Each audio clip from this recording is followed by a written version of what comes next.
Chapter 751. Master Sunless. They were sharp and rough around the edges, exhibiting the telltale signs of those who had just recently returned from the dream realm. For the same reason, the crowd of students were suffused with a sense of energy and liveliness typical to people who had recently brushed with death, but managed to escape its clutches alive. These were the newly awakened. Several weeks after the winter solstice, most of those who were destined to survive had already found their way to a human citadel and returned to the waking world. Now, they were settling into their new lives and responsibilities. While some chose to forge their own path, many decided to remain in the academy for a while longer. Its curriculum was not only aimed at sleepers, after all. A larger part of the complex was dedicated to continuous training of the awakened students. Just because one had survived the crucible of their first venture into the dream realm did not mean that they could stop learning, after all. In fact, faced with its many challenges, most of the survivors learned one crucial lesson. No matter how prepared they were, that was never enough. Granted, the lecture that these particular young awakened were about to listen to was not from a popular course. Titled Resource Management During Prolonged Expeditions and Intercitadal Travel, the course had nothing to do with battle training or aspect proficiency. As such, it was rather obscure and unpopular. The large crowd of students had more to do with the identity of the lecturer as opposed to the theme of the course. As an actual ascended and a person of wide renown, this star lecturer presented an irresistible attraction to the awakened students. Who was better to teach them than a person who had braved the dangers of the dream realm and slain countless nightmare creatures with their own two hands? As the time of the lecture approached, the students settled on the seats in the auditorium and waited for the lecturer to arrive. One of the last to come in was a young man in stylish civilian clothes. They were predominantly black, with subdued grey accents. The young man glanced at the young awakened, then proceeded to walk to the center of the auditorium. A few people looked at him in confusion. Instead of joining his fellow students, the young man walked to the teacher's desk and outstretched one hand. To everyone's bewilderment, he was summoning a memory. Stranger still, that memory turned out to be in the shape of an exquisite wooden chair. The strange guy put it down, then took a seat behind the desk and looked at them as if this was the most natural thing in the world. Several awakened opened their mouths to condemn his childish antics, but then hesitated. Although the eccentric student was bound to anger the lecturer with his disrespectful behavior, there was something about him that demanded attention. Another reason for their hesitation was that he was incredibly attractive. The young man was not very tall, but his slender build and stylish attire made him look very charming. With his porcelain skin and raven black hair, he looked like an exquisite doll. His striking dark eyes seemed to glint with good-natured humor. At the same time, there was something cold about them that made those who looked at the young man for too long shiver. It was as though shadows grew a little deeper around him. After a few moments, one of the young women in the first row cleared her throat and said in a friendly tone, "Hey! You better move before Master Sunless arrives. Here, there is a free seat, right next to me." The young man looked at her and smiled pleasantly. At the same time, the girl next to her whispered furiously, "What are you doing? This is Master Sunless, you idiot." The first girl slowly opened her eyes wide, then turned beet red and raised one hand to cover her mouth in horror. A wave of whispers ran through the auditorium. "What? This is Master Sunless. But he's our age." "Of course he's our age. It took him less than 2 years to ascend. Why do you think he is famous? He's not at all like the actor who played him in the Song of Light and Darkness. The casting director must be crazy." Sonny, who listened to all that with the same pleasant smile, cleared his throat. Immediately, the students grew quiet. "Good morning, awakened. I am Ascended Sunless. You can call me Master Sunless, or simply Master. Welcome to the first lecture of the Resource Management During Prolonged Expeditions and Intercitadal Travel course. As some of you might know, I have a tiny amount of experience with that." A few polite chuckles resounded from the audience, making him wince internally. Damn! Tough crowd. As this was his first day as a teacher in the academy, Sonny was unsurprisingly nervous. He would much rather fight a room full of nightmare creatures than speak in front of a room full of people. He could kill the nightmare creatures, at least. Sunny paused for a moment, then said, "We will explore various topics in the course of these lectures. But first, let me ask you a question." He looked at his students and smiled. "What was the biggest threat to your life in the dream realm?" Overall, the lecture went better than Sunny had expected. If not for the fact that many female students had stared at him a bit too intensely, for some reason, he would have been completely comfortable teaching these young awakened. After all, he was basing the lessons on his own experience, and the students, while not as battle-hardened as him, were not amateurs themselves. Each of them had survived the first nightmare and a journey to the dream realm. So, the lecture was more of an exchange of knowledge between professionals than a traditional lesson. It was even refreshing, compared to his tutoring sessions with Rain. Although his sister was incredibly talented and hardworking, not to mention nice to be around, there were many things he simply couldn't explain to her with words. With a sigh, Sunny turned off the projector and looked at the empty auditorium. Was this his life now? 6 months had passed since the cohort returned from the second nightmare. During this time, many things happened. He had celebrated his 20th birthday just a few weeks ago. Some of the changes were good, and some were bad. On the bright side, he got to spend a lot of time with Rain, teaching her how to protect herself and slowly growing closer to her. Sunny had been careful not to appear too friendly, though. He still did not want anyone, including the girl herself, to know that they were siblings. He had also spent a lot of time talking to Aiko and trying to turn the brilliant emporium into a small, but thriving business. However, there was one big problem that loomed over everything he did. Ever since returning from the nightmare, Sunny was not able to enter the dream realm again. He had spent all 6 months in the safety of the waking world. And the reason for that was the strange situation he had found himself in with Clan Vela. While St. Tyrus had done everything in her power to shield Sunny and Cassie from the wrath of the Great Clan, her influence was not unlimited. The White Feather Clan itself got into hot water with their overlords. From what Sunny learned, they were dismissed from ruling the Chained Island and burdened with another duty. What that duty was, he did not know. Both Cassie and he would have fared poorly if they remained awakened. However, their ascension changed things substantially and gave them more room to bargain. If before the great clans would have been inclined to make them disappear, now, they were more careful in their approach. Which did not mean that everything was fine. The issue was too nuanced and sensitive to be solved quickly. So, the preparations for the negotiations took a lot of time. For the time being, both of them had to protect themselves. Things were much worse for Cassie, who seemed more complicit in Mordred's escape. After all, she had requested to be stationed in the Night Temple, only to leave after a while and return, causing the disaster. Since no one except for St. Tyrus knew about Sunny's clash with Mirror Beast, it was easy to believe that Cassie had come in contact with the imprisoned prince during her stay in the Citadel, and then orchestrated his escape, or that she had this goal in mind from the very beginning. As the result, things turned a bit ugly for the Fire Keepers. After a couple of them disappeared, the rest took shelter in the Ebony and Ivory Towers, where the ocean of divine flames and the crushing protected them from any threat. They rarely returned to the waking world to avoid problems. Sunny was on the opposite side of things. Thanks to Master Jet, he enjoyed a bit of protection from the government. Since the great clans had a lot of influence in the dream realm, but were not as powerful in the waking world, he was advised to remain there for a while. Which meant that he could enjoy some peace and quiet for a bit. It also meant that he could not hunt the nightmare creatures and saturate his cause, unless a gate suddenly opened nearby. This was a problem. Chapter 752. Solid Foundation. At the same time, the dream realm anchors of the cohort members shifted, becoming tied to it. Masters did not have to travel to another world every time they slept, but they still needed a gateway to return to reality. Changing an anchor was as easy as making use of another gateway, but there lay the problem.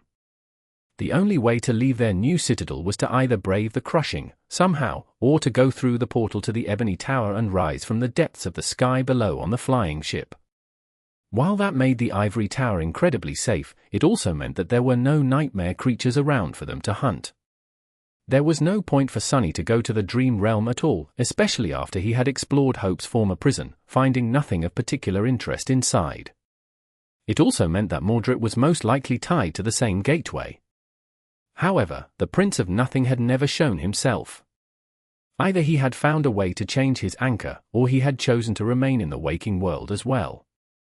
In any case, there was no safe way for Sunny to collect shadow fragments in the dream realm. He was also cut from his main source of memories, which he had hoped to put on sale through the Emporium. At first, Sunny was very unhappy with this situation. He was both much stronger and still far behind Nephis in terms of raw power.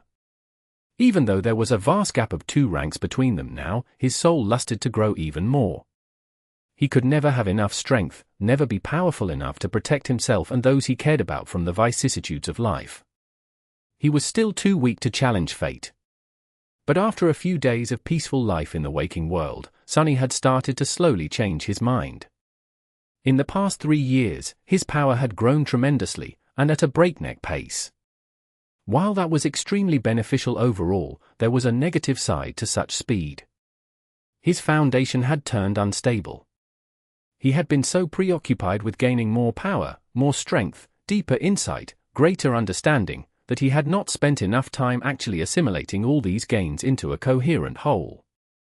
Internalizing and absorbing all the lessons he had learned into his very bones was very important, yet he had neglected it for the lack of time and opportunity. He needed time to truly make the vast power he had won his own. Additionally, there was something else that concerned Sunny. His mental state.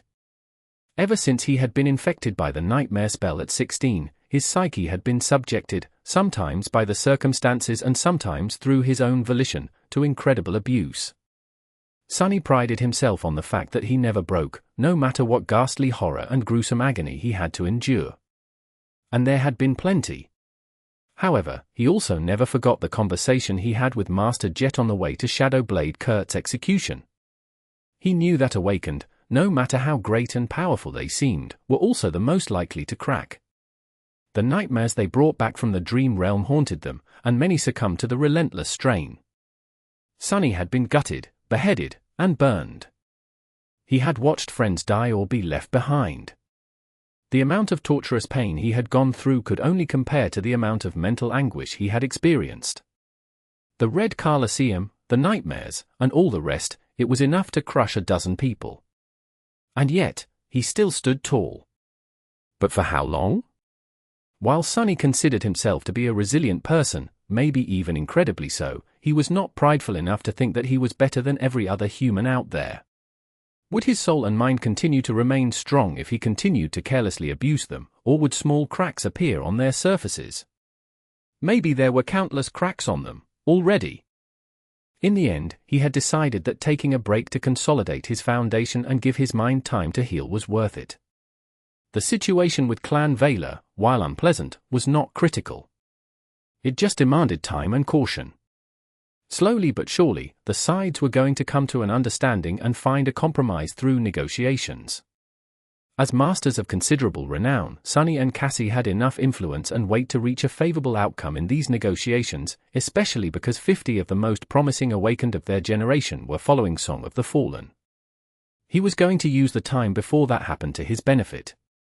So, although the past 6 months had not exactly been exciting for Sunny, they had been very fruitful.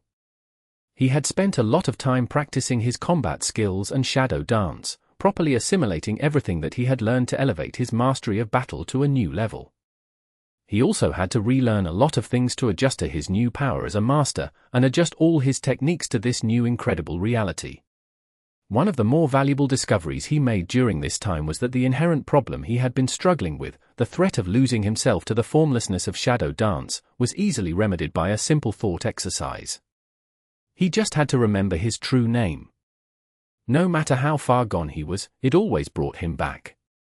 Apart from that, every single aspect of Sunny's combat ability was vastly improved by his newly profound control of shadow essence, as well as the time he had taken to fully absorb all of his rich battle experience. Battle techniques were not the only thing he trained, though. He also dove deep into the intricacies of shadow manifestation, first learning how to properly wield it, and then leveraging his cunning and creativity to push its uses to their limits. His new ability was an incredibly versatile one, so there was a lot he could do with it. Not only did it have the potential to be powerful on its own, it could also be weaved into every other facet of his battle performance in unexpected and insidious ways. Almost every day, Sunny discovered something new he could do. The possibilities were simply limitless. That limitlessness, however, was its own problem. Just because Sunny could do a lot did not mean that it was wise to do it. So, it took a lot of time to find the most effective and efficient ways to use shadow manifestation. Slowly but surely, his arsenal of true and tested tricks and methods grew. He practiced each one until they became as instinctive as his combat techniques, so that he could use them without wasting even a split second on thinking about and concentrating on the desired result. Lastly, there was sorcery. After the initial breakthrough he had made in the nightmare, Sunny spent a lot of time widening the scope of his understanding of spellweave. This was perhaps the most unassailable and tough field of expertise he was trying to study, since there was nothing and no one to teach him how to do it. The scope and complexity of the subject were boundless, and all he could do was blindly stumble in the darkness, learning tiny bits through trial and error. It did not help that he could only experiment with memories, which were a rare and finite resource to him. Sunny worked around that limitation, somewhat, by turning mundane things into memories and experimenting on them instead. However, that produced its own obstacle. He needed soul shards to do so, and soul shards were very expensive in the real world. And he could not procure them in the dream realm, for now. To solve his resource problem, Sunny turned to the only source available to him, the merit points provided by the government, which could then be exchanged for various valuable things. To get points and fund his research, he had compiled another paper with the help of teacher Julius. The exploration report on Chained Isles, by Ascended Sunless, did not produce as big of a ripple among the general public, but caused a real explosion in the awakened academia. The data about all the ancient nightmare creatures, the culture, and the bizarre nature of the Kingdom of Hope was a true boon to the collective knowledge base of humanity. Sunny, of course, kept the most sensitive pieces of information to himself, but just what remained brought him vastly more contribution points than the report on the Forgotten Shore. Information from nightmares was 10 times more valuable, after all, since very few people ever challenged them, and even fewer returned alive. These contribution points, as well as other benefits and privileges he had become entitled to as a master, allowed him to not only pour his mind and soul into studying sorcery, but also kept the brilliant emporium functioning without a constant influx of his hunting trophies. Sadly, even that was not enough. And hence, Sunny found himself teaching young awakened at the academy. While that was not the best and most efficient way for a master to earn, it was still rather profitable for someone in his situation. Sitting in the empty auditorium, Sunny sighed and looked at his communicator. A pale smile appeared on his face. She must be already here. Today was a special day for more than one reason. A few days prior, Master Jet had suddenly contacted him. This was not too strange, since they interacted often in these past 6 months, but this time, something about Soul Reaper's voice sounded a bit off. Not exactly bad, just different. She had told him that she had some good news and some bad news, and requested a face-to-face meeting to discuss an important issue. That meeting was about to take place at the instructor's cafeteria. Shaking his head, Sunny stood up, dismissed his chair, and walked to the door. I wonder what Master Jet has to say. Gods, was there really a need for all this mystery? She made it sound as if the world is ending. Chapter 753. Crux of the matter. It might have been one of the major reasons why he had accepted the job of a lecturer, to be honest. No, it wasn't. I am not that shallow. Walking inside, Sunny glanced at the tasteful interior, gaining a new appreciation for the wooden furnishings. By now, he was not shocked every time he saw natural wood in the waking world. However, this was not just any wood. If he remembered correctly, all this lumber came from the corpse of a slain titan. A titan killed by the great clan Vela, to be precise. Perhaps even by Anvil himself. What irony it was, to enjoy a dinner on one of the cafeteria's tables while being secretly hunted by the people who provided the titanic lumber for its creation. With a sigh, Sunny looked around and noticed a familiar face. An exquisitely beautiful woman in a deep blue uniform sat in the corner of the cafeteria, cradling a cup of coffee in her hands. He confidently walked over and sat down across from her. Master Jet. Soul Reaper Jet looked up from her cup and smiled at him. Master Sunless. Well, that sounds weird. He shifted uncomfortably, not accustomed to being addressed that way, at least not by her. Although the two of them were technically of the same rank now, Jet was still older than him. The gap between them had grown much smaller, but he still felt a lot of respect for her. Looking at his fellow Ascended, Sunny suddenly frowned. Master Jet looked different today. He was accustomed to her usual, slightly unkempt and careless appearance. However, the person in front of him looked like nothing if not an exemplary officer. Her uniform was perfectly ironed and buttoned all the way, with not a single crease or blemish marring its surface. Her silver epaulets were glistening with a polished sheen. Her leather boots were freshly shined. Her raven black hair was perfectly arranged, and her icy blue eyes were sharp and piercing. He raised an eyebrow. You look nice. Jet's smile widened. Oh, this? I had to attend a special ceremony in the morning. Promotions are flying off the shelves in the government these days. Sunny cleared his throat. Congratulations, I guess. Soul Reaper laughed, then pushed a small alloy box toward him. No. Congratulations to you. Happy belated birthday. He blinked a couple of times, then opened the box and looked at the glimmering soul shard that lay inside. His eye sparked when he recognized its ascended rank. This is exactly what I needed. Thank you so much. But isn't it too luxurious? A shard like that cost a lot. Master Jet shrugged. Perks of being a public servant. I have more access to such things than most. She grew silent and looked at him expectantly. For a few moments, neither of them spoke. Finally, the Ascended Beauty sighed. What? No present for me? I recently turned 30, you know. Sunny froze, then chuckled awkwardly. Oh. Well, in that case, dinner is on me. Soul Reaper seemed more than happy with that arrangement. You know me too well, Sunny. In that case, don't mind if I do. Some time later, they finished their food and leaned back on their seats in satisfaction. Master Jet took a sip of coffee and smiled. Credit where credit is due, you Academy people really know how to treat your staff. I am regretting my choice of career a little. Her voice trailed off a little, and a wistful expression appeared on her face. Then, she shook her head and finally addressed the true reason why they met today. Good news first. You can relax, Sunny. Vela seems to finally be ready to behave reasonably, so the worst part is over. He inhaled deeply. At last. What changed? Master Jet shrugged. Well, a lot of things. But mainly, they just don't have the energy to pursue small matters anymore. The tension between the great clan seems to be growing, so Vela elders have a lot on their plate. That plays in your favor, because you and your cohort have managed to make yourself valuable. With St. Tyrus advocating on your behalf, everything is ready for a sincere and friendly negotiation. Sunny frowned. Sincere, friendly? What about the firekeepers that disappeared? You might have not noticed, but the survivors of the Forgotten Shore are a tight group. To them, this is not a small matter. She smiled. They are alive, although maybe not well. Their release is one of the points you and Song of the Fallen will have to negotiate. However, I don't foresee any problems with that.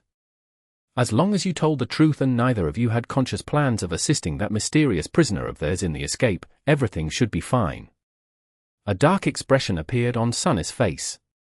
Master Jet knew the general situation, but not the details. The problem they had with the great clan Vela was very simple. Although Sunny and Cassie had caused a great deal of harm to the clan's interests, because of the lack of witnesses and sent Tiris volunteering to act as the scapegoat, that by itself was not something intolerable. However, the crux of the matter was that no one in the great clan knew if their actions had been simply the result of a misfortunate happenstance, or premeditated. What Master Jet had just told him meant that Vela was ready to abandon their hostile paranoia and accept the version of events where neither Sunny nor Cassie had helped Mordred escape willingly, as well as grant them an unofficial pardon. With the White Feather clan taking the responsibility for the death of St. Cormac, that would leave them in the clear. However, although the great clan knew that Mordred had escaped as the result of their actions, no one except for the members of the cohort knew that he had followed them into the nightmare. If the fact that the 5 of them had become masters together ever came into the light, then, no matter what the truth was, no one would believe that the bastard simply manipulated them all. They would all think that Sunny and Cassie were his willing allies. So, this secret had to remain buried, forever. Sunny grimaced. So what do they want? Master Jet shrugged. I can't say, really. But you have to be ready to make some concessions. Vela will probably insist on recruiting you to their side, at least in some capacity. Whether you manage to resist their forceful invitation or not depends on you. She thought for a bit, and then added. What works in your favor is that you, Song of the Fallen, Nightingale, and Raised by Wolves are a package deal, as far as everyone is concerned. Vela might have ambitions of making all of you their asset, but they will probably be satisfied by ensuring that none of you becomes entangled with their opponents.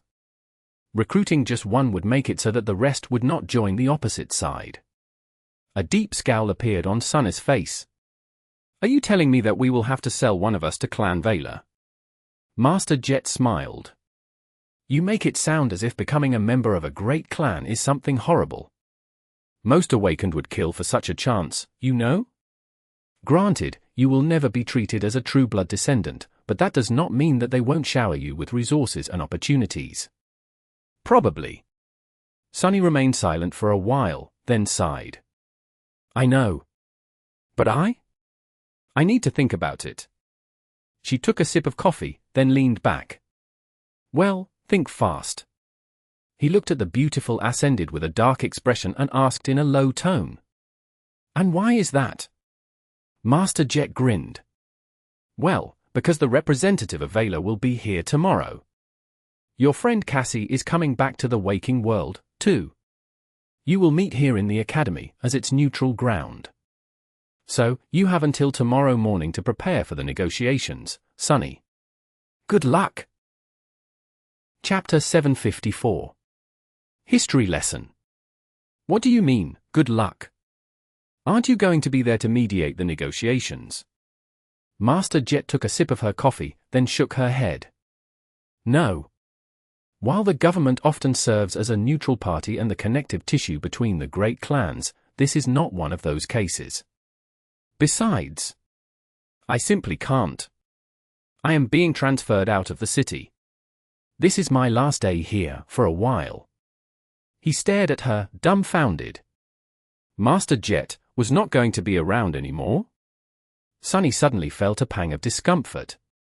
He had grown accustomed to her being present out there somewhere, not exactly close to him, but at the same time within reach. Noticing the expression on his face, she sighed.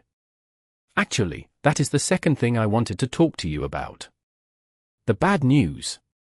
Soul Reaper casually looked around, then summoned a memory that looked like a music box. Immediately, a dome of silence appeared around them, cutting off all outside noises. Sunny frowned, confused by the need for secrecy. She had seemed to be perfectly fine discussing private matters of a great clan in the public. What could have been more sensitive than that? Master Jet lingered for a moment, then said, To be honest, Sunny, I was not going to have this conversation with you, at least not yet. But since the situation changed, and the things we are going to talk about can affect the decisions you will make tomorrow, I decided that there is no point in postponing it. He shifted uncomfortably. That is very suspenseful. What is the matter? She smiled, then activated her communicator and summoned a projection. It showed a map of something that looked like a big chunk of the dream realm. Sunny saw a lot of water and several large landmasses, each no smaller than the forgotten shore by the looks of it. However, no matter how he looked, he could not find the familiar landmarks, the hollow mountains, Bastion, Ravenheart. Either he was not as proficient at reading maps as he had thought, or he had never seen this land. Slightly confused, he glanced at Master Jet and asked, "Is that a previously unexplored region of the Dream Realm?" She looked at him with a strange expression, then coughed. "No. That is planet Earth, you dummy." Sunny froze in embarrassment, then looked at the image again. "Oh, right. I am an idiot." Soul Reaper grinned. "Sunny, are you one of those awakened that know more about the dream realm than about the waking world?" He cleared his throat. "Well, it's not like I spent a lot of time in school, you know." Her grin dimmed a little. "Right. Sorry. Sometimes I forget how young you are. It took me a while to cover the basics after leaving the outskirts, as well." Master Jet sighed, then pointed to the map. "In any case, this is our world. As you can see, it is not in great shape. A few centuries ago, it looked very different. There were around 12 billion people living across it. A few million even found their way to the moon, eventually." She sighed, then added, "But now, there's barely 3 billion of us left. And we only populate 4 of the 7 continents. Do you know which continent we are currently on? What our city is called?" Sunny looked at her with a dark expression. "I am not a complete fool, you know. We are in Asia? And the city is called, wait, it has a name? I just thought it's called, the city." She rolled her eyes. "Well, you are half right. We are indeed in Asia, which is one of the 4 populated continents and one that shelters the most people. The city we live in is the largest and most populous city left on Earth. It is also the industrial, military, and administrative heart of humanity. Around 1/10 of all humans live here. That is why, while it is technically called the Northern Quadrant Siege Capital, or NQSC, people usually just refer to it as the city." Master Jet hesitated for a moment, then said with a hint of darkness in her voice, "Most of the surface of the planet is either uninhabitable or overrun by nightmare creatures, so megacities are the most convenient way to sustain a large population. However, even with spell tech and modern science, they are not capable of sustaining everyone. Hence the outskirts, where around 20% of the total city population is offloaded to slowly die out of the sight of the rest of humanity. But that is neither here nor there." She sighed, and then pointed to a continent directly connected to Asia. "This pit of desolation used to be known as Europe. It was turned completely unsuited for human life long before the spell appeared." Her finger trailed across a large body of water. "This is North America. We lost it not long before you were born, when a Category 5 gate opened there. That was a big disaster. Because of its proximity to the gate, South America was mostly abandoned, as well. Now, we only maintain a small presence in its southernmost part. Those settlements are incredibly important, however, because that is where most of our food is produced." Master Jet hesitated for a bit, and then gestured to a large archipelago situated below South America. "This is Antarctica, the second most populated continent after Asia and the logistical link between the rest of the continents, connecting both hemispheres together. Believe it or not, before the Dark Times, it was covered in ice. Actually, the melting of all that ice was one of the reasons that caused the Dark Times." She sighed. "The sea levels across the planet rose, drowning many cities and displacing billions of people. The percentage of the landmass that was devoured by water was not too radical, but the problem was that many civilization centers were situated along the coasts. With all of them gone and billions of refugees seeking shelter, the global infrastructure collapsed. It did not happen in an instant, of course, but quite fast. That is the danger of building a deeply interconnected society. Lack of self-sufficiency is perfectly fine and even beneficial during the good times, but makes civilizations vulnerable to cascade failure." Soul Reaper looked at him with a grim expression. Which was exactly what happened. The worse things got, the more chaos there was, and the more chaos there was, the worse things got.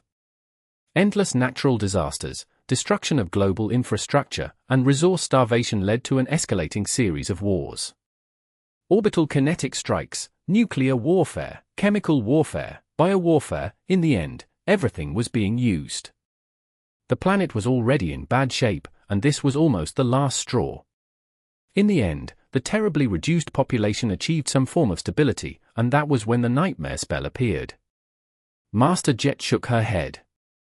But I am getting off topic. The point is, almost all of humanity resides around the Indian Ocean today. Asia, Antarctica, Africa, and Australia are the four remaining bastions of our civilization, forming the northern, southern, western, and eastern quadrants. Sunny listened to the impromptu lecture with interest. He knew bits and pieces of human history, of course, but mostly from them being referenced in popular culture and government propaganda, which were more often than not one and the same. Out there in the outskirts, people did not need to know a lot about the world, because their world started and ended in the outskirts. Even the city proper seemed like a distant land. He would have had more general knowledge, of course, if he had attended school, but Sunny's formal education more or less ended when he was 7. Honestly, the fact that he knew that people lived on the outside of the planet as opposed to on the inside was already an achievement. He had managed to become a teacher despite all that, had he not?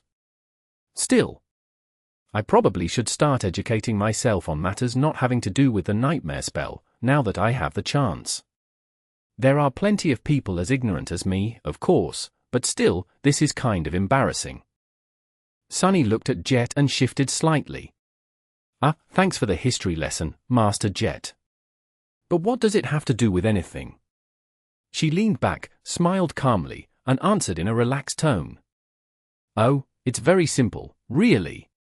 These 4 bastions of humanity I mentioned? They're about to become 3. Chapter 755. Obel Scale. What? She sighed, then looked around the cafeteria. It was slightly surreal to be discussing something that concerned the lives of hundreds of millions of people in the safety of this tranquil place. Several instructors were enjoying their meals, and there were members of the staff going about their business. None of them knew of the approaching disaster. This contradiction was chilling, too. Soul Reaper did not seem to mind. I have told you about the Obel scale once, right? It is a very complicated spell tech system that the government uses to predict the appearance of gates across the globe. Well, I was not entirely honest when I said that a bit of maintenance and calibration would solve all the problems it had been experiencing recently. In truth, the problems we've been having with its readings are not as trivial as I implied. They are just a symptom of a much bigger problem. Sunny's eyes widened slightly. Kurt. Shadowblade Kurt. He mentioned something about the Obel scale. It was the reason he had given up and gone mad, one of them, at least. Master Jet nodded, an expression of mild contempt appearing on her face. Yes. However, Kurt was broken and weak. He really blew the issue out of proportion. The corner of Sunny's mouth twitched. I wouldn't call losing an entire continent a small issue. She shrugged. Neither would I. But it is not the end of the world, either. Soul Reaper calmly took a sip of coffee. Back when we lost North America, something similar happened. The Obel scale went out of alignment, making its detection scope unreliable. In the end, a Category 5 gate appeared, and after that, everything went back to normal. However, a few years ago the government noticed growing irregularities in the readings again. After studying these irregularities for some time, we came to the conclusion that something massive was going to happen again. She pursed her lips. This time, it is going to be different. Instead of one gargantuan gate, there is going to be a chain reaction of sorts. Hundreds of smaller gates are going to open in relatively quick succession, allowing countless nightmare creatures to invade the real world. And all that is going to take place. A moment of tense silence passed before she finished the sentence. In Antarctica. Sunny felt his mouth turn dry. But you just said that Antarctica is the second most populated continent on Earth. Master Jet nodded. Yes. There are around 900 million people living there. He remained motionless for a while, then looked away. You also said that a compartmentalized global infrastructure is vulnerable to cascade failure. And that Antarctica serves as a logistical hub between the 4 continents and South America, where most of our food is produced. Soul Reaper smiled. Indeed. However, it is not as bad as you might think. Every megacity possesses robust hydroponic agriculture and is capable of sustaining itself, to a large degree. We've learned our lessons. Yes, losing the connection to South America will be a painful blow, but humanity will survive. There will be a big change, of course. I think you have already guessed its nature. More people will be pushed out into the outskirts. Maybe there will be 30% of the population living there instead of 20%. Maybe more. Sunny still could not let go of his dismay. What about the millions of people living in Antarctica? What is the government doing? Can't you throw enough troops and awaken there to contain the chain reaction? She hesitated for a few moments, then let out a wistful sigh. Sure. If we mobilize all our forces, and I mean all of them, and get the great clans to fully support the operation, we might keep hold of Antarctica.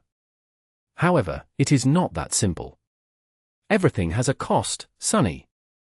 There are 3 other continents we have to protect, and sending so many awakened into the meat grinder will leave them defenseless. After all, the fact that hundreds of gates will open in Antarctica does not mean that they will stop appearing everywhere else. Overextending our resources to protect one quadrant will doom all of them. Even if that doesn't happen immediately, in the long term, humanity will cease to exist on Earth. Master Jet rubbed her face, then smiled.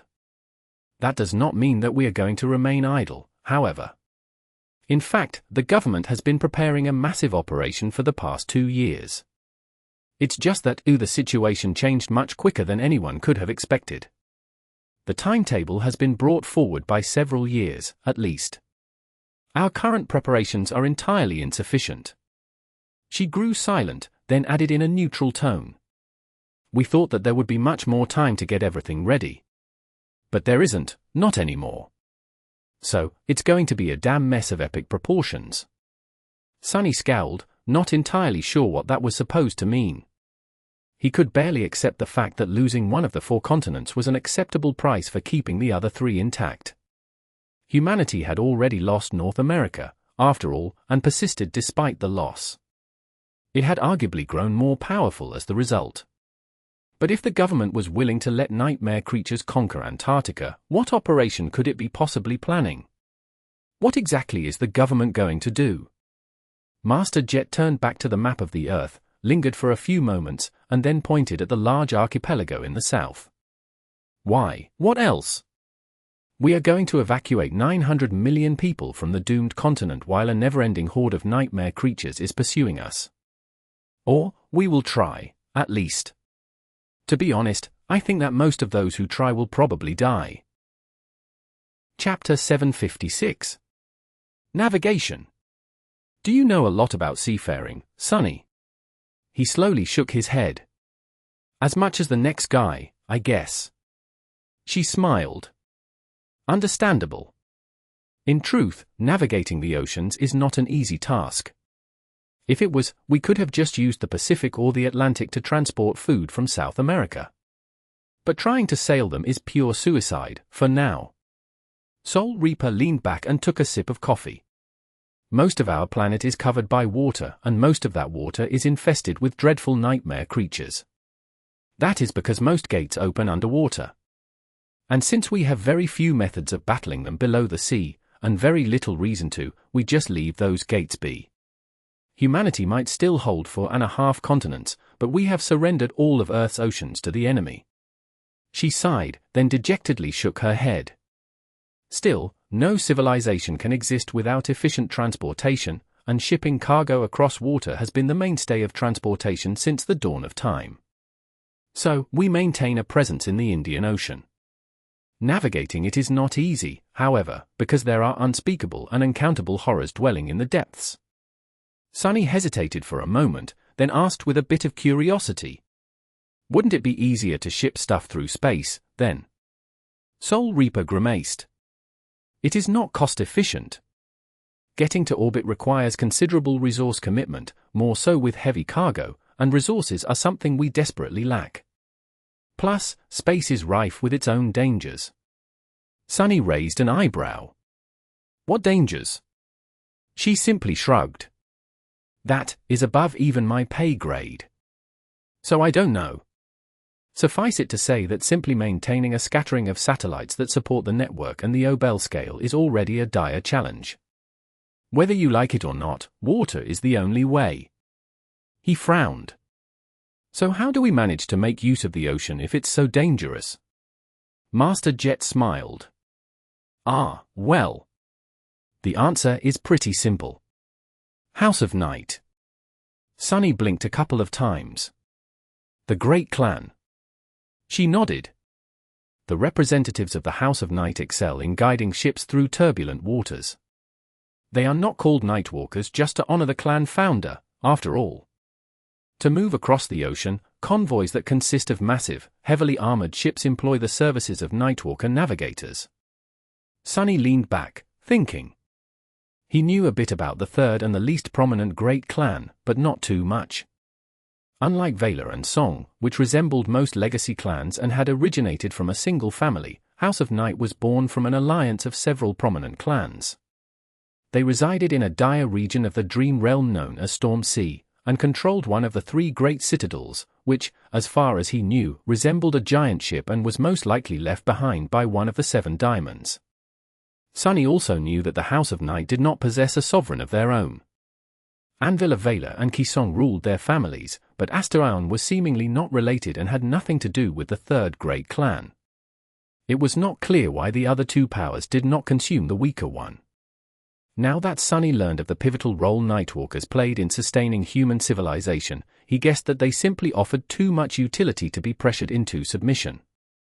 Alternatively, the nature of the region they controlled might have simply been too hazardous for either Valor or Song to invade, or their existence created a bit of much-needed balance and deterrence between the two dominant great clans. What was clear, however, was that the House of Night was deeply connected to Storm God. There were just too many coincidences between their powers and the deity of depths, oceans, darkness, stars, travel, guidance, and disaster. Did Nightwalkers bear the lineage of Storm God? That would certainly explain a lot. Master Jet, meanwhile, continued. The scions of the House of Night allow naval convoys to reach their destinations, which is both a blessing and a curse.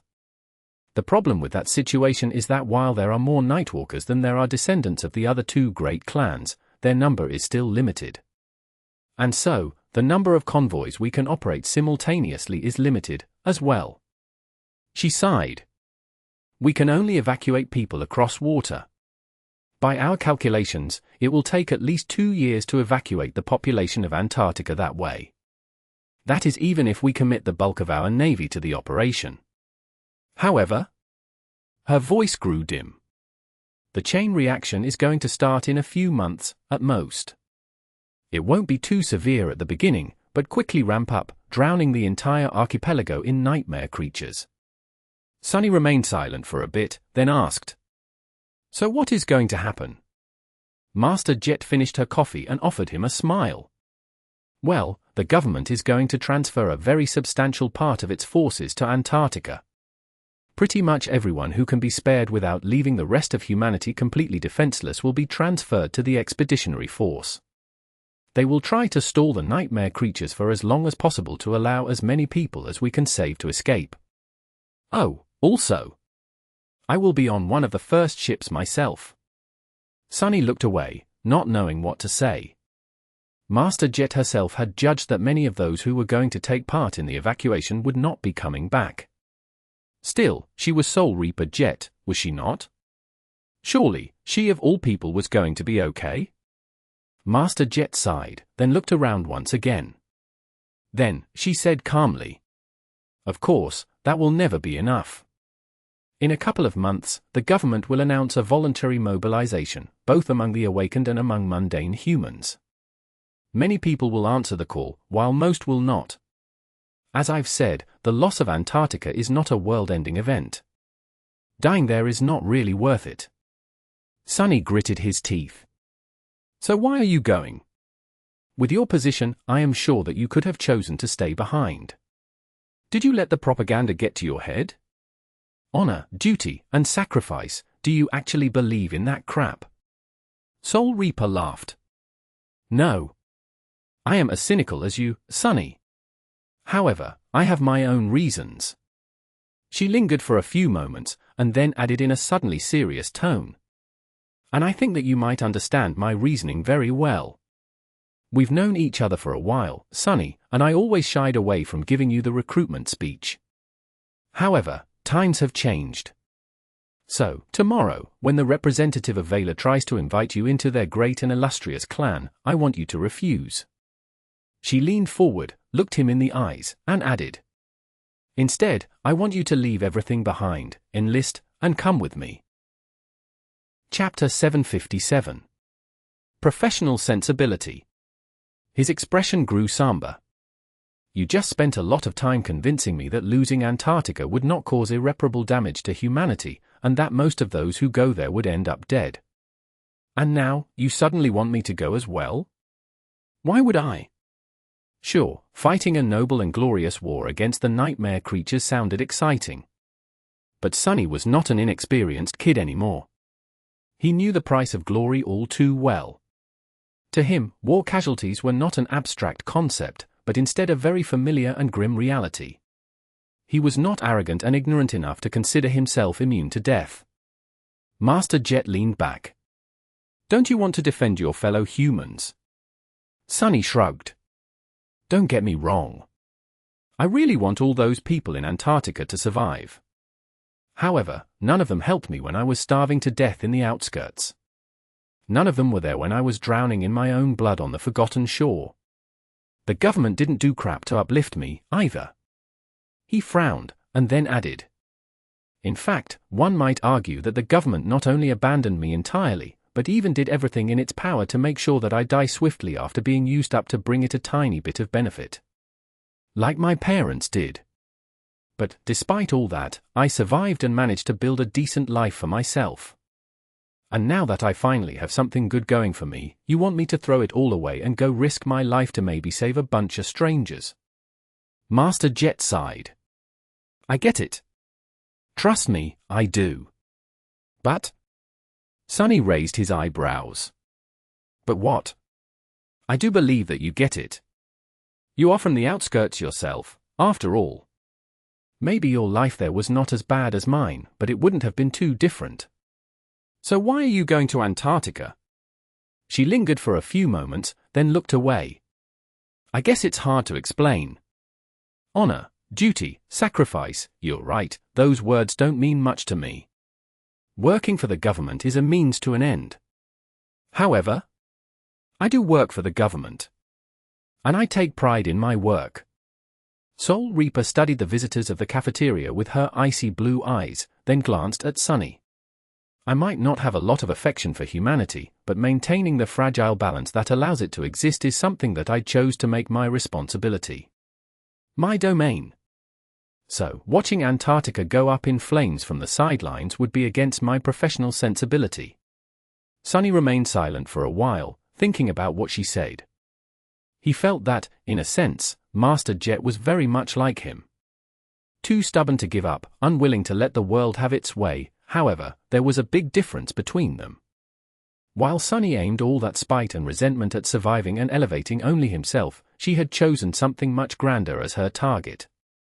Instead of going it alone, Soul Reaper had decided to tie herself down to a much bigger hole. Was it worth it? He did not know for sure, but felt that it wasn't. People like him and her deserved to be selfish. The world had never treated them well, and so, they had no obligation to return the favor. Dying for someone you did not care about was utter foolishness. He looked at her and said darkly, "But I am not in the same profession as you." Master Jet smiled. True. However, I wasn't finished. My work ethic is only part of the reason why I am going to Antarctica. The other is the future. Sunny raised an eyebrow. The future. She nodded. Yes. The world is changing, Sunny. What happens in Antarctica might not end humanity or even change it too much. But it will change the awakened.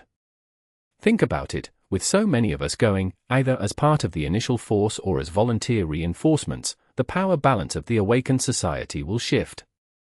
Thousands will die, but those who survive will grow stronger. Soul Reaper leaned forward, her voice suddenly intense. How many will fully saturate their cause? How many will achieve a breakthrough in their combat skill? How many will ascend? There are less than 1,000 masters alive in the world right now. How many will there be after the battle for Antarctica? I'd wager much more than that. How many new saints will emerge? Everything will shift, Sunny. You can either be a part of that shift, or be left behind. Sunny studied her face for a few moments and shrugged. Then, he asked in a somber tone. Are you hoping to become a saint in all the chaos, while all the great clans are looking elsewhere? Master Jet sighed, then slowly shook her head. No, not really. You are mistaken if you think that their monopoly on transcendence exists only through preventative measures. Even if you become a saint, they still can, and will, make you disappear. Plus, entering the third nightmare is not something that can be done in the heat of the moment. If you want to survive, you need years of preparation and an ocean of resources, not to mention a powerful and cohesive cohort. Jumping into a random seed will just get you killed. Sunny remained silent for a bit, then scowled. What are the great clans doing about this situation, anyway? The House of Night is supplying its navigators for the Navy. Are they going to join the ground forces, as well? What about Song and Vela? Soul Reaper grimaced and shook her head. No. The great clans are staying clear from the ground operation, for now.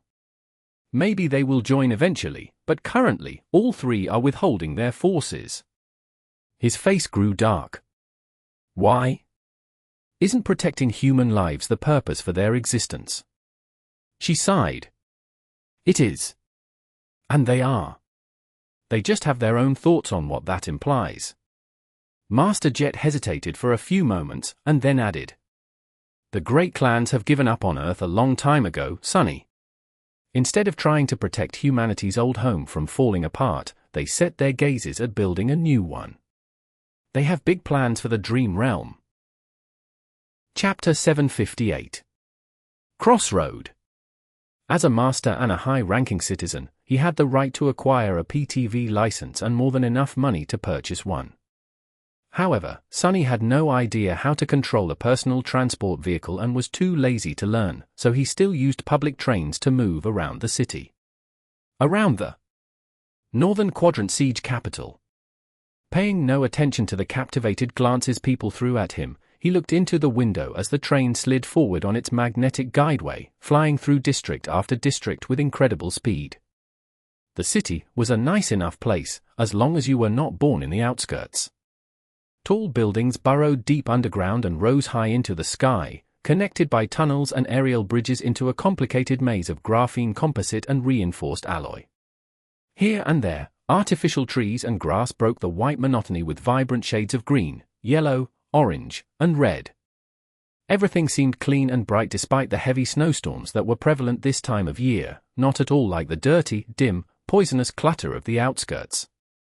There were large screens displaying beautiful vistas of breathtaking landscapes that had not existed on planet Earth since centuries ago, and propaganda projections that had been masterfully designed to brighten the mood of the citizens.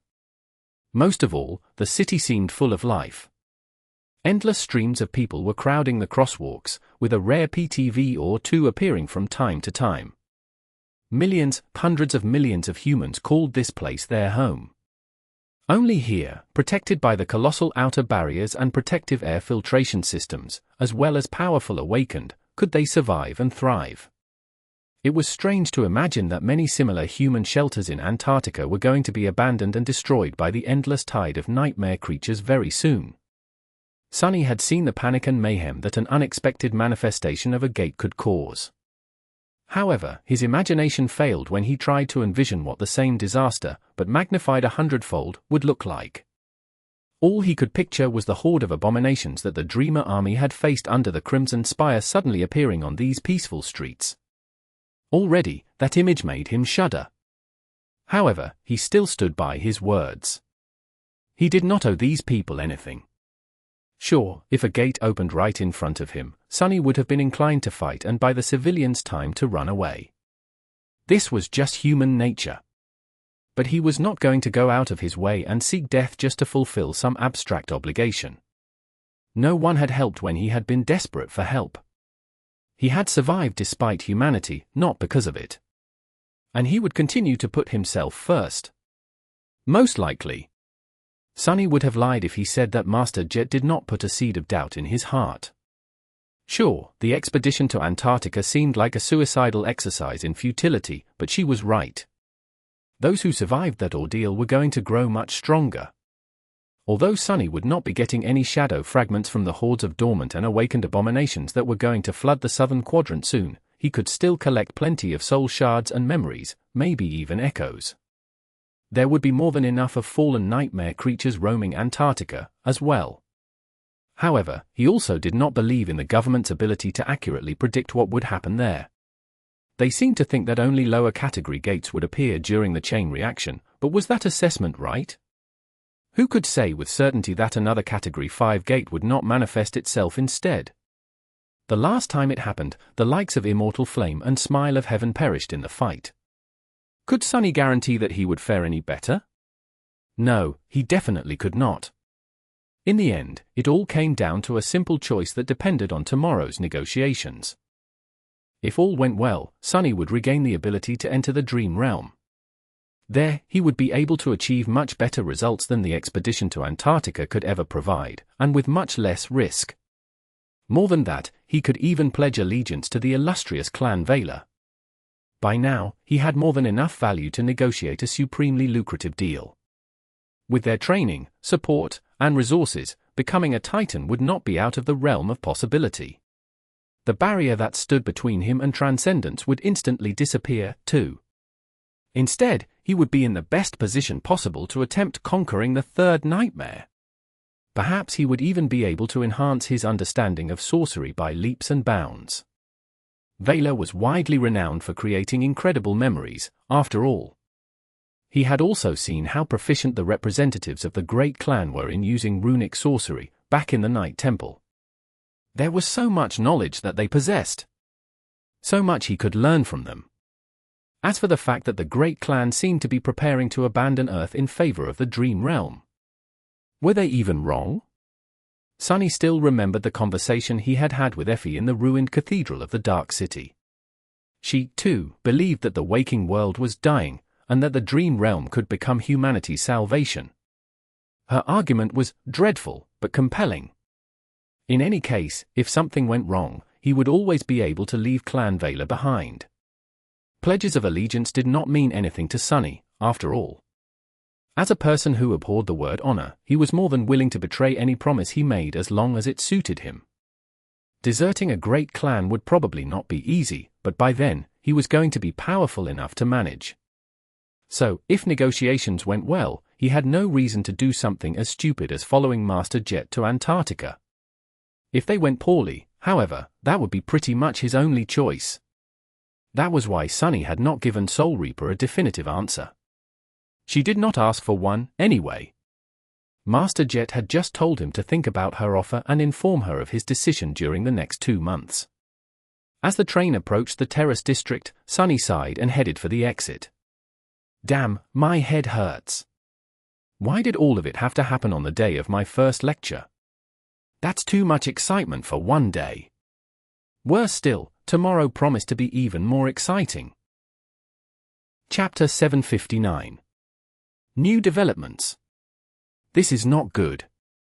Right now, he was supposed to be mentally preparing for tomorrow's meeting with the representative of Vela. Antarctica or not, these negotiations had the potential to decide the course of his life, maybe even whether or not he was going to live at all. The sudden revelation of the impending disaster discombobulated him, making it hard to concentrate on the immediate issue. Facing the emissary of Vela was going to be a delicate dance. Sunny was helped by the fact that he had never intended to set Mordred free. However, he was not entirely innocent, either. After all, he had sided against Wealth and Pierce, even slaying one of the 2 knights of the great clan with his own 2 hands. Not to mention that Mordred had followed him into the nightmare and ascended. Sunny had many things to hide, but could not lie. Even though he was confident in his ability to twist the truth with misleading answers, the negotiations could still derail really quickly. Whatever. As if anyone would believe that an awakened like me was able to kill one of the famed knights of Valor. Now that Sunny had become a master himself, he lost most of his ability to feign weakness. However, no one but his closest friends knew how powerful he really was, and especially had been.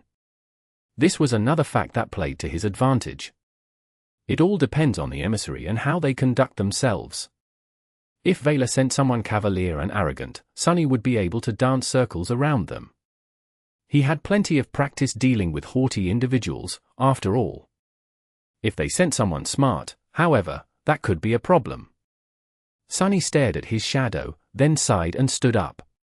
He really hoped that everything would go smoothly tomorrow, but it paid to be prepared. Worst case scenario, he was going to have to join the Firekeepers in their Dream Realm exile for a while. So, unless he wanted to return to a monotonous diet of eating nothing but monster meat, it was best to prepare a few things. Soon, a big metal chest appeared in front of him, then opened its heavy lid, revealing rows of massive triangular fangs. Covetous Coffer had changed after the second nightmare, as well. The Mendacious Coffer enchantment allowed it to mimic the form of any inanimate object, but was limited by Sunny's core capacity. Now that he was an ascended, the capacity of his cores increased tremendously, so there were a lot of options. Sunny had experimented with the form of the coffer a lot in the past 6 months. He had made it into all kinds of things, from alloy safes to leather armchairs and sleeping pods. He had even made it into a refrigerator once. However, after having fun with it for a bit, Sunny came to the conclusion that not all forms suited the memory well.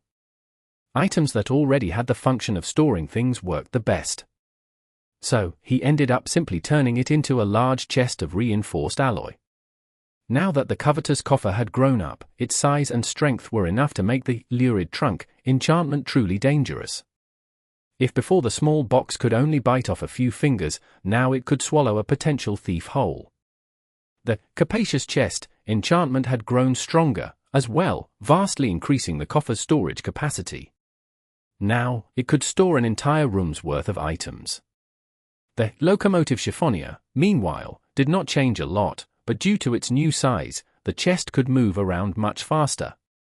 In fact, the coffer was now large enough for Sunny to sit on top of it, using the memory as a bizarre mount. In that regard, it was not too different from the original Mordant Mimic, whom Sunny had ridden all the way down to the Ebony Tower once. Not that he wanted to repeat the experience. And speaking of mounts, if there was one thing that had really frustrated Sunny in the past few months, it was that he had no opportunity to learn how to properly ride Nightmare. He had even ordered a custom-made saddle from an exclusive leatherwork boutique. The mundane professionals working there often received commissions to create various harnesses for echoes of all shapes, so they were used to strange requests, and since only wealthy awakened possessed echoes, their prices weren't cheap. The cost only ballooned when Sunny had to sacrifice a precious soul shard to turn the saddle into a memory. And yet, it had all been to no avail. Sunny was unable to travel to the Dream Realm, and summoning the dreadful steed to move around the city would not have been too convenient. Even if he did not mind attracting the wrong kinds of attention, there surely were laws and regulations in place to prevent exactly that. It was not all bad, though. As a terror, Nightmare possessed an ability similar to that of a tyrant. In his case, the stallion accumulated literal nightmares instead of corporeal minions, and the more of them he ruled, the more his power grew. Eventually, the Dark Destrier was supposed to unlock his final ability, Dream Curse, by gathering an army of 1,000 nightmares. Sunny had not known where to find these phantasms or how to create them, but the 6 months of idleness allowed him to figure it out. There were 2 ways: Nightmare could either create his dream minions, or subjugate them. Creating one was not easy. First, the Black Steed had to sow a seed of terror into an enemy soul. If the enemy escaped and the seed took root, they would be haunted by the memories of the dreadful Destrier and see him in their dreams. The weaker the will of the victim was, the more chances there were for the nightmare to grow and become more and more potent. However, a brave person would cause the seed to wither and die. Eventually, if the nightmare fully formed, the stallion would be able to use his Dreamwalker attribute to harvest it. The second way was also troublesome. The black steed could travel into the dreams of powerful beings and subjugate their own nightmares. In the waking world, that meant ascended. However, that task was not easy. The more powerful the dreamer, the more powerful the nightmares haunting them were. To subjugate such a nightmare, the shadow had to defeat it in battle inside the dream. Nightmare had returned severely wounded more than once from such battles. Still, he managed to gather several minions that way. Neither of them faced any real enemy since returning to the waking world, so for now there was no other option. Sunny gathered a bunch of supplies and stored them in the coveter's coffer, then dismissed the memory and sighed. Accumulating 1,000 nightmares for his shadow was not going to be easy. Maybe he should have accompanied the black steed into other people's dreams. However, there were enough things haunting him already. He did not need to experience someone else's fears, as well. Getting close to sleeping masters was also rather perilous. At that moment, one of his shadows noticed a familiar figure walking toward the door. Sunny checked the time and smiled. Oh, she's already here. My favorite pupil is nothing if not punctual. Chapter 760. Valuable Lesson. Rain was moving with a speed and precision unusual for a mundane girl of her age. Her nascent battle style was grounded, calculated, and sharp, merging steady defense with unexpected and explosive attacks. The heavy training blade sang in her hands, cutting the air as if it possessed an actual edge. The awkwardness of youth was almost gone from her body, ceding to the promise of maturity. She was much more fit and in charge of her physicality, as well, fighting with confidence and poise that would have left most of her privileged classmates consumed by envy. As much as Sunny wanted to, he could not boast that her progress was all thanks to him. Currently, he was facing his little sister, deflecting her blows with one hand while keeping another in his pocket. No matter what Rain did, the soft alloy stick he was holding seemed to be impenetrable, inevitable, and unbreakable. All her attacks crashed and shattered against it, and all her defenses seemed useless against her tutor's lazy movements. Time after time, the stick suddenly shot forward and hit her on the shoulder, bounced off of her forehead, or stung her hands. Nevertheless, the girl did not allow herself to get frustrated and continued to exert herself without losing concentration. It was that will, cool mind, and meticulous discipline that had allowed Rain to advance so fast. Not bad. Sunny deflected another swift attack, stepped forward, and poked the girl in the chest with the tip of his stick. Here. You're dead. Again. Ah. I'm tired of fighting a corpse. Let's stop. Rain jumped back and grew still, breathing heavily as drops of sweat rolled down her pale face. She did not, however, lower her blade. Sunny had taught her the peril of lowering one's guard a long time ago. Those bruises took a long time to heal. He grinned, then scratched his back with the stick and offered her the endless spring. After the girl was done quenching her thirst, Sunny sat down on the floor and asked in a commanding tone. Where did I hit you? Rain sat down, too, and answered steadily. Head, right shoulder, right hand, left forearm, chest, right thigh, left shoulder, head, neck, left shoulder, left hand, chest, head, chest. He smiled with satisfaction. When did I put my hand in the pocket? She frowned. After hitting me on the thigh for the first time. Sunny nodded. In which direction was I looking 2 hits before that? Rain gritted her teeth. Up. You were rolling your eyes. He chuckled. Good. Your awareness is sufficient for that stage. The young girl threw a menacing look at him, then turned away. After a few moments, she sighed and suddenly asked, Sunny, am I any good? Sunny hesitated, then shrugged. You're doing all right. Rain remained silent for a while. But not as good as you were, right? That caused Sunny to laugh. What? No, you are way better than I was. I had not even seen a sword before my first nightmare, let alone held one. In fact, when I got a chance to arm myself with a sword there, I chose to drop it. Because it was too heavy. Rain turned to him with surprise. What? Then how did you survive? Sunny thought for a bit, then shrugged. Well, I strangled one enemy with a chain. Poisoned two more. Fed the last one to a nightmare creature, and then simply got lucky. I guess you can say that I just survived out of spite. He hesitated, and then added. Actually, that is a very important lesson. I've told you before, sure, knowing how to wield a weapon is important. But having a mind that is more dangerous than a weapon is paramount. The world is a vicious place, Rain. You have to be vicious too. To survive.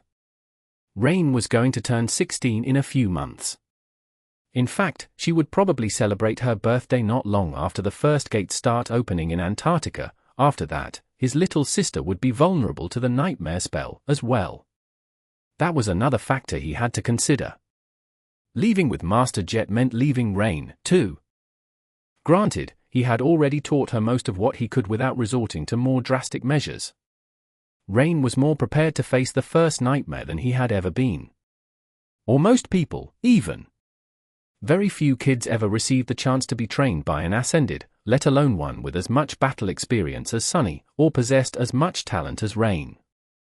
He glanced at her, lingered for a moment, and then asked, "Do you want to be an awakened?" The girl hesitated for a long time, then slowly shook her head, surprising him. "No. I don't know. I really want to be able to protect my family. But I don't want to be away from them. Or die. I had an older brother, you know." Sunny almost flinched, but forced himself to remain still. An expression of mild curiosity appeared on his face. "Oh." Rain remained silent for a bit, then sighed. "My mom and dad had a son, before adopting me. He got infected by the spell, and died. I don't think they'll be able to bear it if I die, too." Sunny looked away. A few moments later, he said, "Sorry to hear that." The girl shrugged, then looked at him with a frown. "What is up with you today, anyway? You're all serious." Sunny smiled. "Really? Well, I got an important day tomorrow. Besides, I gave my first lecture today. Shaping young minds is a very serious matter." Rain giggled with vindication. "Ah. So more people are going to suffer just like me. That makes me feel better." She smiled, then patted him on the shoulder. "That's good. I thought you were still moping around because Effie is not around that much anymore." Sunny looked at her with outrage. "Moping around? I never moped around." To be honest, he did feel a bit sad that his friends were out and about living their lives. The house seemed awfully quiet now that the boisterous huntress was gone most days. After the four of them had returned from the second nightmare, Effie got a bit drunk on having a healthy body. She greedily dove into all the things she never had a chance to do growing up as a disabled person. Since Cassie was indisposed and Sunny did not want to show his face in public, the government was very clingy in making her attend all kinds of events, as well. Now, the huntress only returned home once every week or two, and then disappeared the next day again. Kai got it even worse. Due to the nature of his new ability, he could not perform music anymore. It would have been strange to sing to crowds of people, knowing that his voice could literally mesmerize them. The famous idol group Knight and Gale announced their retirement, with Gale launching a very successful solo career and Kai transitioning to acting for the betterment of humanity as an ascended. At least that was how his agency spun his sudden decision. Now, the government paraded Kai around like a paragon of the human race. Cassie, Effie, and he had already been venerated as heroes after the Forgotten Shore, but after becoming masters at such a young age, their celebrity rose a whole another level. So, he did not have a lot of free time, either. Both Effie and Kai were in a strange position. They had nothing to do with the events of the Night Temple, but also could not, and would not, move on with their lives until Sunny and Cassie resolved their issues with Clan Vela. In truth, Sunny himself had told them to stay away from him, for now. Still, he missed their company. That is all right. This whole mess will end tomorrow, one way or another. He sighed, and then turned to Rain. You did well today. Keep it up. Now, go home before your parents call me again. The last time they very politely tried to explain to me that you have homework to do and I was keeping you too long was very awkward for all of us, you know. Rain laughed, then stood up and headed for the elevator. All right. But next time we spar, I am going to get you at least once. You'll see. Soon, she was gone, leaving him alone in the dimly lit dojo. Sunny sighed and looked at his shadows. After a while, he said quietly, as long as Rain is on Earth, those damned sovereigns better not leave Earth behind, otherwise, the great clans and I are going to have a problem. Chapter 761. Burning Candles. Back when the Dreamer army had suddenly returned from the Forgotten Shore, raising a storm with their unexpected resurrection, people started placing these candles in front of the academy for the one who had stayed behind, the last daughter of the Immortal Flame clan, Changing Star. Some believed that Nephis would not die as long as at least one candle continued to burn. As long as it burned, the Immortal Flame would not be extinguished. Now, 2 years later, the number of candles had not diminished one bit. In fact, there were more of them than ever. Changing Star's legend had not only remained alive, but continued to grow and spread. At first, the candles might have been just a desperate gesture by those who hoped against all odds that she would remain alive, but with each day that Nephis somehow defied death and continued to persevere, alone in the cursed darkness of the dream realm, her fame and influence rose. No one could explain how she was managing to survive in the desolate, lightless abyss of the Forgotten Shore, but she undoubtedly had not succumbed to its indescribable horrors. Sunny knew it better than anyone, but others knew, as well. The government was not shy about fanning the flames of the misguided fervor and using Nephis to fuel the propaganda machine, painting her as the symbol of the noble and unbreakable spirit of humanity. It was easy for them to confirm that Changing Star still lived, after all. Unlike those who turned hollow, someone like her showed signs of brain activity similar to that of a dreaming person. So, they did not even have to invent false proof. By now, there were at least 100,000 burning candles placed in front of the academy, where she slept in a heavily protected underground chamber. Sunny sighed, then shifted his gaze to a delicate silhouette kneeling in front of the candles. Cassie lit one of her own, waited until some wax melted and flowed to the ground, then placed the candle near the others and stood up. She was wearing civilian clothes. Her attire was tidy and mundane, but despite that, no one could mistake her for an ordinary person. The solemn and otherworldly beauty of the blind girl surrounded her like an invisible barrier, making a few people who came to light their own candles stay away, looking at her with stunned reverence. Not paying them any attention, Sunny scowled a little and walked over. As he approached, it seemed as though the shadows of the burning candles grew a little deeper. Welcome back to the real world. When did you arrive? Cassie lingered for a moment, then turned to him and smiled a little. Just a few minutes ago. My tether is here, in the academy. Sunny nodded. As masters, they were able to travel to the dream realm physically and at will. Once there, they were still bound to a gateway anchor, and had to use it to return to the real world. However, at the same time as their connection to the dream realm had grown stronger, their connection to the waking world had become a little less absolute. To return, each ascended had to create a tether, an intangible mark that served as their beacon on the return journey. They would appear at the spot where their tether was placed. Creating or moving a tether was not too hard, but required some time. Sunny's own was situated in the dojo below his home, but Cassie had to choose where to place hers more carefully. Ambushing a master at the moment of their return was the best way to catch them in their weakest state. So, the supremely defended academy was a good choice. He looked at Cassie with some concern, then asked, How have you been? The young woman smiled. Not too bad. We've been busy these last 6 months. Exploring the ivory tower, restoring the flying ship to its true glory. Now that I had studied it at its prime, there is a lot more we can do. Sunny knew that Cassie had spent a lot of time learning from Noctis about his remarkable ship. It seemed that she was putting these lessons to good use. His face darkened a little. "Are you still planning to take it over the Hollow Mountains?" The blind girl sighed. "Yes, maybe. The Firekeepers are still too weak to make that journey. But perhaps today's negotiations will change things. Clan Vela knows more about the Hollow Mountains than anyone else, after all." Sunny scoffed. "And you think they will just share that knowledge with you?" Cassie lingered for a second, then weakly shrugged. "Why not? Now that St. Cormac is dead, someone has to continue his mission." She hesitated for a bit and asked, "If we do go, will you come with us?" Sunny laughed. "I don't know. Gods, why does everyone suddenly want me to come with them these days?" Cassie faced him and remained silent for a few moments. Then, she simply said, "Because you are strong." Sunny looked at her with a faint smile, then turned away. "I guess I am. Anyway, are you ready for the negotiations? Things can go really bad for us, you know." The blind girl nodded and turned her back to the sea of glowing candles. "I know." As she said that, a luxurious black PTV appeared in view, stopping some distance away. Its door slid open, and the representative of the great clan Vela stepped out onto the pavement.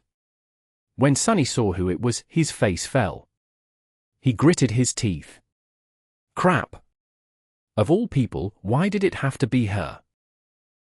Chapter 762. Negotiations. With alabaster skin and a slender figure, the young woman looked both beautiful and daunting.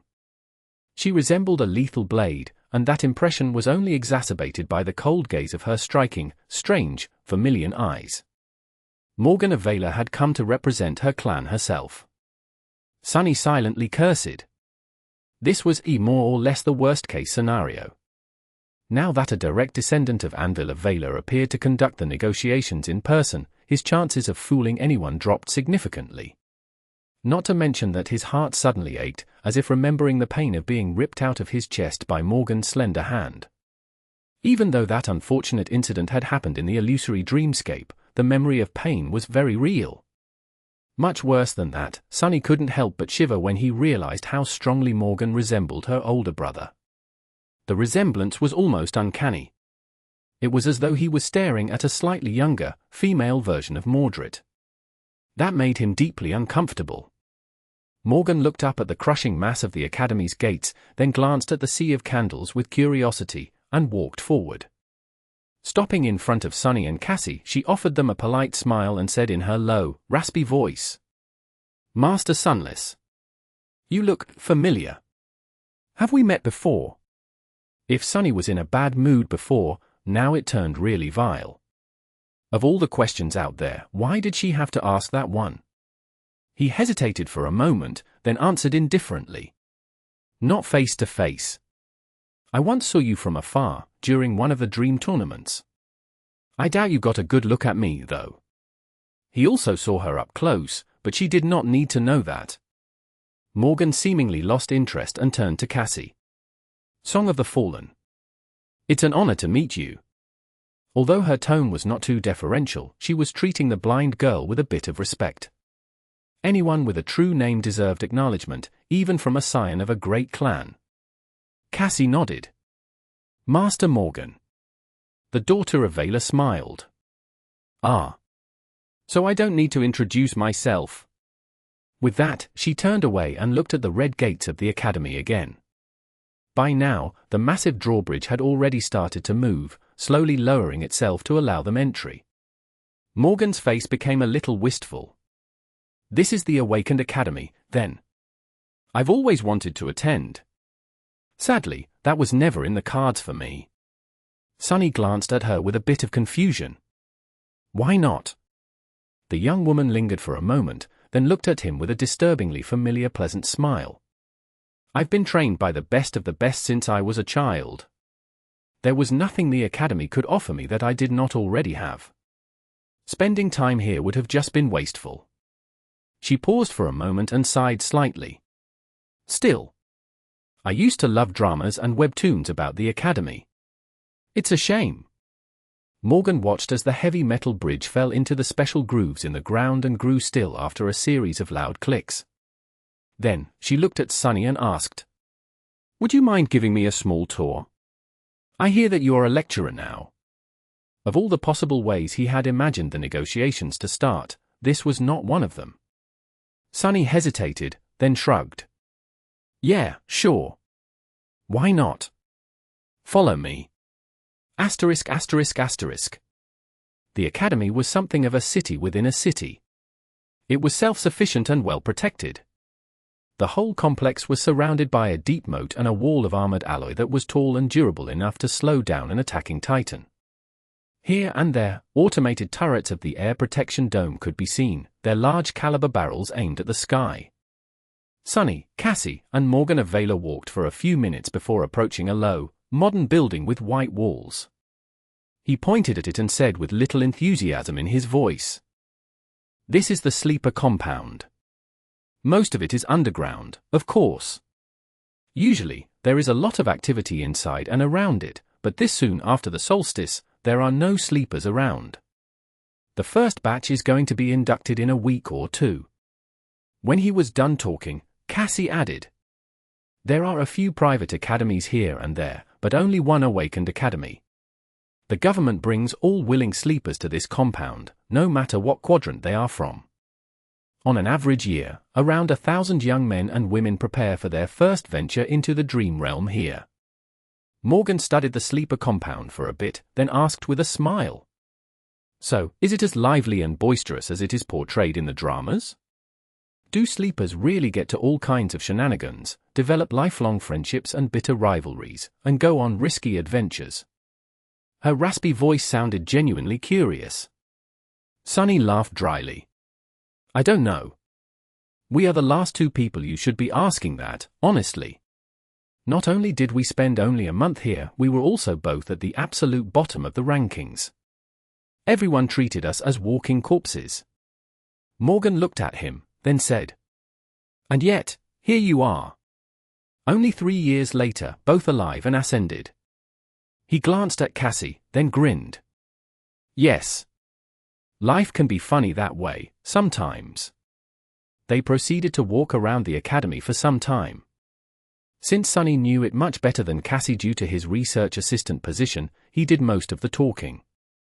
He showed Morgan around, explaining the purpose of various compounds and buildings, while she listened with interest and asked questions from time to time. All in all, Morgan of Valor seemed really friendly. That was the danger of it, however. Sunny did not miss the fact that the more he talked, the more information about himself he was giving away, and the harder it was to keep his guard up. Although the daughter of the great clan seemed pleasant and well-meaning, the truth of it was that every one of her words was calculated and served a purpose. His worst fears were coming true. The emissary clan Valor sent was not some arrogant, cavalier fool. Instead, they sent a lethal princess with eyes so sharp that her gaze could almost cut skin. Although Morgan had not made it apparent, the negotiations had already started. Chapter 763. Dangerous Questions. As his face grew a little dim, Sunny lingered for a moment and then gestured at the building. "This is the hospital complex of the Academy.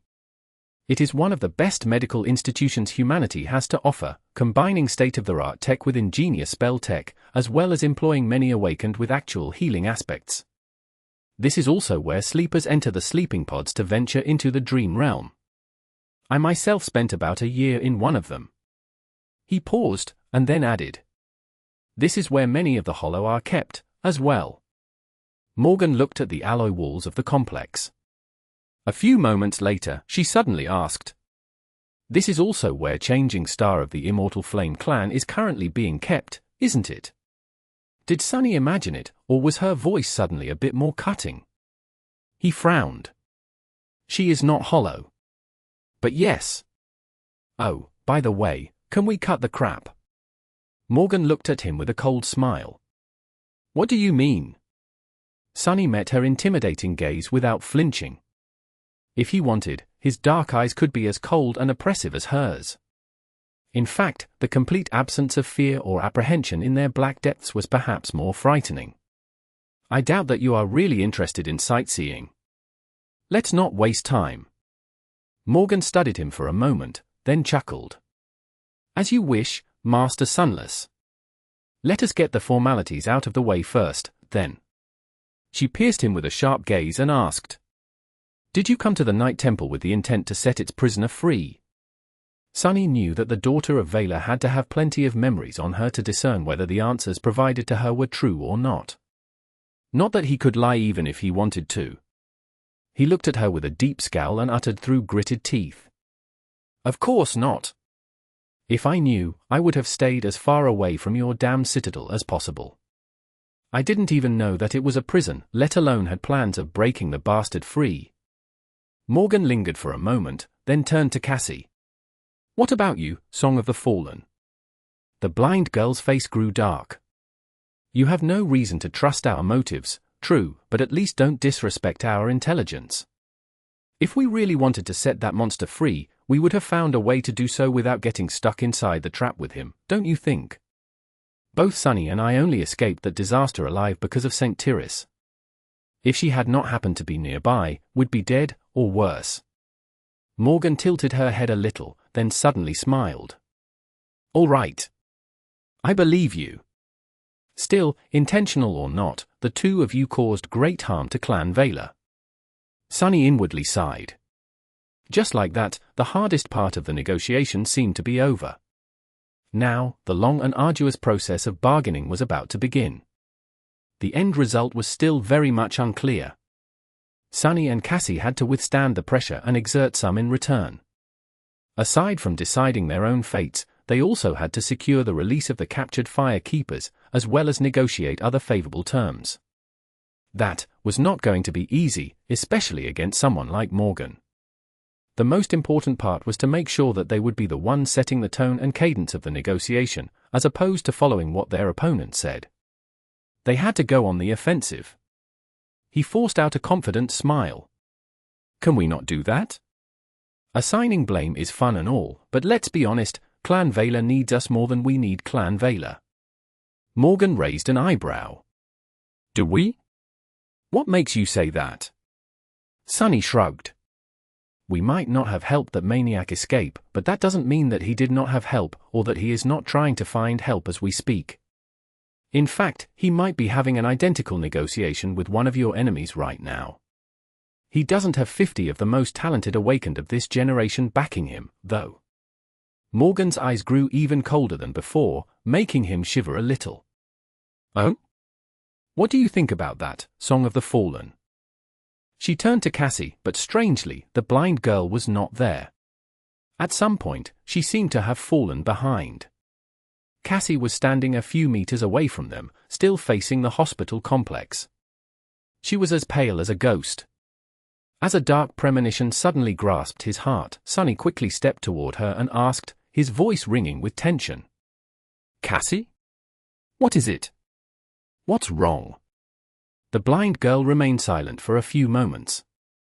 Her hand suddenly moved, as if trying to find the pommel of the quiet dancer.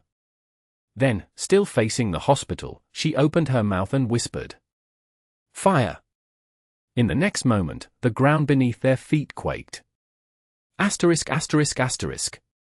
Deep underground, in a heavily protected room, a sleeping pod was glowing softly in the darkness. Inside, a young woman with silver hair slept, her face pale and still. Then, however, her eyes suddenly began to move beneath the eyelids, as if she was experiencing a terrible nightmare. A strange heat suffused the air. A split second later, something flashed.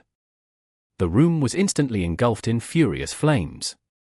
The armored door flew off its hinges and melted in the air, turning into a spray of liquid metal. The reinforced alloy walls cracked. The sleeping pod was violently torn to pieces. The force of the explosion was so dreadful that a destructive shockwave rolled through the whole level, causing incredible damage. Loud alarms screamed, and as the lights went off, emergency lamps ignited, drowning the burning corridors in a dim red glare. That light was almost instantly outshined by the angry glow of the spreading fire, however. In just a couple of seconds, the most protected level of the hospital complex was utterly devastated. Chapter 764.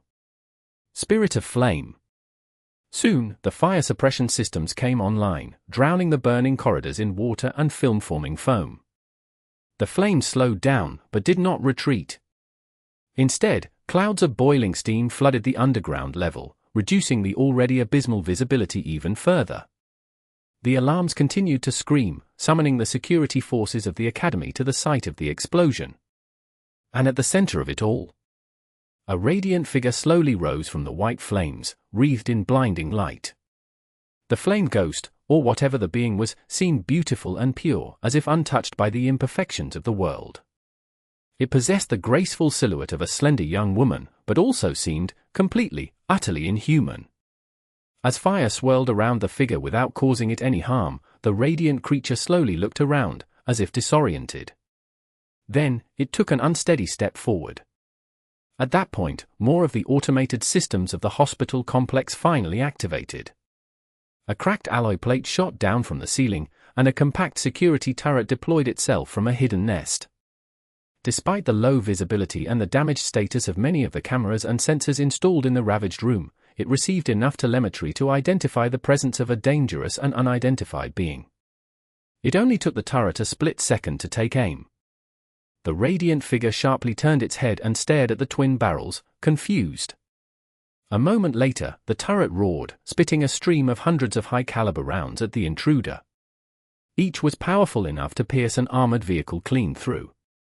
None of them managed to wound the fire-wreathed apparition, however.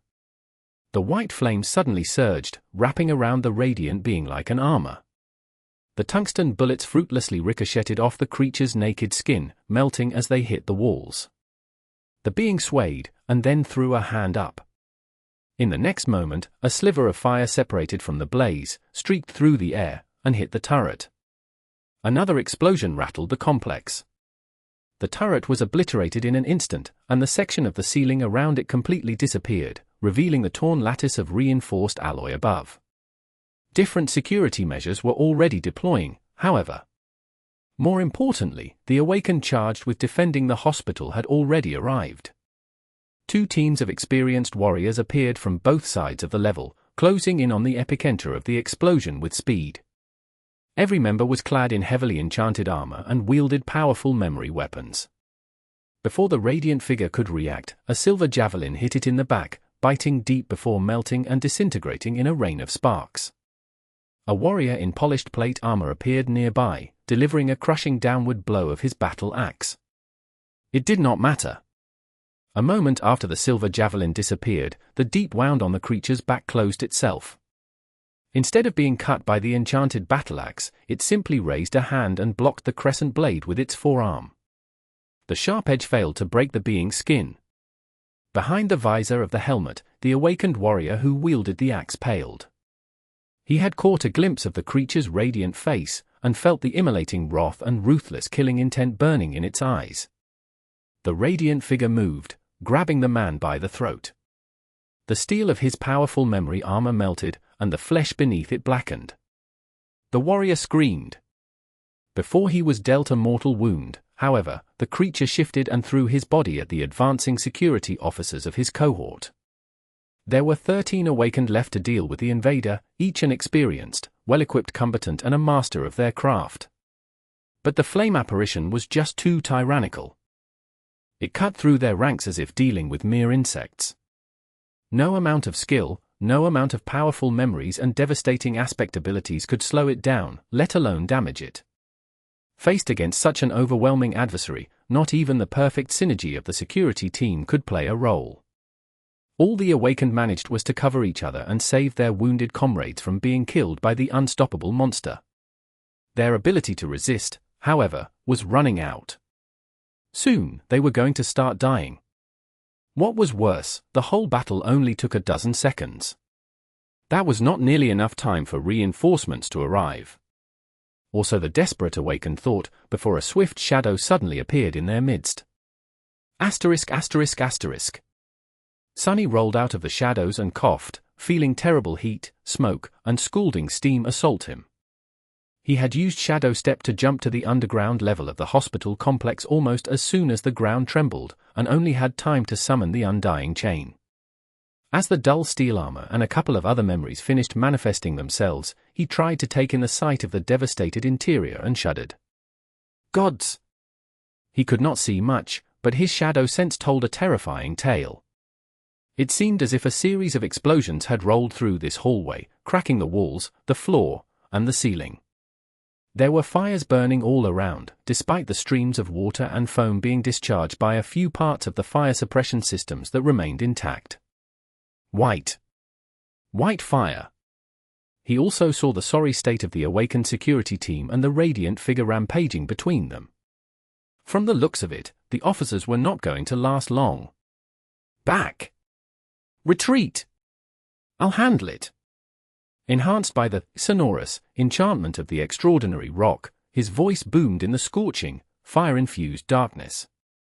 Not daring to disobey the authority in his order, the awakened did not make him ask twice. Grabbing their wounded, they hastily disengaged from the combat and ran. At the same time, Sunny dashed forward. His heart was beating like crazy. Can't. Because of all the fire and the damage done to the ventilation system, there was not a lot of oxygen left in the air. It was hard to breathe.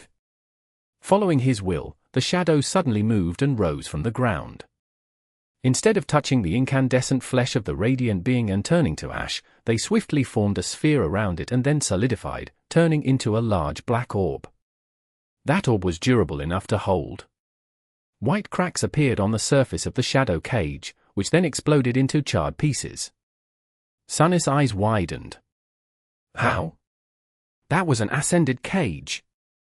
He closed in on the radiant being, allowing the shadow lantern to devour all the light around and submerge the hallway in absolute darkness. For a moment, everything became black. And then, two furious white eyes ignited in the blackness. A moment later, a white silhouette became visible again, surrounded by a blinding glow. That glow pushed against the darkness, on the verge of vanquishing it. However, Sunny was already near the radiant figure. He could attack it freely. But he did not. An incandescent hand shot forward, aimed at his throat. Sunny allowed it to grab his forearm, instead. A terrible pressure and heat descended on his arm, slowly turning the steel of the undying chain bright orange. He could feel his flesh beneath it starting to burn. But he still did not attack. Instead, Sunny dismissed his helmet and looked straight at the flame apparition. Stop! His arm was in a sea of blazing pain. Refusing to move, Sunny looked at the beautiful radiant face in front of him. Stop! It's me! Slowly, a vague hint of recognition appeared in the burning white eyes of the radiant monster. The blinding light emanating from her skin dimmed a little. Sunny gritted his teeth. Changing Star! Her hand trembled. The stark inhumanity of her face grew less frightening. The apparition opened its mouth. Her voice was hoarse and awkward, as if covered in rust after not being used for a long, long time. Sunny. He forced out a pale smile. It's me. Snap out of it, damn it. The radiant figure, Nephis, froze. Slowly, the light suffusing her skin dimmed, and then became extinguished. The fire devouring the underground level weakened, too, allowing the fire suppression systems to douse it. Standing naked amidst the devastation caused by her, Changing Star stared at Sunny with a confused expression. Then, she suddenly swayed, and fell down. Sunny was barely quick enough to fall to his knees and catch her. Holding Neph in his arms, he looked up and noticed the awakened warriors of the security team staring at him in shock from afar. The corner of his mouth twitched. What are you doing, fools? Bring me something to cover her up. Don't you know who this is? He shook his head, hiding the fact that he was as stunned as they were. This is Lady Changing Star, the last daughter of the Immortal Flame clan. She's back. Chapter 765. Turmoil. Sunny sat on a flimsy chair in the waiting area in front of an armored door, shell-shocked by what had happened. What was happening? failing to envision what was going to happen. His mind was thoroughly scrambled. The waiting area was situated on a different level of the hospital complex. By now, the one devastated by the recent events was already put off. The fires were gone. Teams of the academy staff were sifting through the wreckage, trying to determine the amount of damage done to the structure of the building and various equipment. Those wounded by the explosion and the members of the security team were being hastily treated. It seemed that no lives were in danger, mostly because Sunny had gotten there in time. What exactly had transpired? He had a good idea. Back when Sunny had awakened, he had unconsciously activated his aspect ability before fully regaining his consciousness. As the result, he had come to his senses standing near the sleeping pod instead of inside of it. Shadow Step was a teleportation ability. What if he had gotten a direct damage ability? What if he had been a tyrant, at that? This was not an uncommon occurrence among the awakened. Kai had gone through something similar, if Sunny remembered correctly. The same must have happened to Nephis. It was just that her new ability had turned out to be nothing short of devastating. As expected from the daughter of the Immortal Flame clan. After spending a whole year on the Forgotten Shore and then 2 more wandering alone through the Dream Realm, she must have been extremely disoriented by the return to the waking world. Using her aspect caused her to be in the throes of terrible pain, as well. Her flaw was very cruel, after all. Perhaps Neph could have regained her composure, but sadly, the automated battle systems of the hospital complex were not sophisticated enough to differentiate between an unknown awakened and an active threat. Even the members of the security team had failed to make the distinction. All they had perceived was that the guarded room where the heir of the Immortal Flame slept had been destroyed, and that a seemingly inhuman apparition stood among the fires. In any case, the turret had unleashed a hail of bullets on Nephis, causing her muddled mind to switch into combat mode. After that, all she saw was a threat. In combat, you had to kill the enemy and prevent the enemy from killing you. Who knew how much damage she would have done if Sunny had not appeared on time? Lucky. But how was she so powerful? 14 powerful awakened had failed to even slow her down. Not even the cage he had created from shadows could withstand the heat of her flames. Sunny scowled, then grimaced. Cassie was sitting nearby, gripping his hand so hard that even Boneweave was struggling with the pressure. Both of them were waiting for the doctors examining unconscious Nephis to deliver some news. He patted the blind girl on the shoulder, then said awkwardly, "Cass, my hand." She turned to him with a confused expression, then flinched and let go. "Sorry." They weren't alone in the waiting area. In fact, a small crowd of people was there with them: doctors, faculty members, a few disheveled government agents, academy administrators. Everyone was anticipating the news with bated breaths. Their faces were pale, shocked, and excited. Morgana Vela was there, too, leaning against the wall and typing something in her communicator, her expression calm and nonchalant. She seemed to have understood that their negotiations would have to be postponed. What was the point of negotiating with Sunny and Cassie when everything had just changed? If Vela wanted to recruit the members of Changing Star's cohort and the Fire Keepers, they were going to have to speak with Changing Star herself, most likely. Or they would continue their attempts to assassinate her. Provided that Vela had been the great clan responsible for sending Caster, of course. Sunny closed his eyes for a moment. Right. There's also that. The situation had already been incredibly murky and complicated, and with Nepha's return, everything was turned upside down and made even more convoluted. Chaos, it was pure chaos. Everything was changing.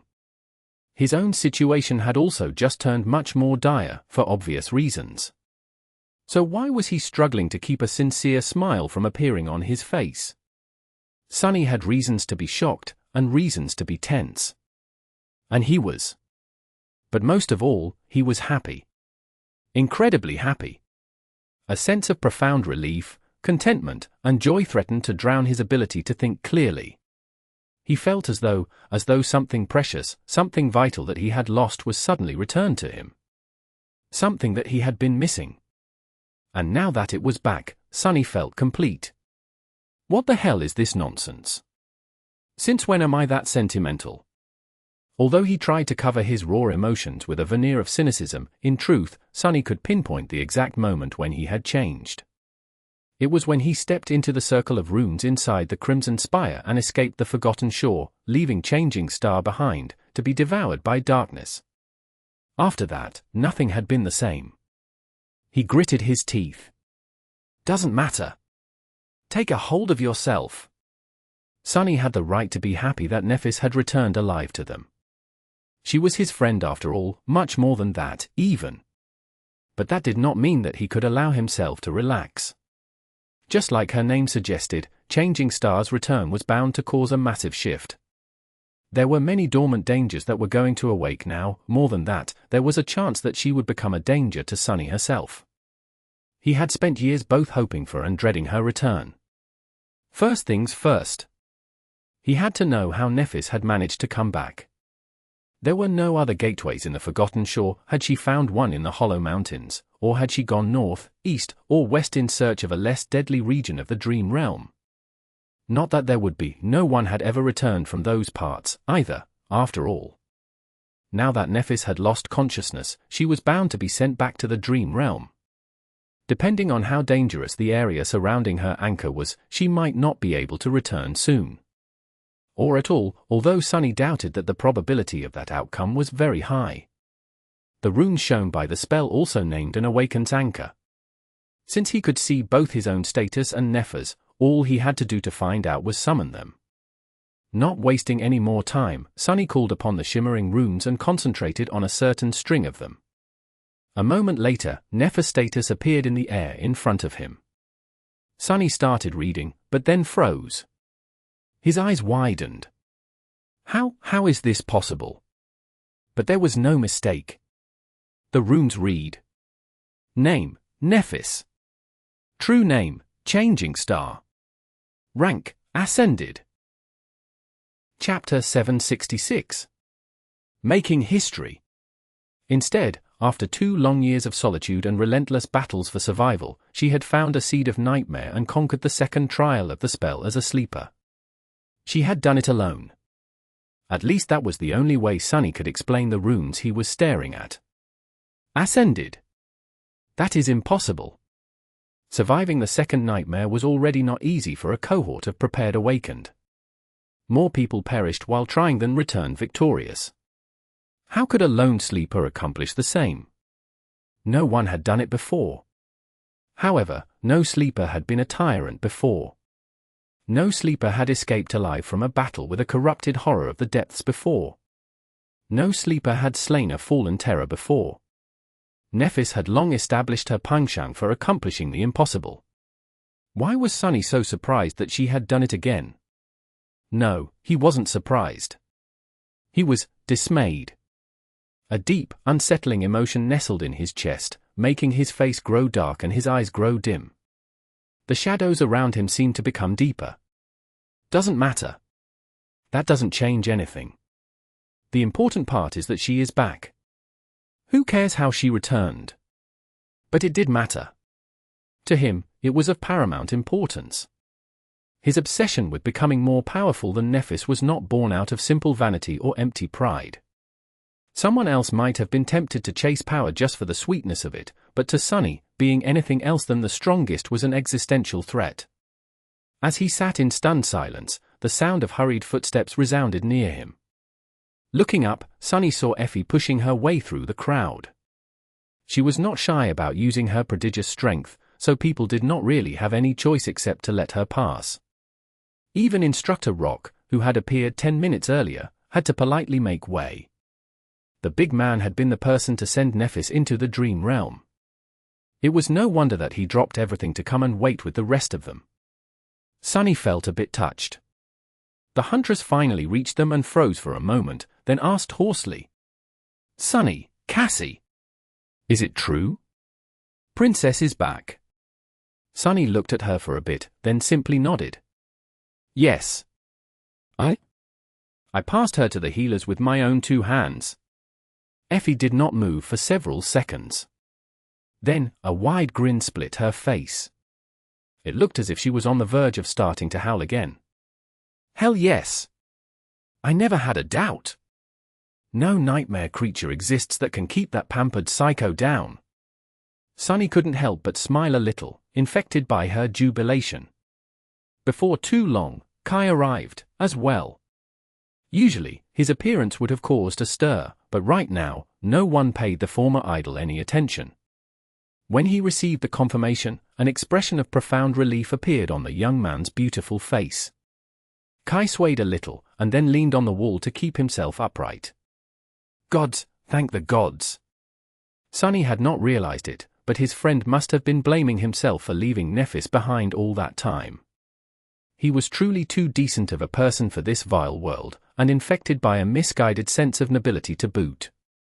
Knowing that he had escaped the hell of the Forgotten Shore because of someone else's sacrifice must have pressed down upon him a lot. The four of them huddled together and waited. Sunny silently observed the faces of his friends, seeing sincere happiness and relief written all over them. Some, Kai especially, looked on the verge of getting emotional. Unlike him, they had no reason to feel a strange ambivalence about Changing Star's return. And looking at them, Sunny decided to ignore the darker part of his mind for a bit, too. Whatever happened, he would have to deal with it then. If he had to die to avoid becoming a slave, he would. If he had to kill in order to remain free, that was not out of the question, as well. But for now, he chose to just share this rare moment of joy with his friends. The founder of their cohort was back, after all. Soon, the armored doors finally opened, and one of the awakened healers in the employ of the academy appeared from them. Everyone gathered in the waiting area held their breaths. Even Morgana Vela looked up from her communicator, strange sparks igniting in her vermilion eyes. One of the government agents couldn't contain herself and asked, How is she? Lady Changing Star is really back. The healer lingered for a moment and then nodded. She is. Her physical condition is fine, better than fine, even. Perfect. As for her mental condition, we will know when she wakes up. Lady Nephis is currently sleeping. Someone from the crowd immediately spoke. Sleeping? Do you mean that she is back in the dream realm? The healer hesitated, then slowly shook her head. No.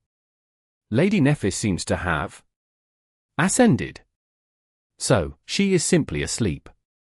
For a moment, the crowd seemed to have lost the ability to speak. And then, all hell broke loose. Despite the government's attempts to stall for time and control the narrative, just in a few minutes, the incredible news of Changing Star's return spread across the network. Not long after that, another explosive rumor appeared, claiming that she was now a master. Just like that, all of humanity learned that Nephis of the Immortal Flame clan, the descendant of the two legendary pioneers and the famed hero of the Forgotten Shore, had become the first human in history to conquer the second nightmare as a sleeper, thus jumping ranks, and return to the waking world unscathed. Her already prolific fame and exalted status instantly soared as high as the sun. While Nephis slept, her arrival was already creating titanic waves in the mindset of millions of people. In front of the awakened academy, 100,000 candles continued to burn despite the falling snow. And cast by their flames, 100,000 shadows danced on the ground. Chapter 767. Measure of Strength. While exaggerated, the reaction of both mundane humans and awakened alike was easy to understand. In this dark and fragile world that balanced on the verge of destruction, everyone longed for something to illuminate their lives and chase their fears away. Everyone desperately searched for hope. Thinking about it, Sunny couldn't help but remember the description of Neph's aspect. Lightbringer. You are a creature of light that was banished and doomed to exist in the darkness. You bring radiance and warmth to wherever you go, but with it comes indescribable longing. Was hope the longing it talked about? Longing was just another word for desire, after all. In any case, the government had long used Nephis to satiate that desire. They had constructed an uplifting narrative around the event of the Forgotten Shore and made her the linchpin of the story. No matter how much Sunny hated the abhorrent movie adaptation that had been rushed through production soon after their awakening, he had to admit that it was a sign of how deeply the survivors of the Dreamer Army and their leader had affected the public. To be fair, the government had not needed to work too hard to turn Changing Star into an iconic figure. Her achievements had truly been singular and remarkable. Her perceived martyrdom had truly been compelling. What was more, Nephis had inherited an already established and powerful legend simply on account of her birthright. Her grandfather was the first human to conquer the second nightmare and become a master. Her father was the first to conquer the third and become a saint. Both of them were great warriors, pioneers, and revered heroes of humanity. And now, she had joined their ranks by becoming the first human to ascend directly from being a sleeper. Considering all that, he was not surprised to see how intensely people reacted to the news. Already, there were a lot of discussions on the network predicting that changing Star would inevitably become the first to conquer the fourth nightmare and push humanity one step closer to salvation, as her parents and grandfather had done. If only they knew. If only they knew that sovereigns had already given up on their world, and that very soon, hundreds of millions of people would probably die for it. And that the hero they were praising had much grander ambitions. Conquer the fourth nightmare? No, that was too trivial for changing Star of the Immortal Flame clan. She was going to conquer all nightmares. She was going to destroy the spell itself. Or at least try to, even if the waking world had to burn as the consequence. While the government agents ran around with panicked expressions and most of the waiting crowd dissipated, Sunny found himself leaving the group and walking away to find something to eat. Morgan Avela had left some time ago, so he did not feel too threatened. Oh, right, the true negotiations ended up never happening. I wonder what it means for my future. Eventually, he settled in the hospital's cafeteria and forced himself to swallow some food. A few years ago, he would have been ecstatic to be able to feast on high-quality food like that. But now, he did not even feel the taste of various dishes. They might as well have been mimic meat or synth paste. Sunny sat quietly, consumed by thoughts, when Effie suddenly appeared nearby and landed on a chair near him. There was a mountain of food on her own tray. The huntress looked at him with a smile. Great minds think alike, huh? She took a bite out of a small cake, then swallowed it entirely and said with satisfaction. The healers want us to come help them when Nephis wakes up. You know, in case she becomes agitated again. Sunny silently nodded. Effie sighed. I can't believe that she just went and ascended. Well, I can actually. It is still amazing, though. Neph must have one hell of a crazy story to tell. It might even be more unbelievable than our own. He shrugged, then put a spoonful of something mildly spicy in his mouth. The huntress studied him for a while, then suddenly said, You know, for someone who was just reunited with their first and best friend, you don't look too happy, doofus. Sunny glanced at her. Who said that we are friends? Effie scoffed. Don't lie to me, Sunny. I know how you feel about Nephis, and how much of it you feel. What's up with you? He grimaced. Lie? How can I lie? Sunny lowered his eyes, hesitated for a while, and then said quietly. Stronger? I wanted to be stronger than her. I really, really tried. And to be honest, I am very annoyed that all of it was for nothing. The huntress looked at him with a strange expression. Is that why you were in such a hurry to challenge the second nightmare? He leaned back and turned away. Yeah. That was a big part of it. Effie lingered for a bit, then slowly shook her head. Listen, Sunny. I am really sorry to say this, but you will never be stronger than Nephis. He looked at her sharply, sparks of anger igniting in his eyes. Oh yeah? Why is that? She sighed. It's very simple, really. Both of you are exceptional, talented, and have great will. Both of you are incredibly strong.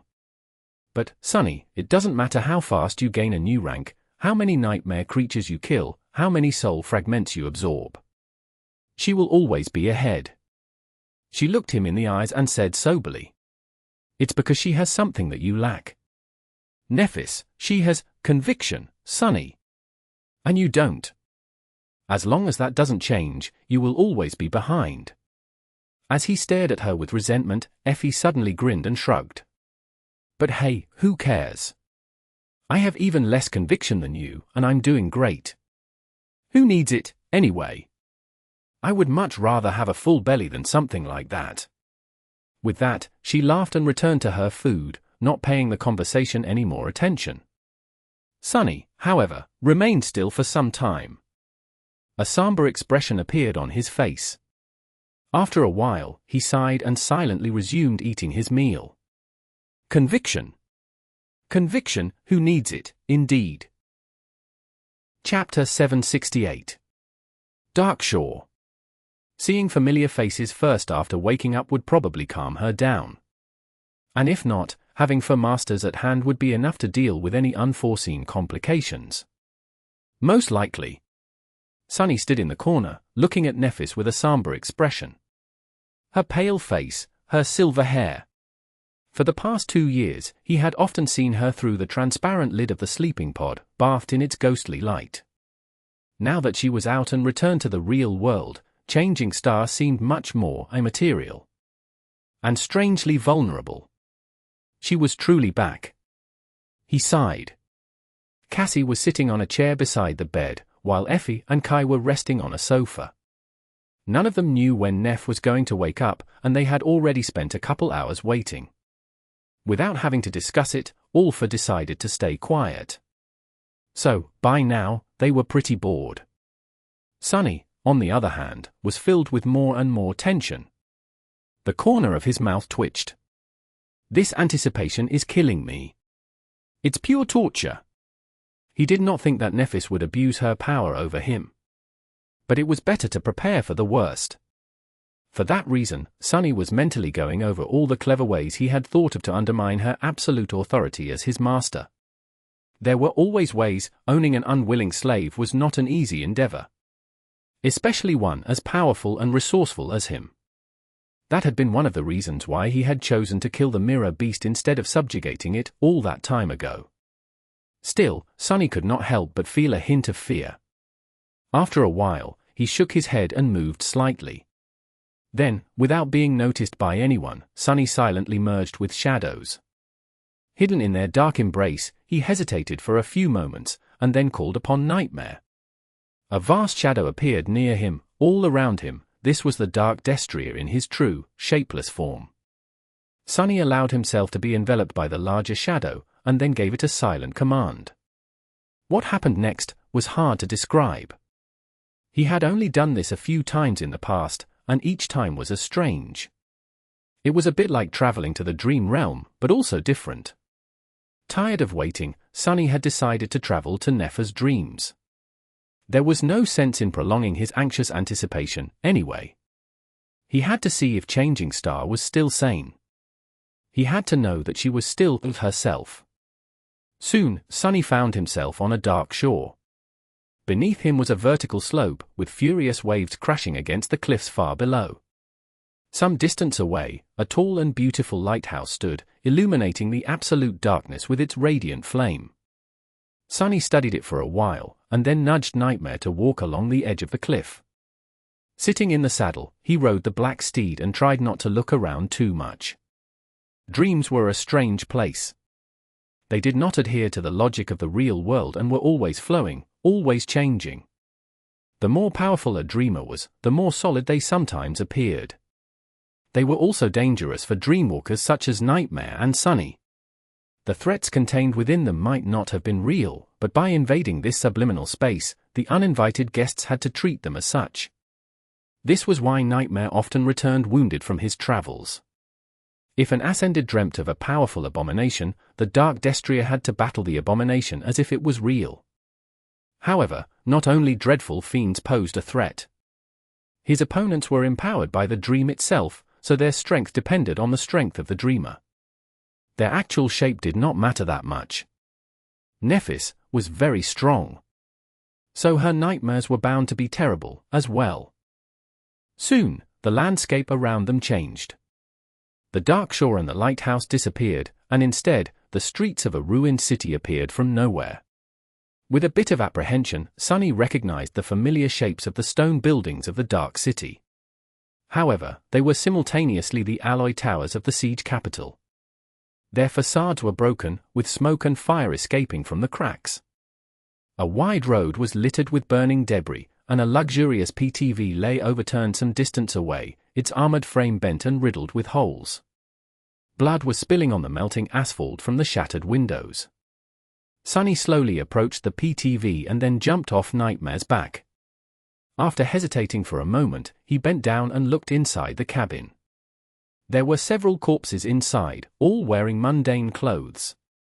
Most disturbingly, these people lacked faces, and instead looked like smooth-faced mannequins. Their flesh, however, was quite real, and terribly mangled. With a frown, he looked away and studied the surroundings. It did not take him long to notice a trail of blood leading away from the burning PTV. Leaving Nightmare behind, Sunny followed the trail. He crossed the street and entered the foyer of a business tower through a large hole in its wall. Looking around, Sunny noticed that the foyer strangely resembled the silent shore of the dark river they had crossed once, a long time ago, while searching for the remains of the First Lord. White fog swirled above the water, full of silent whispers. There was only one thing that did not seem to fit: a large reception desk stood not too far away from him, drowning in shadows. Sunny slowly walked to it and then moved around. Behind the desk, leaning on it with her back, a young woman with silver hair sat on the ground. Her face was pale and tired, and her striking grey eyes were devoid of any light. She was wearing mundane clothes, which were marred with blood. Sunny sighed, and then said, "Hey, Neff." The young woman slowly looked up, and then smiled. "Hey, Sunny." Chapter 769. Maybe. Maybe in her dreams, Changing Star allowed herself to show it more often. Looking at the reception desk serving as her cover, he tried to make his voice sound calm and asked, "What are you doing here?" Nephis lingered for a moment and then looked down. "Hiding." Sunny raised an eyebrow. "From what?" Her voice grew quiet as she answered, still looking at the ground. "Bad people." He sighed. It seemed that the memory this nightmare had spawned from belonged to a much younger Nephis. Something similar must have happened to her when she was a kid, and so, although Changing Star looked like her adult self, she was simultaneously a child. That meant that she was not supposed to have any memory of meeting and getting to know Sunny, and yet, she did. Dreams were strange that way. All kinds of contradictions could exist within them, merging things that could not coexist in reality. Sunny lowered himself to the ground and sat next to Neff, leaning on the surface of the desk beside her. He remained silent for a while, and then said with a reassuring smile, "Well, don't be afraid. I'll hide here with you. I am very good at hiding, you know.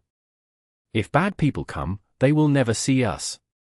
Nephis slowly shook her head. "I don't know." Sunny crossed his arms. "And if they do see us, I'll deal with them. I am very good at dealing with things, as well." She did not move for a long time, and then suddenly said, "This is a dream, isn't it?"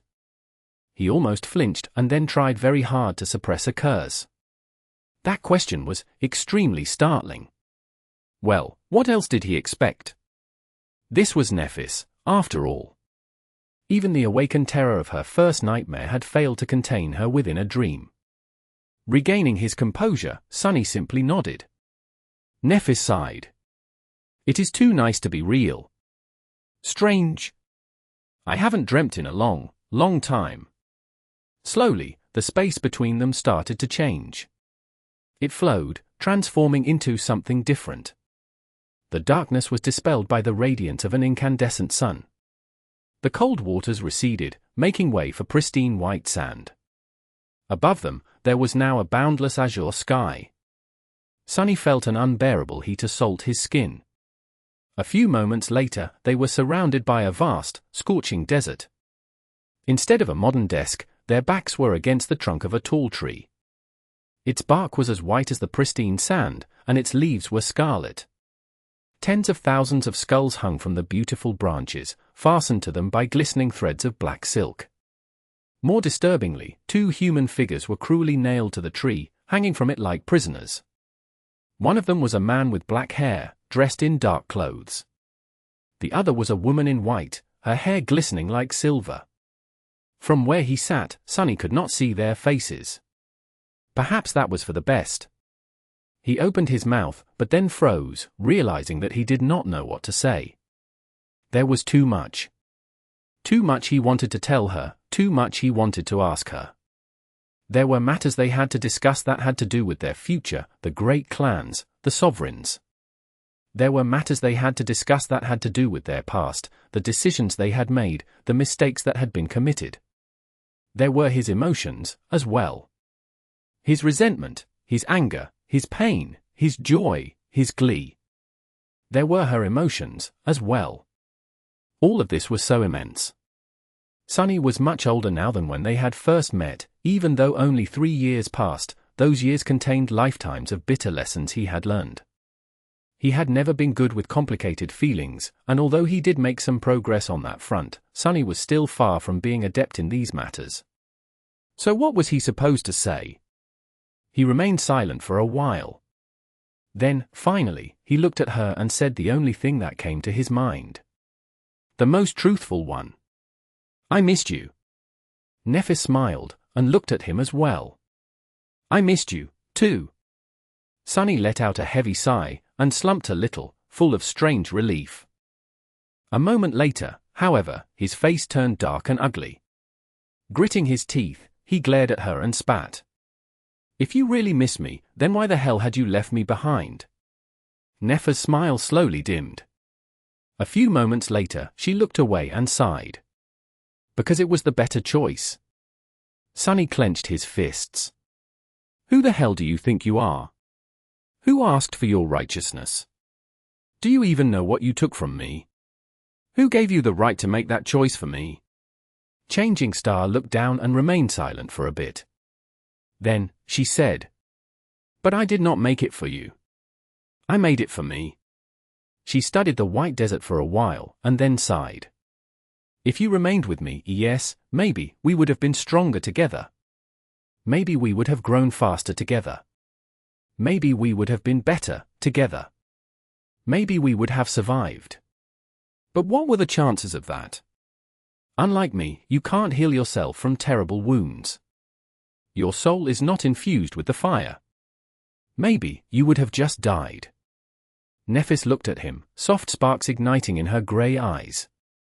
That was too many maybes, Sunny. I had to have the worst outcome in mind. So I made the decision that did not risk your life.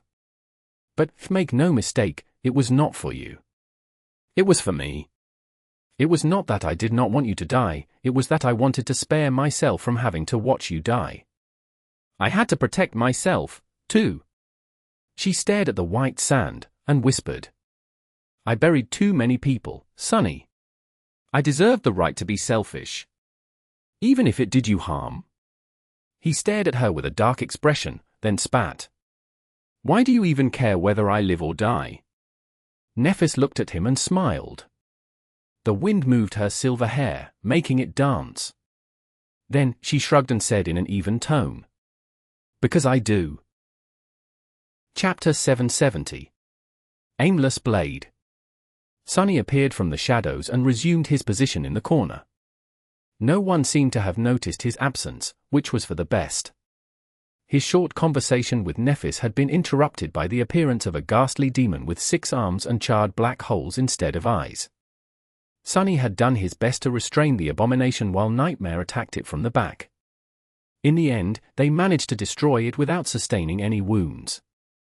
It had not been an easy battle, though.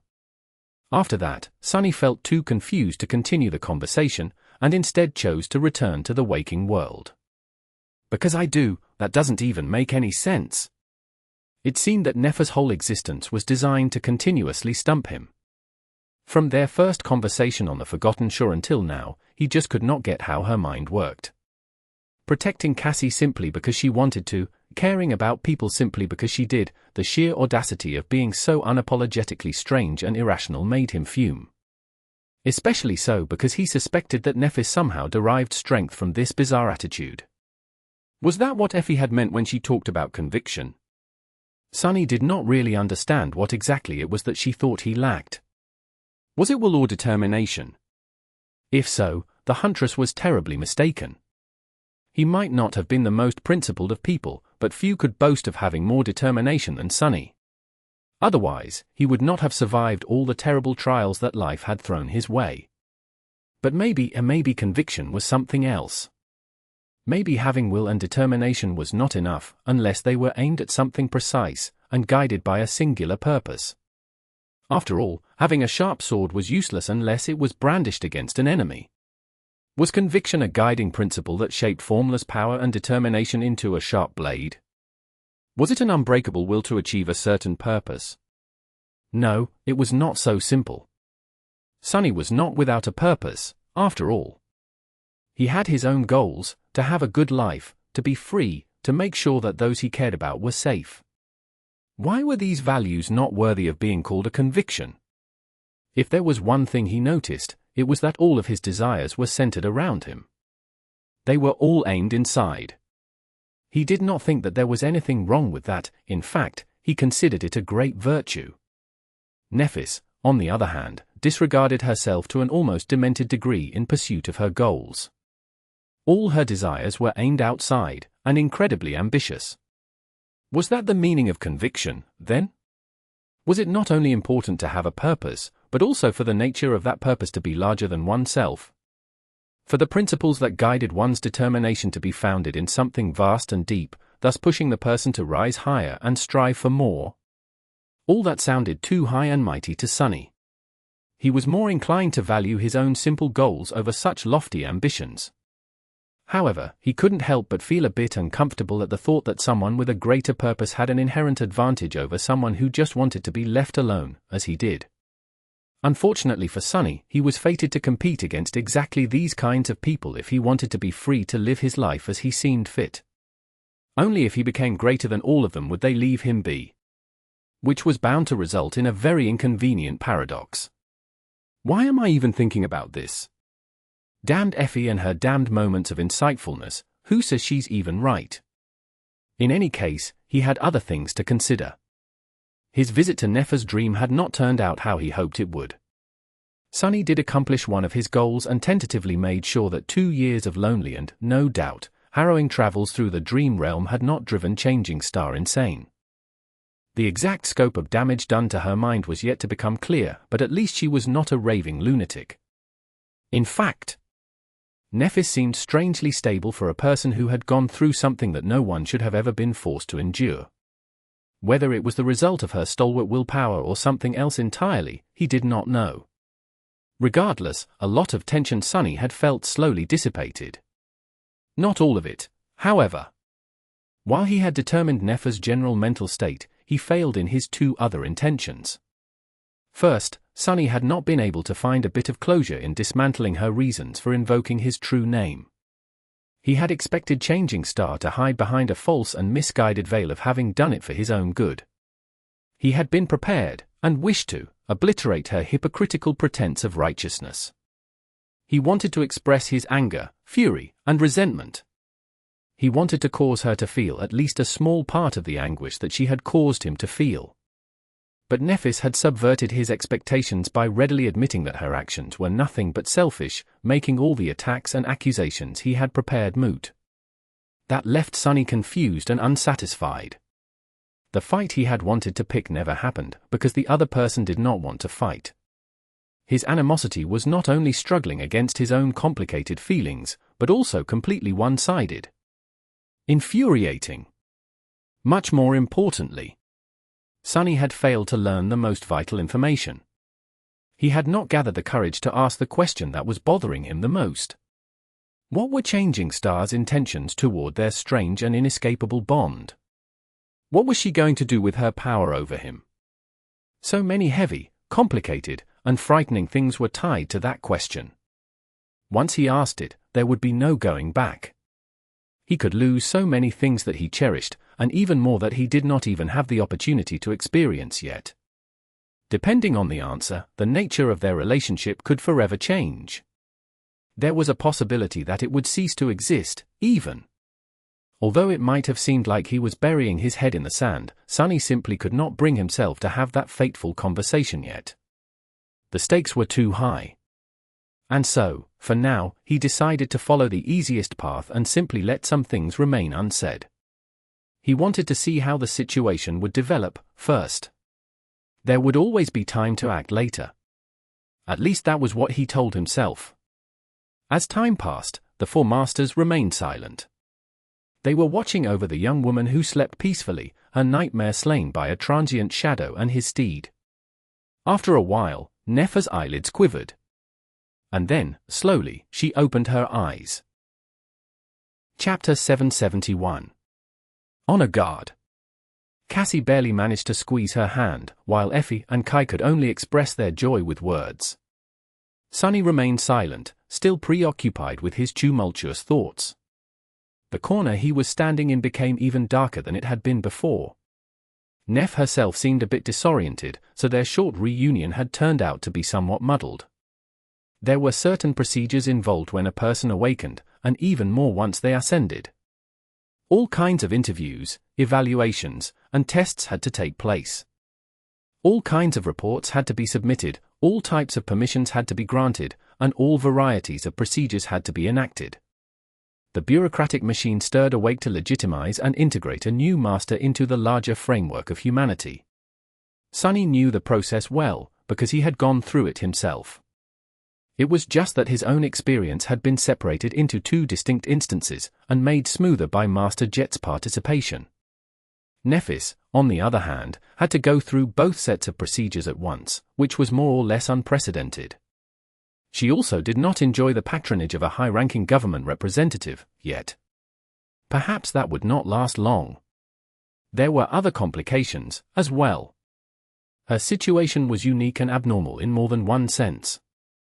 Just the fact that she had become a master without establishing a gateway anchor in the dream realm alone was enough to make the bureaucracy stutter. The government agents had their work cut out for them. It was not all bad, however.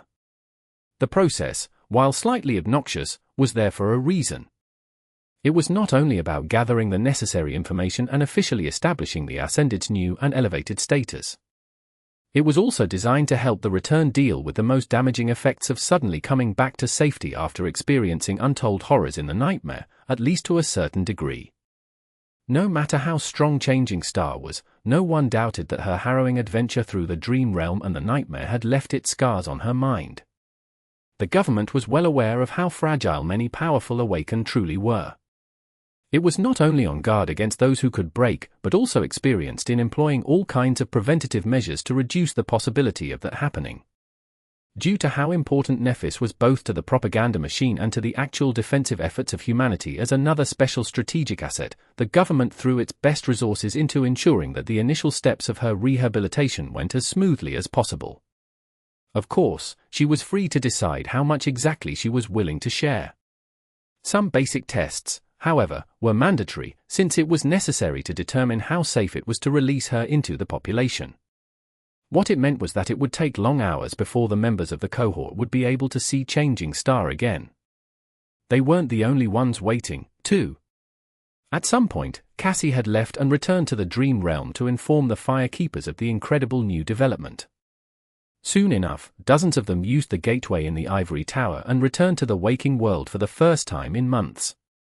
Since their sleeping pods were situated right there in the hospital complex of the Academy, it did not take a long time for all of them to gather in the hallway near where Nephis was undergoing her interviews. Now, around 50 young awakened crowded it, as if standing guard. After spending almost half a year in the Dream Realm, the Firekeepers looked rough around the edges, if not a little feral. They were wearing civilian clothes, but no one would mistake these people for mundane humans, or even ordinary awakened. There was a strong sense of silent threat radiating from them. Their expressions were full of glee, but their gazes remained firm and heavy, making anyone who approached feel ill at ease. That was especially true for the members of Cass's former cohort, which was now led by the stoic healer, Shim. They were all on high alert and ready to pounce on anyone representing a threat. With the Firekeepers standing guard, any potential action by the great clans was bound to end in failure, or at least outright disaster. In fact, they seemed so fierce that even the security teams of the Academy became nervous and sent a few cohorts of their own to keep watch on the celebrating group. It was easy to read the extreme apprehension on the faces of the security officers, though. Awakened or not, they seemed to understand that they stood no chance against the elites of the Forgotten Shore if push came to shove. Observing all that, Sunny couldn't help but ask himself a question. If 6 months of hiding in the relative safety of the Ivory Tower had such a drastic effect on the Firekeepers, then what had 2 years of traversing some of the direst regions of the Dream Realm done to Nephis? After a while, he quietly approached Cassie and asked quietly, "How is it going?" She turned her head slightly and frowned. "What do you mean?" Sunny smiled darkly. "Come on. There's no chance that you did not use your ability on one of the government agents handling Nephis processing. So what is happening?" She hesitated for a few moments, then sighed. She seems to be in shock, somewhat. But mostly, she's fine.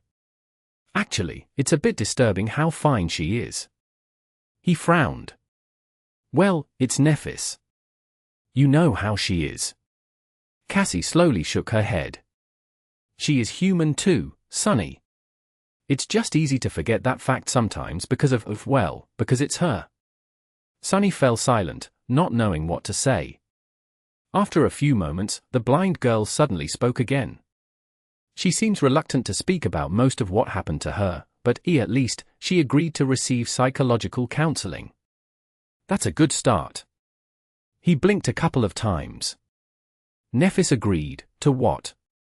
The idea of Changing Star being willing to undergo something like counseling did not fit into his head. It was just too bizarre to imagine. Sunny frowned. Maybe she did change, a little.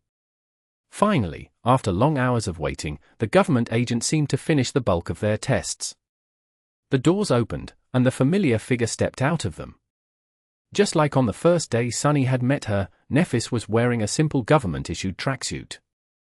Her silver hair, however, was now long and lustrous, framing her face and making her look strangely feminine. Her beauty was stunning. When Changing Star appeared, it seemed as though the whole hallway became a little brighter. Looking at the members of her cohort and the Firekeepers gathered around them, Nephis hesitated for a moment, and then smiled awkwardly. "Hello, everyone. I am glad to meet you all again. I did not think that I would." Before she was even done speaking, Cassie stepped forward and enveloped her in a tight hug. Chapter 772. Journey to the East. Changing Star was standing by the window, looking at the peaceful landscape of the academy ground with a strange, still expression. She seemed to have regressed to her old self, which had trouble communicating emotions and interacting with people. For that reason, it was hard to understand what she was thinking about. The others gave her some space. Despite the fact that Nephis was standing right in front of them, it was not too easy to come to terms with the fact that she was actually, truly back. They were still struggling to get used to this new reality, but a warm wave of relief and happiness was slowly rising in their hearts. Sunny was no different. It was just that his joy was somewhat overshadowed by a contradicting feeling of unease and apprehension. Finally, Nephis sighed and turned around. A pale smile appeared on her face. You are all masters. I did not expect that." Effie, who was sitting comfortably on a cushy chair with her legs stretched, laughed. "You're one to talk." Neph studied the four of them, then let out a slow sigh. "I did not even know if all of you managed to survive." I hoped, of course. So I am very glad to see that you did. And helped each other." A distant look appeared on Kai's face. He remained silent for a bit, remembering the events of the second nightmare, and then said gently, "Yes, we had each other to lean on in our darkest moments. But you were completely alone, all that time. Lady Nephis, please forgive me, but how did you survive?" Nephis looked away with a smile. "I wasn't really completely alone, either." Then, she walked over to the hospital bed and sat down, facing them. "There is not much to tell, really. The Crimson Terror was in its most vulnerable state when I reached the top of the spire. Unrestrained by the Dark Sea, she had absorbed countless souls and was in the middle of an arduous evolution. With the help of the Dawn Shard, I was able to strike her down. That simple explanation did not really do justice to the incredible accomplishment of slaying a fallen terror, but Neff seemed reluctant to dwell too much on that part of her story. She also decided to skip the part about their confrontation with Sunny entirely. Instead, she looked at the window and continued. After she died, however, the spire became unstable. The gateway collapsed, and the tower itself soon followed. I barely escaped the debris. The artificial sun of the forgotten shore was extinguished, as well, submerging it into absolute darkness. The labyrinth itself perished, too, the crimson coral turning grey and slowly crumbling to dust. With no sea, no sun, and most nightmare creatures eradicated by the culling, it became a lightless and desolate place. She sighed. I travelled back to the Dark City and spent some time there, hunting down the remaining abominations and preparing for a long journey. With the help of the Dawn Shard and the Nameless Sun, many powerful nightmare creatures fell to my blade. For a while, I entertained the idea of trying to cross the Hollow Mountains, but eventually had to abandon it. Nothing but death awaited me there. So, I had to choose another direction. Nephis paused for a moment, then continued in a steady tone. I knew that the deadly mountain chain stretched further than Ravenheart in the west. There was no passage there. Going north meant moving further away from human citadels. So, it only left east. There was a chance that the Hollow Mountains were not as tall and unassailable there, or even that there was an end to them somewhere in those unexplored regions.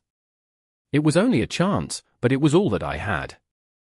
So, I left the Dark City and retraced the steps of the journey that Sunny, Cassie, and I had made before, avoiding the Ashen Barrow, of course. Sunny moved slightly, remembering their encounter with Soul Devourer. He had not forgotten his promise to come back and destroy the damned tree. Granted, he had no plans of returning to the Forgotten Shore, currently. Even his pettiness had a limit. Maybe he would still be able to exact his revenge on the vile fiend one day, though. Changing Star, meanwhile, continued her tale. Eventually, I reached the edges of the Forgotten Shore and crossed into a vast and terrible desert. Seeing the sun and the stars once again, it was like a blessing. But that blessing came with its own curse.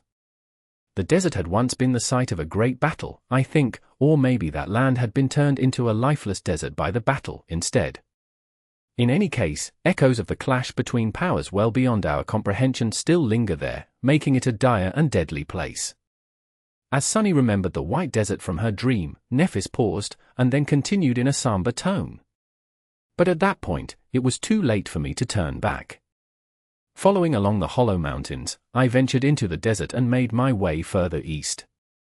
Unfortunately, no matter how many days I traveled, the misty peaks showed no signs of abating. Eventually, I knew that I could not continue. I think that the White Desert is impossible to cross. The parts of it I only barely survived were on the periphery of the ancient battlefield. The deeper I went, the more terrifying it became. The inner reaches of that region, where the true clashes had happened, had to be a death zone of its own.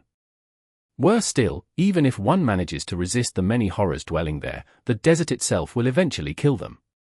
There is simply no way to survive it. She looked at them, white sparks igniting in her eyes. With no way forward and no way back, I grew desperate enough to finally venture into the Hollow Mountains. However, I had no hope of traversing them and reaching the human territories on the other side. I had also failed to find any sign of a gateway in my long travels. So, I did the only thing I could think of.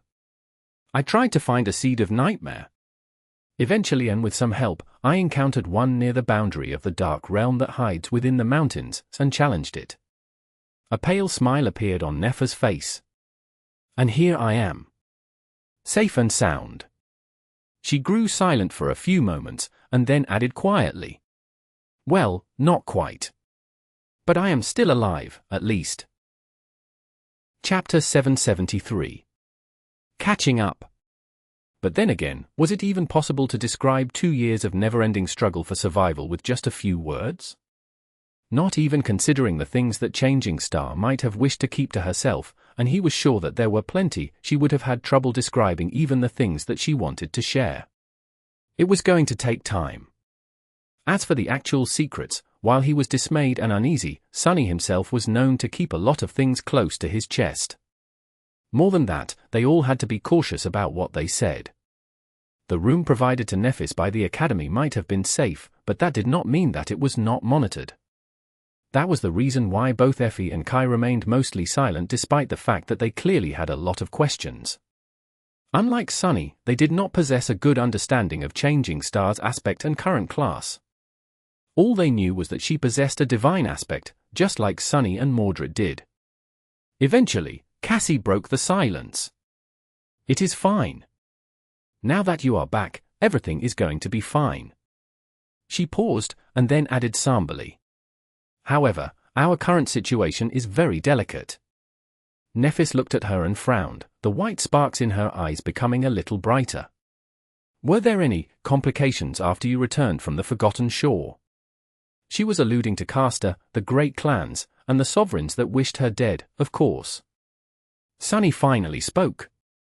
"Not immediately. But we ran into some trouble not long before venturing into the second nightmare." Changing Star's frown deepened. "Can you tell me what exactly happened?"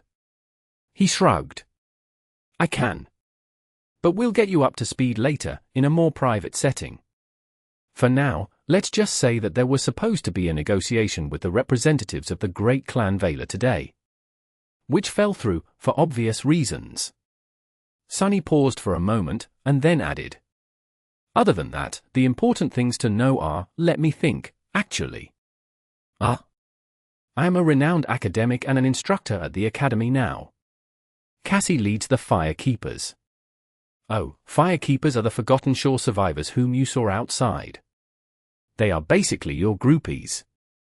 "Right, you are famous now. Very, very famous. There is even a movie about you, with a very well-received romantic subplot. What else? We have a flying ship and an exclusive citadel in the Dream Realm. Effie moved in with me, Night and Gale disbanded." Nephis' face slowly turned paler and paler. Finally, she couldn't take it anymore and raised a hand. "What? Wait, what? Kai, is this true?" "Night and Gale disbanded." Sunny glanced at her darkly. "Really? That is your first question." Kai, meanwhile, looked down in embarrassment. Yes, I am sorry to say this, but Gale and I decided to go our separate ways. It is for the best. My status as a master would have just dragged him down, especially because my aspect evolved after I killed that dragon." Nephis blinked. "For dragon?" Sunny grinned. "Oh yes, Kai killed a transcendent dragon. Effie and I killed a couple of saints, too.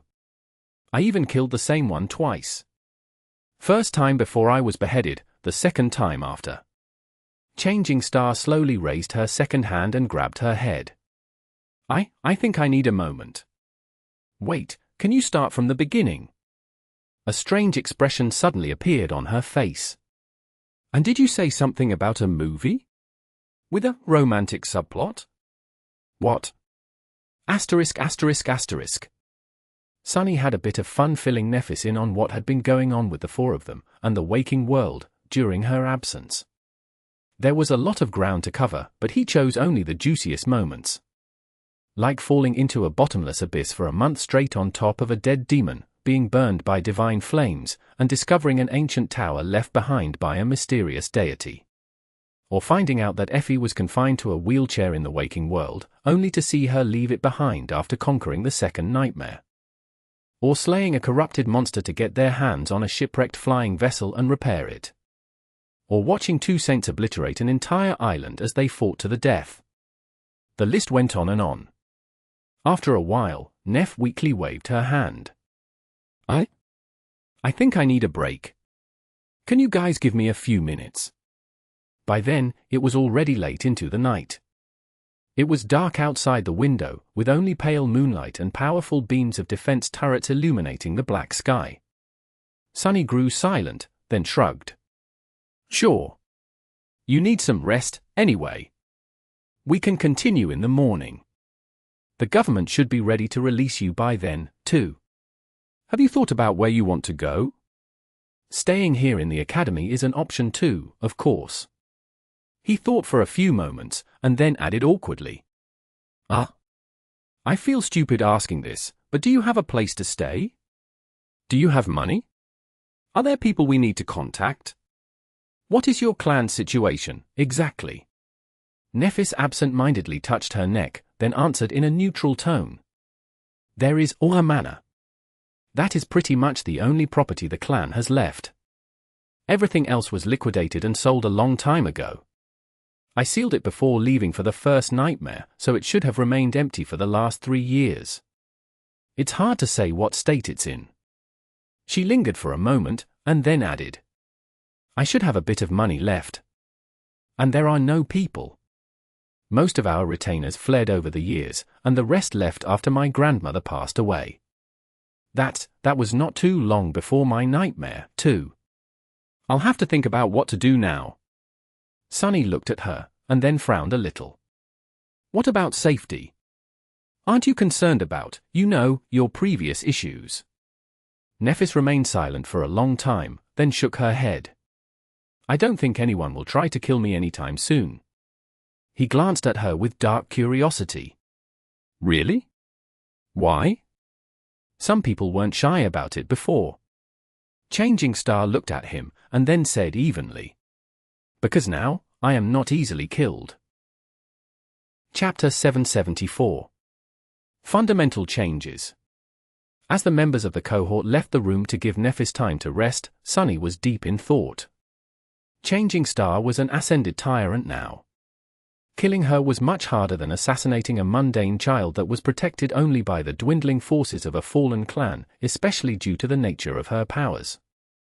In fact, short of sending a saint to do the job, nothing the great clans could throw at her would work. Saints were a precious resource, however, and more than that, rare enough to make their movements almost impossible to hide. Unless the sovereigns were ready to abandon all pretenses of civility, there was no easy way to get rid of Nephis anymore. She had ensured that by becoming a master directly, the situation had fundamentally changed. And that was not even accounting for the tremendous public outcry that would result from something like that ever coming to light. Whether the great clans wanted to admit it or not, they were still tied to the rest of humanity. All awakened came from mundane humans, after all. Losing the support of the masses would threaten the very base of the power that the sovereigns enjoyed. Come to think of it, getting rid of Sunny was almost equally as hard. He doubted that any master, with the exception of maybe direct children of Anvil of Valor, would be able to pose a serious threat to him. There were 2 more great clans to consider, of course. But he doubted that any scion of song or night was more dangerous than the Princess of War, Morgan. So, what did it all mean? It meant that their position in the negotiations had vastly improved. They could exert much more pressure on Valor, and achieve much better results. That was if Nephis did not do anything extreme, of course. Which she was more than capable of doing, considering her searing hatred for the 3 sovereigns. After hesitating for a bit, Sunny walked over to Cassie, leaned on the wall near her, and asked quietly, "What do you think she will do?" The blind girl understood his meaning without having to specify what exactly the question was about. Perhaps she was considering the same issue. Cassie lingered for a moment, then said quietly, "Negotiate." Sunny barely suppressed a chuckle. Negotiate? Are we talking about the same Nephis? Do you know how much she despises the great clans? What her insane ambitions are? Somehow, I feel that 2 years of barely clinging to life in the dream realm did nothing to blunt her resolve. If anything, I think that it has only been sharpened. The blind girl remained silent for a while, then sighed. I think so too. However, there is little choice. She is still too weak to face the enemy directly. It is because her resolve remains the same that she will have to make herself flexible. A dark expression appeared on Sunny's face. When have you ever known Neph to be flexible? Cassie turned her head slightly, facing him. Her expression was somber and serious. Neph can be whatever she needs to be to achieve her goals. Same as you. Don't forget that. What was that supposed to mean? Sunny grimaced, then looked away. After a while, he asked in a grim tone. So where does it leave us? Whether he wanted it or not, he was tied to Nephis. That bond was strong, but not unbreakable. If he really wanted to, he could attempt to destroy it. He could kill her. He could run away. He could try to find a more obscure method. However, Sunny did not know if he was willing to pay the price of destroying their bond. At least not until he saw a sign that Changing Star was willing to wield her power as his master, not just possess it. Unless she did, he was only a slave in name. Although reluctantly, Sunny was barely able to tolerate such an arrangement. Having a master that was unwilling to exercise her power was even beneficial to him, since it protected him from others who would want to abuse that power, like Mordred, for example. If his position as Nephis' shadow ever gained substance due to her actions, however, then one of them was going to have to die. That Sunny was certain of. He wouldn't hold anything back to make sure that he was the one left standing in the end, as well. But that moment had not yet come. And hopefully, it was never going to. So, for now, his future was doomed to be influenced by the decisions Nephis made. The blind girl sighed. Where does it leave us? Even I don't know. Everything is changing, Sunny, and all we can do is try to change as fast as it does. That is the only way to keep ourselves and those we care about safe from the world. Sunny looked at Cassie, trying to understand the implications hidden in her words. Then, he said in a grim tone. Who's going to keep the world safe from us? Asterisk, asterisk, asterisk. The next day, a small convoy of PTVs left the academy grounds. Most of them carried the firekeepers, while the members of the cohort were seated together in one of the vehicles. For obvious reasons, neither Sunny nor Effie knew how to drive. Cassie was unable to steer a PTV, as well. So, in a strange turn of events, Ascended Nightingale, a famous idol and global celebrity, ended up playing the role of the chauffeur. Kai and Sunny sat in the front, while the three young women remained at the back of the vehicle. As the convoy moved through the streets of the city, they briefly explained the more sensitive details of the cohort's current situation to Nephis. The column of PTVs was headed toward a remote district where Immortal Flame's sealed manor was situated. It was decided that the firekeepers would establish their Waking World headquarters there. At some point, however, a single vehicle quietly separated from the convoy and dove into a high-speed tunnel, unnoticed. Soon, it appeared in a peaceful neighborhood full of beautiful terraces and parked near a gray two-story house with a cozy synthwood porch. Sunny left the PTV first and then stood silently for a few moments, waiting for others to do the same. Then, he looked at Nephis, cleared his throat, and said awkwardly, "Welcome to my humble abode, I guess. It has designer lamps and a state-of-the-art refrigerator. Among other things." Chapter 775. Cafe Sunless. After a while, she asked, "This is your home?" Due to her sheltered upbringing, Changing Star had probably never been in a normal residence. Strangely, she was someone who had only experienced living in upscale manors and squalid Dream Realm slums, with nothing in between. Still, Sunny was not discouraged. He grinned and nodded proudly. "Yes. Bought it fair and square, with the contribution points from my first research paper. I own this place." Nephis hesitated. "What happened to the walls?" His smile dimmed a little. Effie happened. Of course, he had long cleaned the mess that the Huntress created after ascending. However, Sunny had been too preoccupied with other matters to enact proper repairs. As the result, the guest bedroom only had a flimsy curtain covering its irregular-shaped entrance, but no door. "Maybe I should get to it." Sunny cleared his throat, then gestured at the living room section of the main space.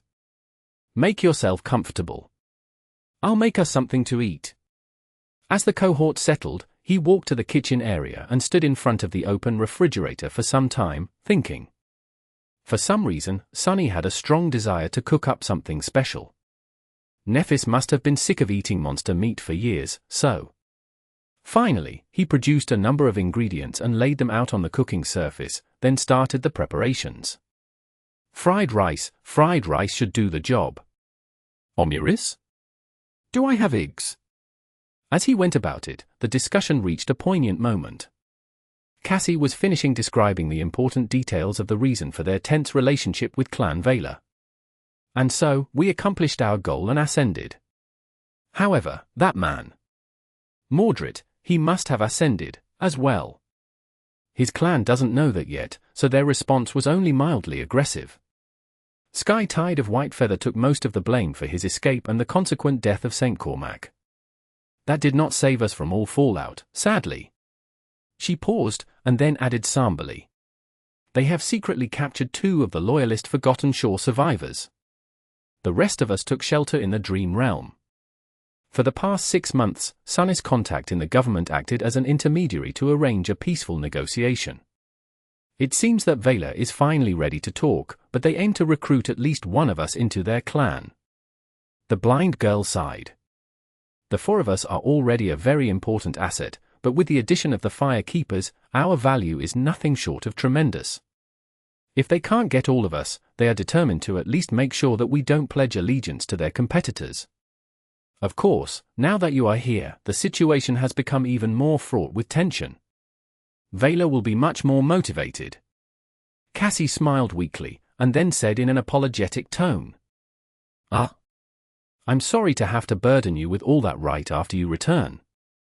Nephis remained silent for a few moments, then shook her head. No. You were right to inform me. Thank you.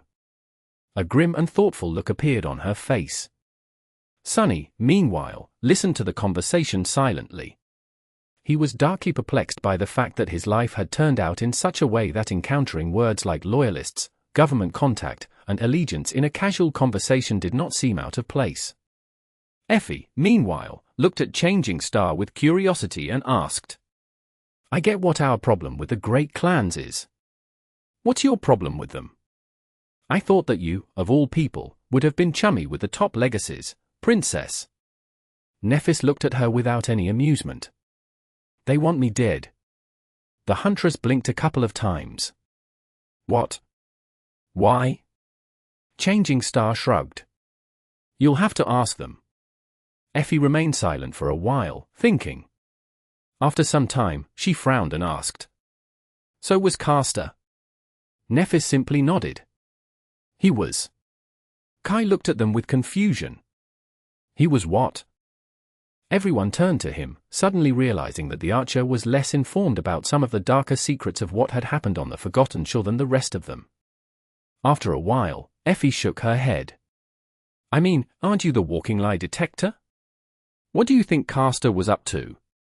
Kai coughed. Oh, he was indeed a bit dishonest sometimes. But I just assumed that he was trying to hide his feeling for Lady Nephis. At that moment, Sunny walked over carrying 7 plates.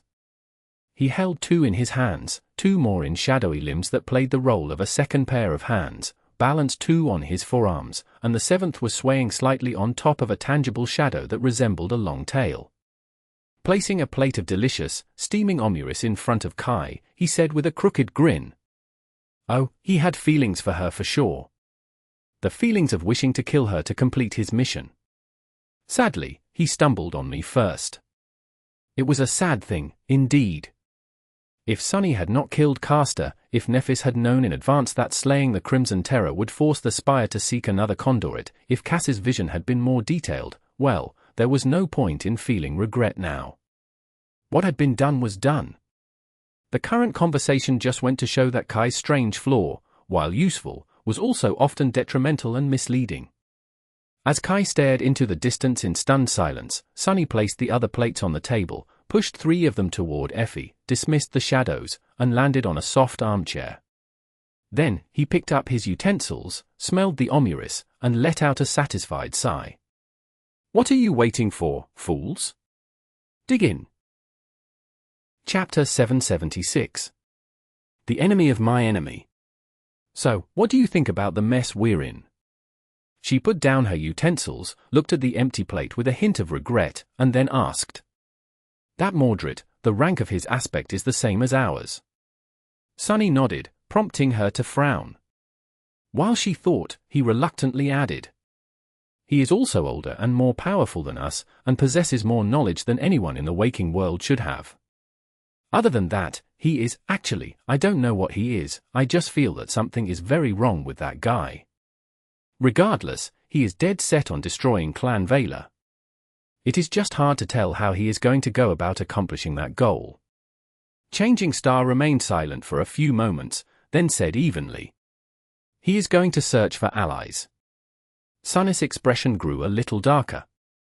"Mordred is not exactly a team player." Nephis slowly shook her head. "It doesn't matter.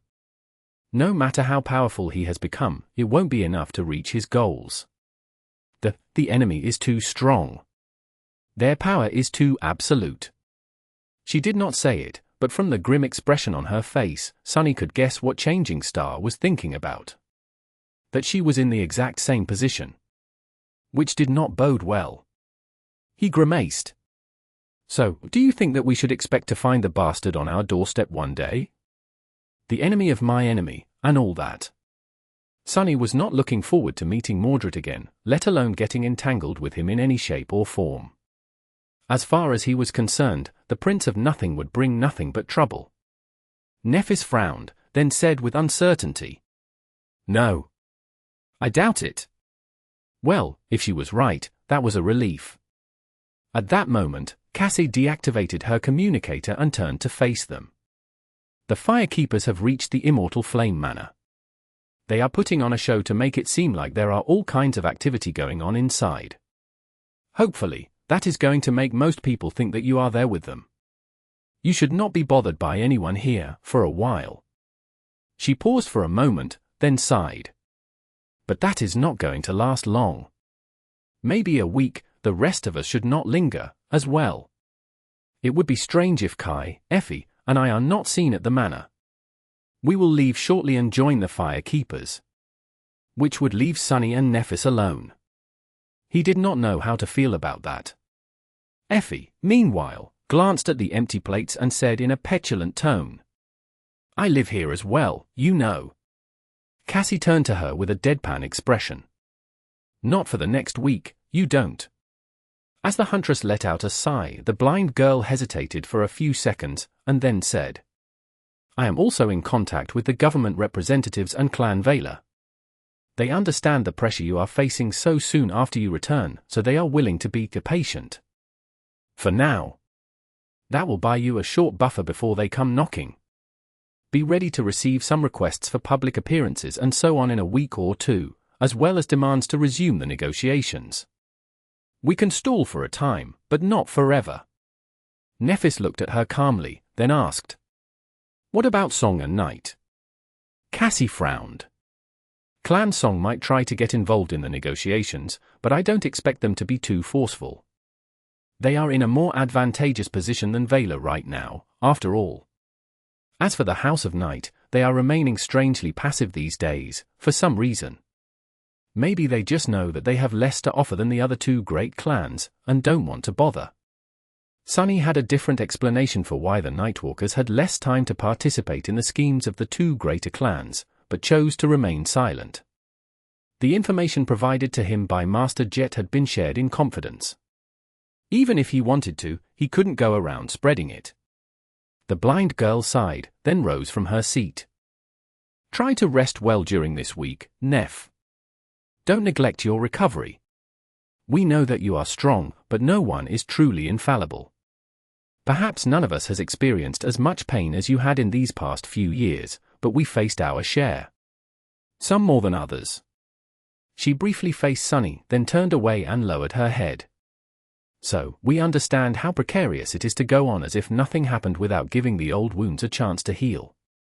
Don't be stubborn and have some pity on yourself, for a change."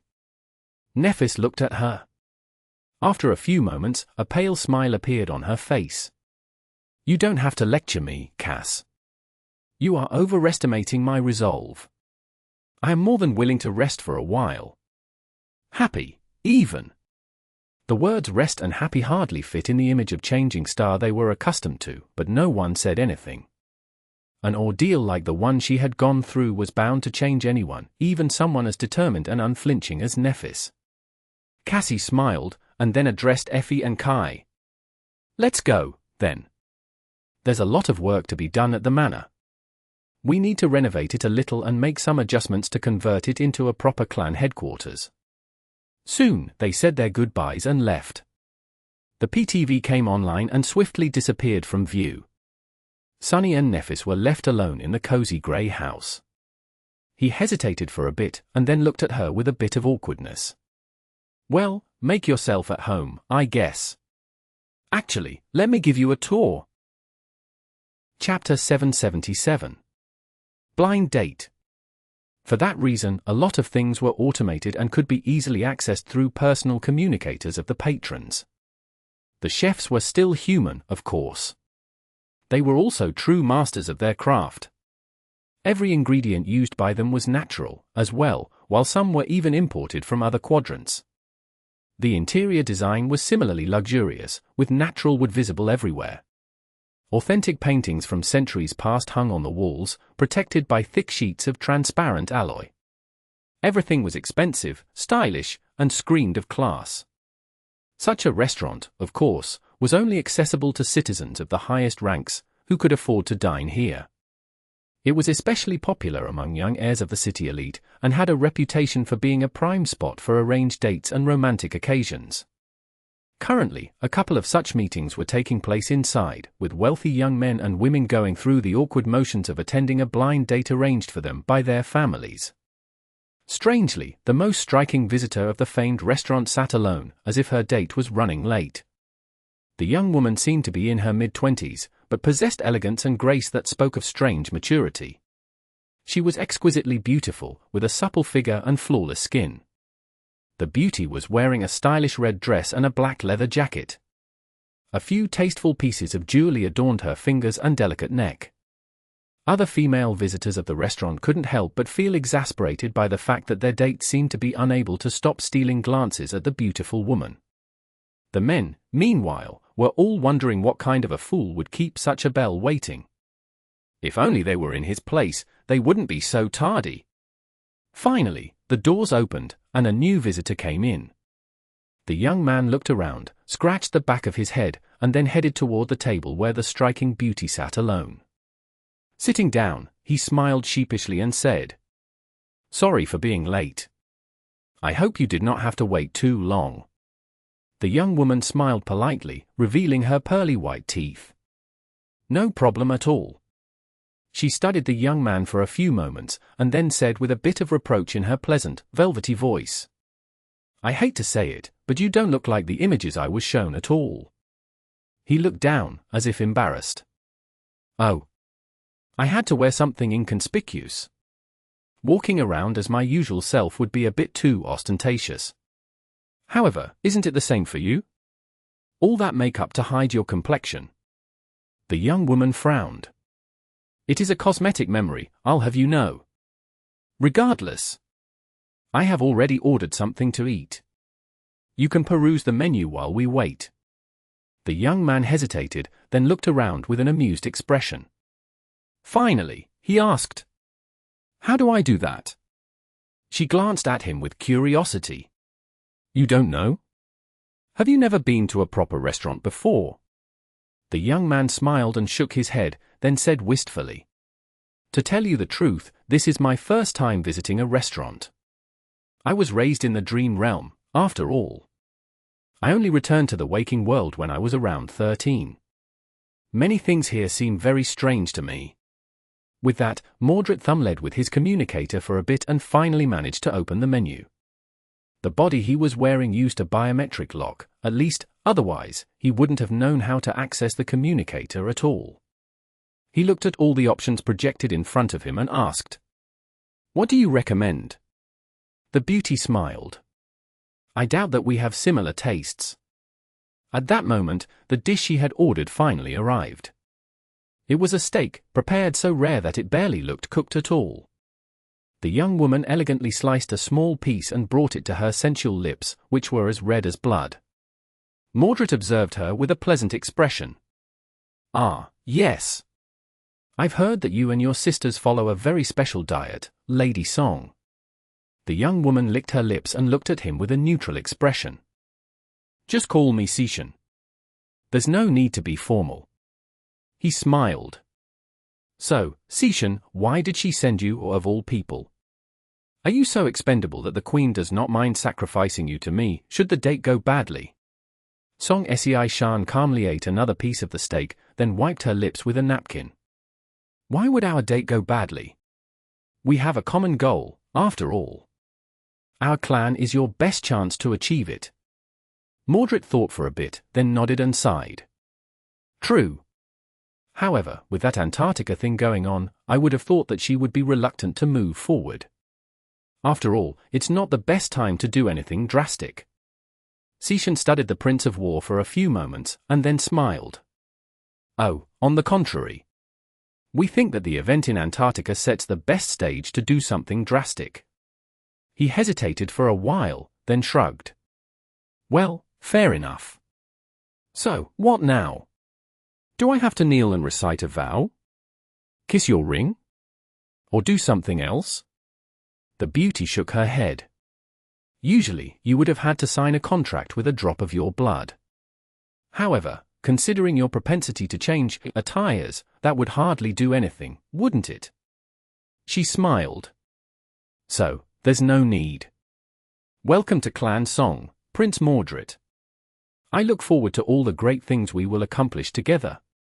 Mordred reciprocated her smile, then chose a couple of options in the menu and pressed them. Then, he sighed and said with a bit of amusement. It feels strange to be adopted. Chapter 778. In the Shadows. After a few moments of silence, she asked, Do you make use of all these weapons? Sunny glanced at the training equipment, lingered for a moment, then shook his head. Yes and no. In the past 2 years, I did expand my repertoire to include all kinds of sharp implements. But I practice with something better. He was still most confident when wielding swords akin to Azure Blade, Midnight Shard, and his Serpentine Odachi. His proficiency with spears was also quite high, and he was steadily improving his archery skill. However, while Sunny had learned enough to feel comfortable with other types of weapons as well, he had a long way to go before truly mastering them. Nephis nodded thoughtfully. Do you use the Soul Serpent? Sunny stared at her for a moment, then looked away. Yes. He was reminded of the shadow bond that connected them. Beyond its main function, it also allowed Sunny to peer into some of Changing Star's secrets. However, she was able to learn a lot of his, as well. Sunny had suspected that this was the case from the very start, but now those suspicions were confirmed. He remained silent for a few moments, then suddenly grinned. Were you surprised? Nephis looked at him, hesitated for a moment, and said, I was. Very, very much. She sighed, sat down on the floor, and crossed her legs. I always knew that you were extraordinary. I just didn't think that you possessed a divine aspect, too. To be honest, I thought that I was the first. Sunny sat down opposite her and shook his head. Yeah, I thought so too. But neither of us was the first. It was Mordred, instead. He is older than us by 4 or 5 years, and had his first nightmare when he was 12. So, he received a divine aspect when you were around 8, and I was around 7. He paused, and said with a bitter smile. Come to think of it, he probably became a sleeper around the time my mother died. Oh, your mother is fine, by the way. Cassie and I visited her from time to time, while you were gone. As a hint of emotion appeared on Neph's face, she lowered her head. Thank you. Then, she lingered for a moment and asked, Do you mind telling me where the divine memory in your possession came from? The Weaver's Mask. Sunny smiled darkly. Do I mind? I do. But I'll tell you anyway. I found it below the cathedral in the Dark City, on an ancient corpse that turned to dust as soon as I took the mask from it. Changing Star tilted her head a little. Do you mind telling me what it does? He laughed. Why not? I'll tell you, it can reverse one's flaw. A sudden silence settled in the dark chamber. Nephis looked at him, a hint of longing and pain reflecting in her striking eyes. Sunny grinned. Why?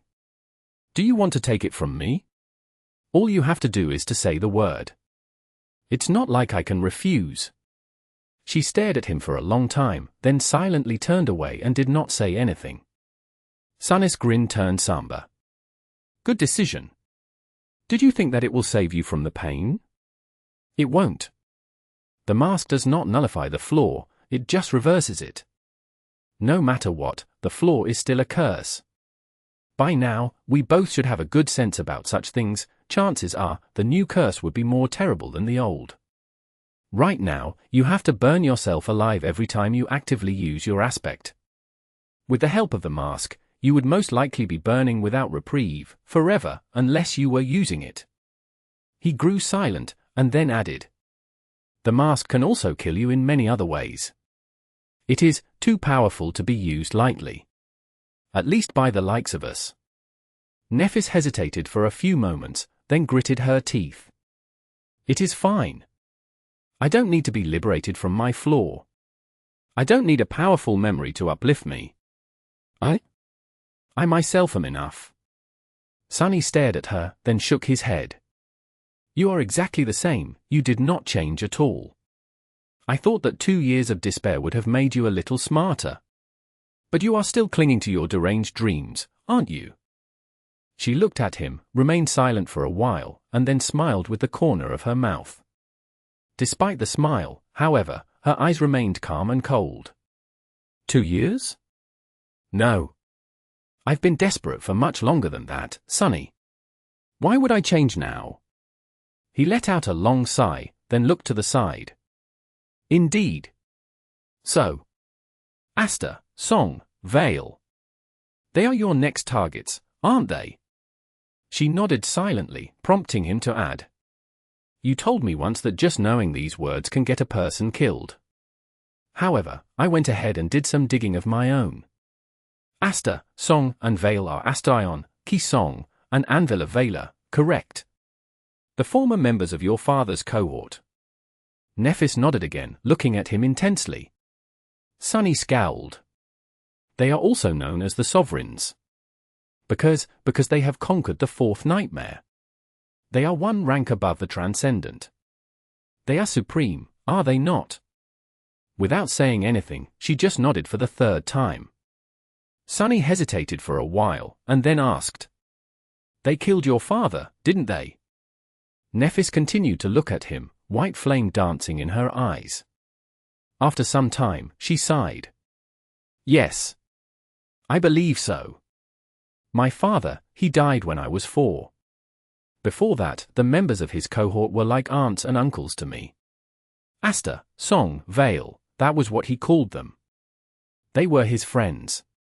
Her expression turned dark. But after he was gone, something changed. I was too little to understand, but none of these friends came to our help. Instead, the Immortal Flame clan fell while their clan soared. And a couple of years after that, the first assassin was sent to eliminate me. Sunny rubbed his face, then asked in an exasperated voice. But why? Why did they turn on him? Nephis looked away. I don't know. He frowned and hesitated for a moment. He had suspected that he would receive such an answer. However, there was one small detail that did not make sense to him. If they are so mighty and powerful, then how are you still alive? Why did the Sovereigns fail to kill you? All they had to do was pay you a visit in person. No amount of awakened guards, or even masters, would have been able to stop even one of them. Neph glanced at him and said, her voice even. They can't. Sunny raised his eyebrows. What do you mean, they can't? Is there some agreement that prevents them from acting directly? Changing Star slowly shook her head. No. They simply can't. The Sovereigns, it is hard for them to enter the waking world. Chapter 779. Unmoored. You must have felt a change in your connection to the dream realm and the waking world when you ascended. Didn't you? Sunny slowly nodded, remembering how he first explored his ability to enter the dream realm physically. The process wasn't instantaneous, but it also wasn't too burdensome. He just had to concentrate, feel his connection to the anchor, and reach for it. After a few minutes, he would puff out of existence in reality and appear near the gateway in the ivory tower.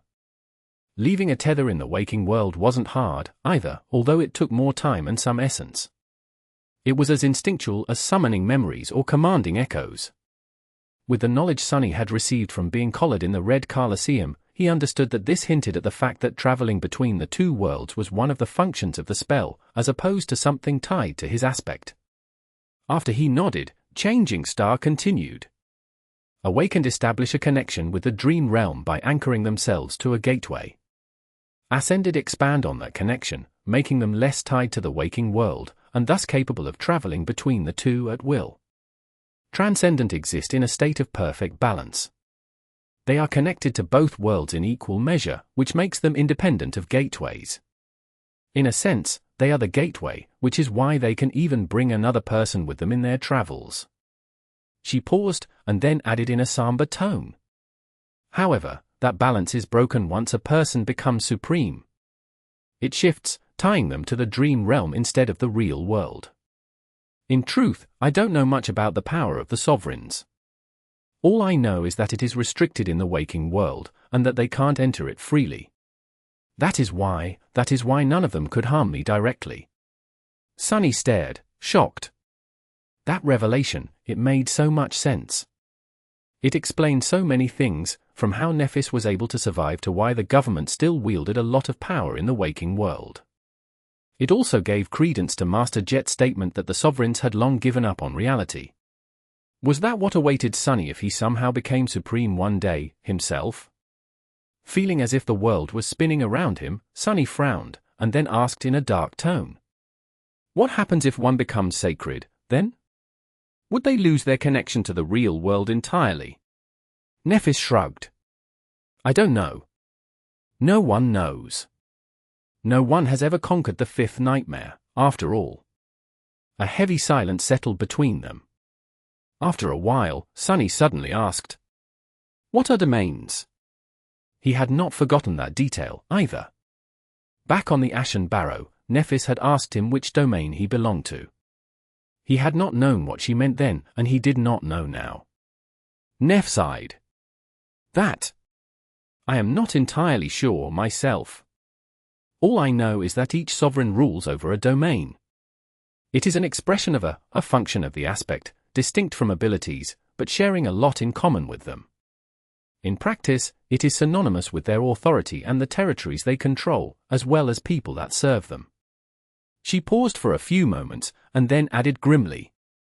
The sovereigns are already immensely powerful, but within their domains, they are practically invincible.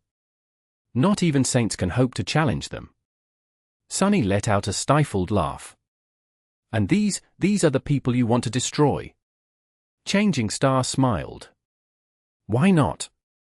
Nothing is absolute, Sunny. 2 years ago, I would have never challenged a sovereign. Today, I am still too weak to do it. I am still insignificant. But will it still be the case 2 years from now? Will I still be as weak, and will they still be as powerful? What about in 5 years? Things never remain the same. Everything is always changing, even gods can die. Astaion, Kisong, and Anvil of Valor are no gods, so why should they be spared? Sunny shook his head. I don't know. Forget about 2 years from now, or 5, or 10. How are you going to survive now? How are you going to avoid being squashed by them today? What is your actual plan? Nephis looked at him for a long time, and then sighed. I don't have a plan. She remained silent for a moment before adding evenly. Yet. Sunny did not know what to say, so he simply shook his head. It was pointless trying to dissuade her from her obsession, regardless. Nephis wanted to destroy the spell, and the sovereign stood in her way. It was as simple as that, with an added weight of good old-fashioned vengeance. He was not so sure that she was completely misguided, either, not anymore. Sunny wanted nothing to do with the sovereigns and the great clans, but was there really a choice? Simply by daring to be someone and possess something, he put himself in their crosshairs. As long as he had something of value, others would want to either take it away or make him serve them. That was the nature of the world. Since the great clans insisted on being in control of humanity, there was no escape from them.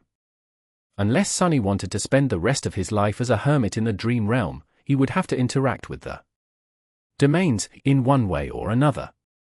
He would have to allow himself to be controlled, as well. A bitter smile appeared on his lips. Isn't that ironic? Why was it so hard to gain even a tiny bit of freedom in this damned world? Sunny wanted to become strong to be free, but the stronger he became, the more formidable powers wanted to subjugate him. Now, it seemed that the only choice he had was to either give up, or become even stronger still, stronger than anyone and anything. Which was more or less exactly what Nephis was trying to achieve, even if for a different reason. He sighed, and then waved a hand dismissively. Anyway, I'm tired of this conversation. Want to spar?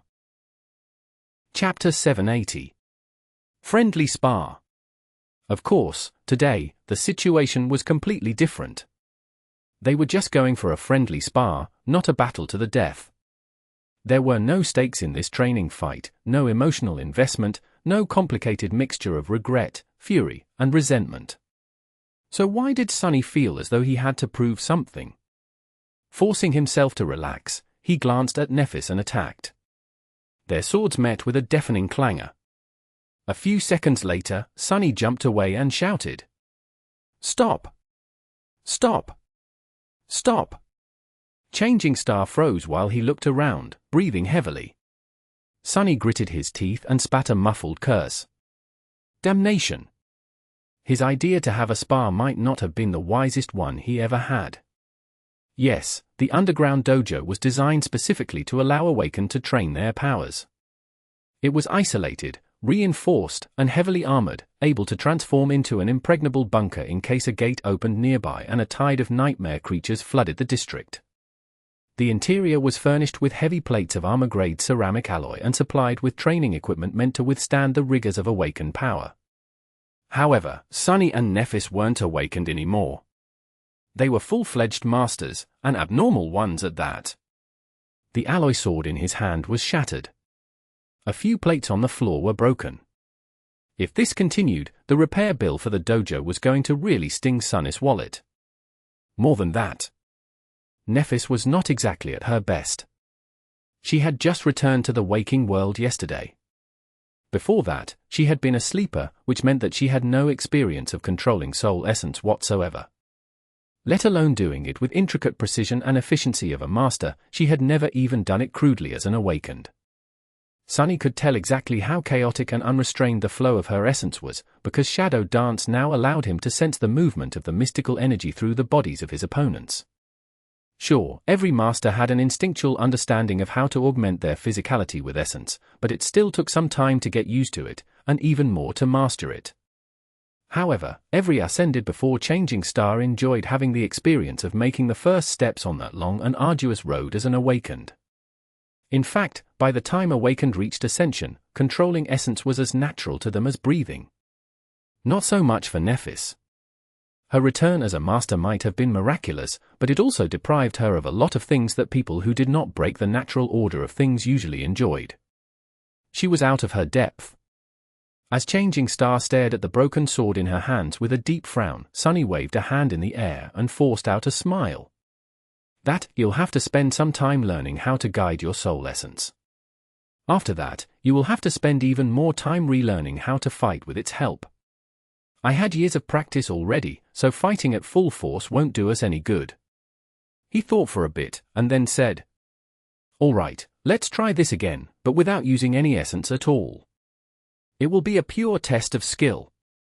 Sure, Nephis had one more core than him. But with all things considered, if both of them neglected using essence or augmenting themselves with their abilities, the gap in physical prowess should not have been too overwhelming. Once again, they stood opposite each other and concentrated.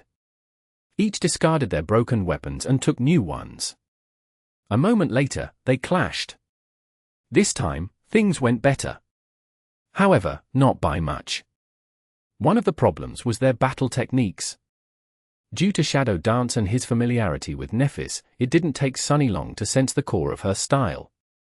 It had changed a lot and matured over the past 2 years, but so did his mastery of his aspect legacy. Although Sunny could not master the style yet, he attuned himself to its flow and cadence enough to be able to predict some of Neph's moves with a good degree of precision. The problem, then, was that Changing Star herself could do more or less the same. Her ability to discern, predict, and control patterns of combat was not based in affinity to shadows, and was sufficiently different from it, but achieved a similar result. It was the product of her talent, training, and incredible combat intelligence. As the result, Sunny was able to somewhat predict what Nephis was thinking of doing, while she could predict that he had predicted her actions, and change her approach on the fly, which he would also discern, and so on.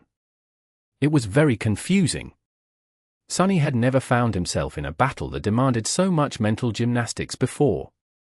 He was not even entirely sure what was happening. There had to be a solution for this predicament, of course, but he had no time to come up with one yet. However, that was just half of the problem. The other half was that Neph's essence control was so rudimentary and bad that she couldn't even prevent herself from instinctively using it. As the result, Sunny had to endure sudden outbursts of speed, strength, and agility that were too chaotic to predict. Because he was holding himself back, handling this pressure was rather troublesome. At some point, Changing Star overdid it during one of her strikes, causing her second training sword to shatter as well. The jagged end slid forward and bit into Sunny's cheek. Drops of blood fell to the floor. Sunny jerked back and grimaced, feeling that the left side of his face was seriously torn. The wound was bad enough to cause Bloodweave to shed a few drops. It was nothing that he wouldn't be able to heal quickly, of course, but it still hurt. Before he could say anything, Nephis suddenly reached forward and placed a cool palm on his torn cheek. In the next moment, a brilliant white radiance illuminated the underground dojo. His pain instantly disappeared, replaced instead by relief and gentle warmth. He felt as though he was being cleansed by something pure, precious, and sacred. A pristine white flame. Standing close to each other, the two of them froze for a moment. Neph's hand rested on Sunny's cheek, which was swiftly healing. The soft radiance emanating from her skin reflected in her calm, grey eyes. Beneath that calmness, there were pain and suffering in them. Sunny moved slightly, wishing to say that she didn't have to do this. Before he had the time to speak, however, something unexpected happened. The white flame suddenly seeped under his skin, and then engulfed him. Chapter 781. The Brightest Light. However, it was also not healing him. Instead, Sunny stared at Nephis with astonishment and asked in a low voice, What is happening?" From the confused look on her face, she did not do whatever it was that had happened on purpose. Changing Star took an involuntary step back, removing her cool palm from his cheek, and briefly glanced at her hand. The white glow was gone from it. I don't know." Sunny opened his eyes wide and looked down on his shining body. Very strangely, he felt empowered. In fact, his condition was very similar to how he felt when one of his shadows was wrapped around him. His physical prowess seemed to have doubled. There were small differences, of course. The augmentation of Neph's flame seemed to be more furious and active, centered around strength and resilience. It also filled him with a soft, pleasant feeling of warmth. What was more, it did not only affect his body. It reached into his soul as well, igniting and enhancing it. The shadow essence flowing through his body became much more potent and vibrant, full of greater energy. Sunny blinked. Did Nephis just augment him with her aspect ability? Since when can you augment other people? Changing Star seemed to be as bewildered as he was, even though it did not show on her face. I can't. This was not supposed to happen. My dormant ability only evolved to include soul augmentation when I ascended, it never evolved to be able to spread to other people. Sunny opened his mouth, then closed it again. Eventually, he hissed. Then how do you explain this? I'm glowing. He waved his hand in the air, causing the shadows of the underground dojo to move and shift. Then, a bizarre thought entered his mind. Wait! Following his suspicion, Sunny lingered for a moment, and then commanded the gloomy shadow to wrap itself around Nephis. The shadow did not even roll its eyes as it usually did when receiving an order. It eagerly slid forward and swiftly wrapped itself around the lithe, slender body of Changing Star. Neph flinched. Who? She studied her arms with wide eyes. Her ivory skin had turned grey, as if covered by dark film. Then, she made her hands into fists and frowned. I feel stronger? The two of them remained silent for a few moments, processing the implications of this unexpected discovery. Usually, Sunny felt a lot of negative emotions every time he thought about the innate ability of his aspect, Shadow Bond, which tied him to Changing Star's will. On this occasion, however, his curiosity and greed for power briefly overpowered his resentment. If Shadow Bond allowed Nephis and him to augment each other to this degree, what else would they be capable of? Neph seemed to come to the same conclusion. They glanced at each other, understanding the other's thoughts without having to say anything. Sunny hesitated for a moment, then said, It causes you pain to use your ability. We can stop now. She slowly shook her head. No, not yet. With that, Sunny simply nodded and commanded the gloomy shadow to return and wrap itself around his body. At the same time, he ordered the other three to do the same. Changing Star, meanwhile, concentrated for a moment, causing the white radiance suffusing his skin to grow many times more intense. Sunny let out an audible gasp. For shadows made him 5 times more powerful.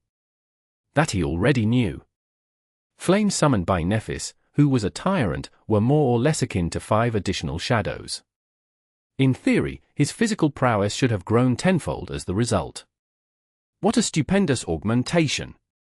Combined with his might as a master, his forecores, and the subtle but consequential physical enhancement he received from Bloodweave, Sunny should have become monstrously strong. But in reality, the effect was even greater. The shadows and the brilliant light seemed to resonate with each other, making the sum greater than its parts. Sunny turned into a silhouette shrouded in broiling darkness. That darkness, however, was permeated with blinding white light. The light made the darkness deeper, while the darkness made the light much more stark and radiant. He looked like an abyssal spirit of the starlit void. He felt powerful. Immensely powerful. Powerful enough to face a saint in a fight. He looked at the training sword grasped in his hand, and easily made the reinforced alloy shatter in his grip. He did not even have to exert a lot of his strength. Deeply stunned, Sunny whispered, "Scary." A few moments later, Nephis sighed and recalled her flames. Sunny allowed his shadows to slide back to the floor. Changing Star looked at him and asked, her voice unsure, "How did it feel?" Sunny remained silent for a while. Eventually, he forced out a pale smile and said, "Like a dream." Asterisk asterisk asterisk. They stayed in the dojo for the entire night, experimenting with the strange and frighteningly powerful application of their unnatural bond. There were many things they had to explore, even though it was too dangerous to test the limits of this new power here. The last thing Sunny wanted was to completely wreck the foundation of his home. It wouldn't have been fun if the whole building suddenly collapsed. Still, there were a lot of things that they had discovered. First, both Sunny and Nephis could be enhanced by the white flames and the shadows. All of this might could be concentrated on one person, or shared between them in any proportion they chose. Mixing any light into the shadows or even one shadow into the radiant light made the end result more powerful. Secondly, the same could be done to their memories. Pouring all of their power into the cruel sight, for example, made it somewhere around 15 times deadlier. This scale of enhancement went well beyond the confines of its rank, making the Samba spear as powerful as a transcendent weapon. Applied to an armor, the augmentation was just as strong. However, doing so would have been a bit wasteful. Memories had no souls, and as such, the part of Changing Star's flames that made a person's soul more active and resilient was wasted on them. It did, however, affect shadows and echoes. Sunny and Nephis tested the full augmentation of their combined aspects on Sync first, and then on the echo of a six-armed ascended demon that Changing Star possessed. The result was as frightening as what Sunny had experienced himself. As the dawn painted the world in shades of pale violet and lilac, the pair was still cooped up in the underground dojo. Although neither spoke, their eyes were full of thought. Both understood what their discovery meant. Each of them bore a divine aspect. Each was immensely powerful when compared to other ascended. When two bearers of divine aspects combined their power, however, imagining what they could do was indeed a bit scary. After a while, Sunny glanced at his communicator and flinched. Crap! It's morning already. I am going to be late for my lecture. He looked at Nephis, suddenly realizing how tired and spent she looked. Using her ability so much must not have been easy. She simply nodded. You can go if you wish. I'll rest for a while. Sunny hesitated for a moment, then nodded and used Shadow Step to jump to his closet on the second floor of the house. A few minutes later, he was already running out of the door, wearing civilian clothes that Kai had helped him pick a while ago. Changing Star was left alone. Chapter 782. Grand Teacher.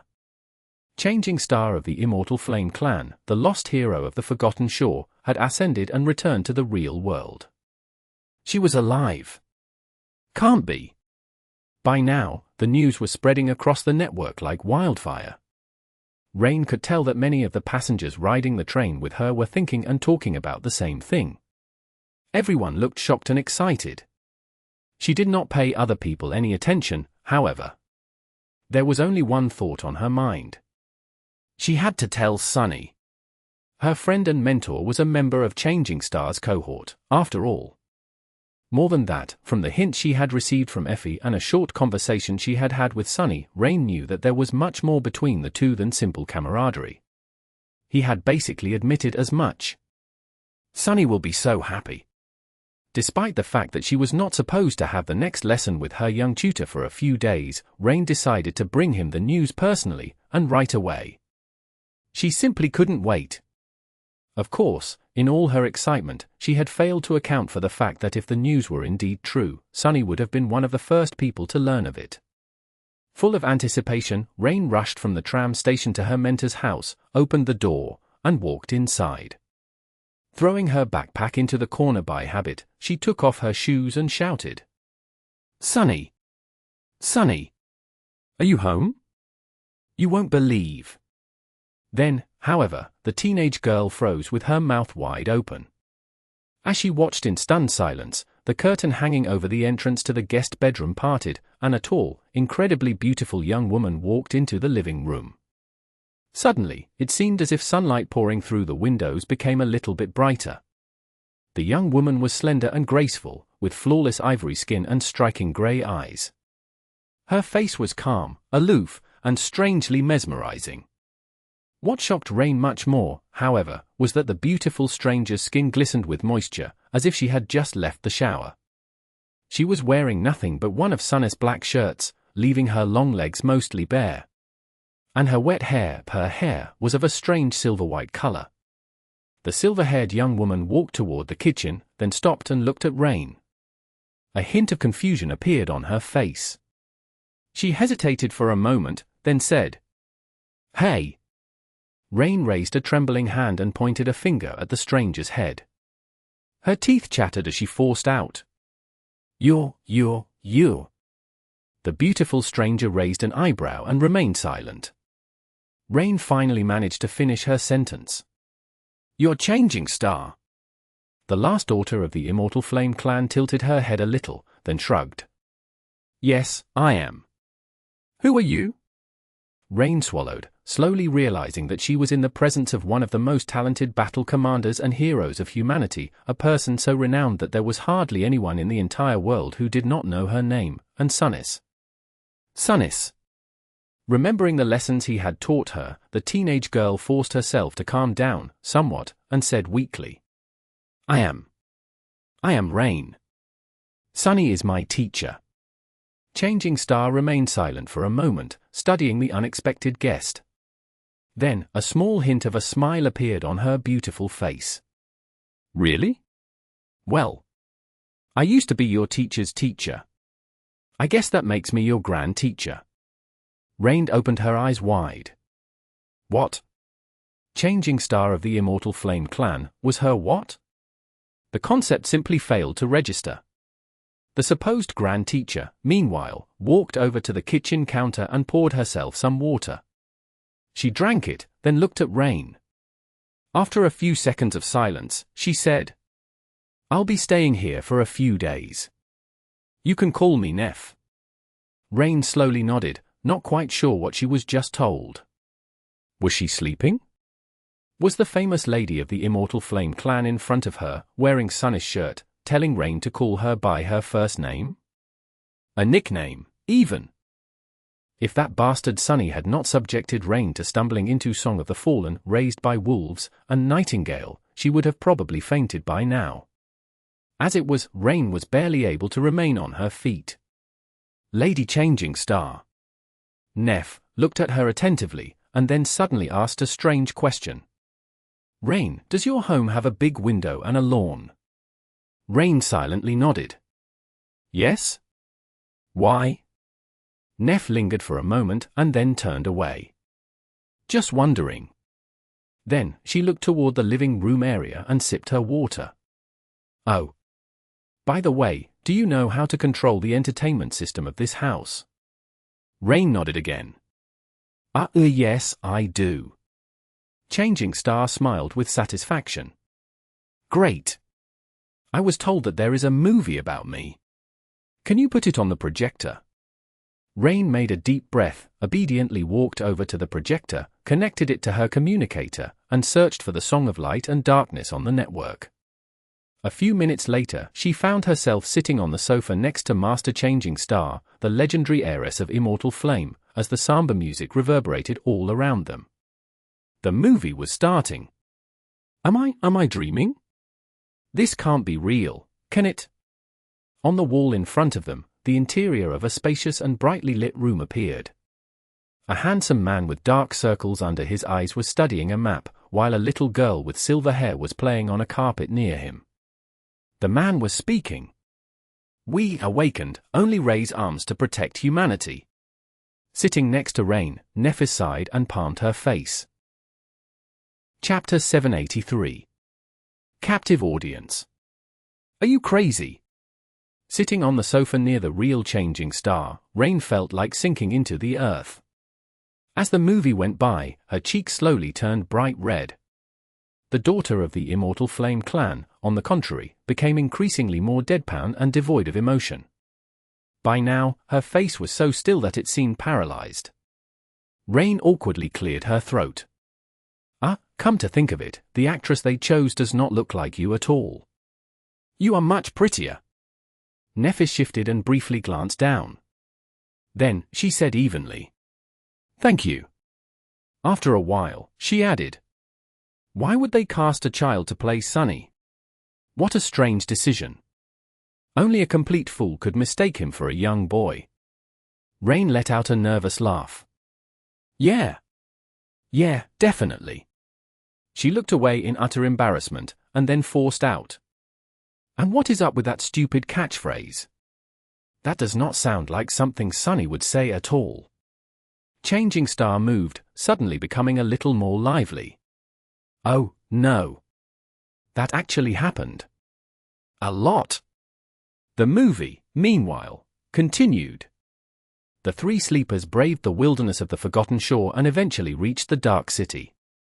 The brief moment of liveliness passed, and instead, Changing Star seemed to grow more rigid and cold with each scene. Rain felt so uncomfortable that she could not bring herself to say anything. What kind of idiot directed that stupid movie? Meanwhile, a handsome young man with broad shoulders and a noble bearing appeared on the screen. Rain glanced at Lady Nephis curiously, wondering how much of what was shown about her relationship with the heroic Han Lee caster was true, and how her apparent relationship with Sunny fit into it. Could it be that there had been an actual love triangle between them? Sadly, she failed to glimpse anything from Changing Star's stoic face. The movie progressed, slowly reaching its culmination. On the wall, the masculine face of the actor playing Sir Castor radiated courage and passion. Holding the grief-stricken Jade Beauty by the hand, he looked her in the eyes and said with passion, "Should I fall, do not cry for me, my lady. My life does not matter, but yours does. Immortal flame must never be extinguished. As long as it burns, humanity still has hope. The dreamers of the Dark City have hope. As long as you live, I can face 1,000 deaths with a triumphant smile." Rain shifted uncomfortably. Is it me, or is it getting hot in here? Not a single muscle moved on Changing Star's face. She looked at the projection with a deadpan expression. The projection, however, suddenly stuttered. Rain frowned. Who? In the next moment, she thought that she smelled smoke.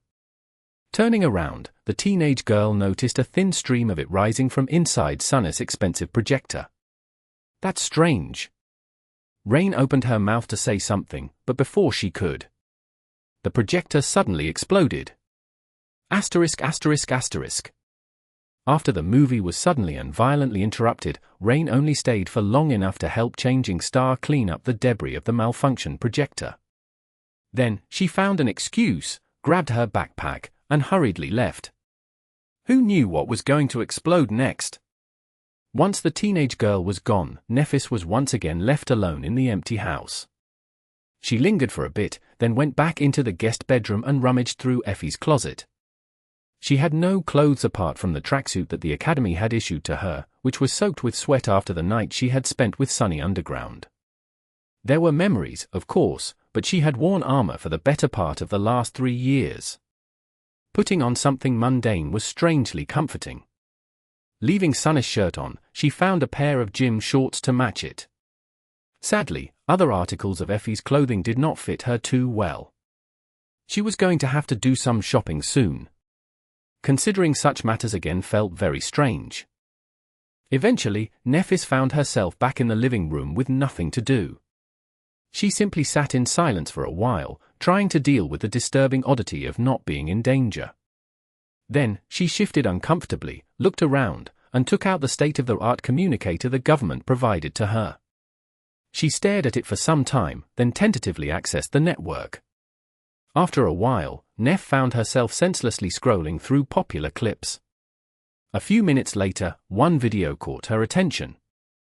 A demonic figure in black armor and fearsome mask stood in a small clearing in the middle of a thick forest, a long blade of an odachi resting on his shoulder. The swordsman's white hair moved slightly in the wind. Something about him seemed odd. Suddenly, 12 figures appeared from behind the trees, surrounding the demonic swordsman. One of the ambushers spoke. "Sorry, mongrel, no hard feeling, right?" Nephis shook her head slightly and sighed. 12 against 1. The man in black armor, meanwhile, remained silent for a moment and then said calmly, "None whatsoever." Already knowing how the fight would end, Neph moved her finger to scroll on, but then stopped. Something very unexpected was happening on the screen of her communicator. Instead of being instantly overwhelmed, the warrior dodged several attacks and dove through a stream of scorching fire, his black armor reflecting the crimson flames like the scales of an infernal monster. His gauntlet collided against the head of one of the enemies, instantly breaking the skull. White sparks slowly ignited in the depths of Neph's eyes. Interesting. She lingered, watching the brutal slaughter with a hint of excitement. After spending years fighting against overwhelming odds, Nephis couldn't help but root for the lonesome swordsman. A few seconds later, she was fully engrossed in the video. Remarkable. Chapter 784. Single Hole. The whole academy was abuzz. "Master Sunless, have you met Lady Changing Star? Is it true? Did she ascend? Are you going to join the Immortal Flame clan now? Can we join, too?" Normally, that would not have been a problem. Sadly for Sunny, he could not refuse to answer any question due to his flaw, so it took some time and ingenuity to not let anything important slip while reining the students in. Eventually, he forced them to concentrate on the lecture. After the lecture was over, he had to take care of some administrative issues, as well as visit teacher Julius and assist the old man with a few tasks. Seeing that his assistant was very eager to leave, the elderly instructor did not keep Sunny long and soon let him go with a knowing smile. "Ah, youth." Sunny frowned a little as he hurried to the door. "What is that supposed to mean?" Throwing the confusion out of his mind, Sunny decided to not waste time and used Shadow Step to reach the train station as fast as possible. On the way home, he was deep in thought. After the night of experimenting and exploring their bond, he was very curious what else Nephis and he could do. As far as Sunny understood it, Shadow Bond made it so that their souls were strangely considered to be two parts of a single whole, at least when applied to the function of their aspects. So, did that mean that he could pull Neph with him through the shadows when using Shadow Step? If he used a charm like Blood Blossom, would its effect be shared to her? If so, would the boost granted to them remain the same, or grow twice as weak? He had many questions like that, and answers to them could only be found through further experimentation. Sunny was very excited. Why wouldn't he be? He was always resentful of his weakness and of the fact that stronger awakened or powerful nightmare creatures could snuff out his life without too much trouble. Anything that could grant him more power to defend himself was a boon, and the memory of how powerful he had felt last night was still fresh in his mind. Of course, reality was not so simple. Firstly, any experiment would demand Neph to go through torturous pain. Secondly, he had not forgotten that this power came at a cost. The cost was his freedom. Nephis seemed to be reluctant to use the Shadow Bond to compel him to do her bidding, but he could not be completely sure of her intentions. Not until they talked openly about it. It was just that, he didn't want to have that talk yet. Talking openly about anything was the last thing he usually wanted to do. Later. I'll do it later. Neph was barely out of the nightmare. Sunny himself had not been in the best of shapes after ascending for a while. It was better to give her some time to balance herself. Soon, he was nearing his house. The security system automatically scanned his biometrics and unlocked the door. Opening it, Sunny walked inside and took off his shoes. Then, he looked around and noticed Neph sitting on a tall stool near the kitchen counter, staring at her communicator with strange intensity. Her eyes were burning, and it seemed as if she had spent a lot of time without moving.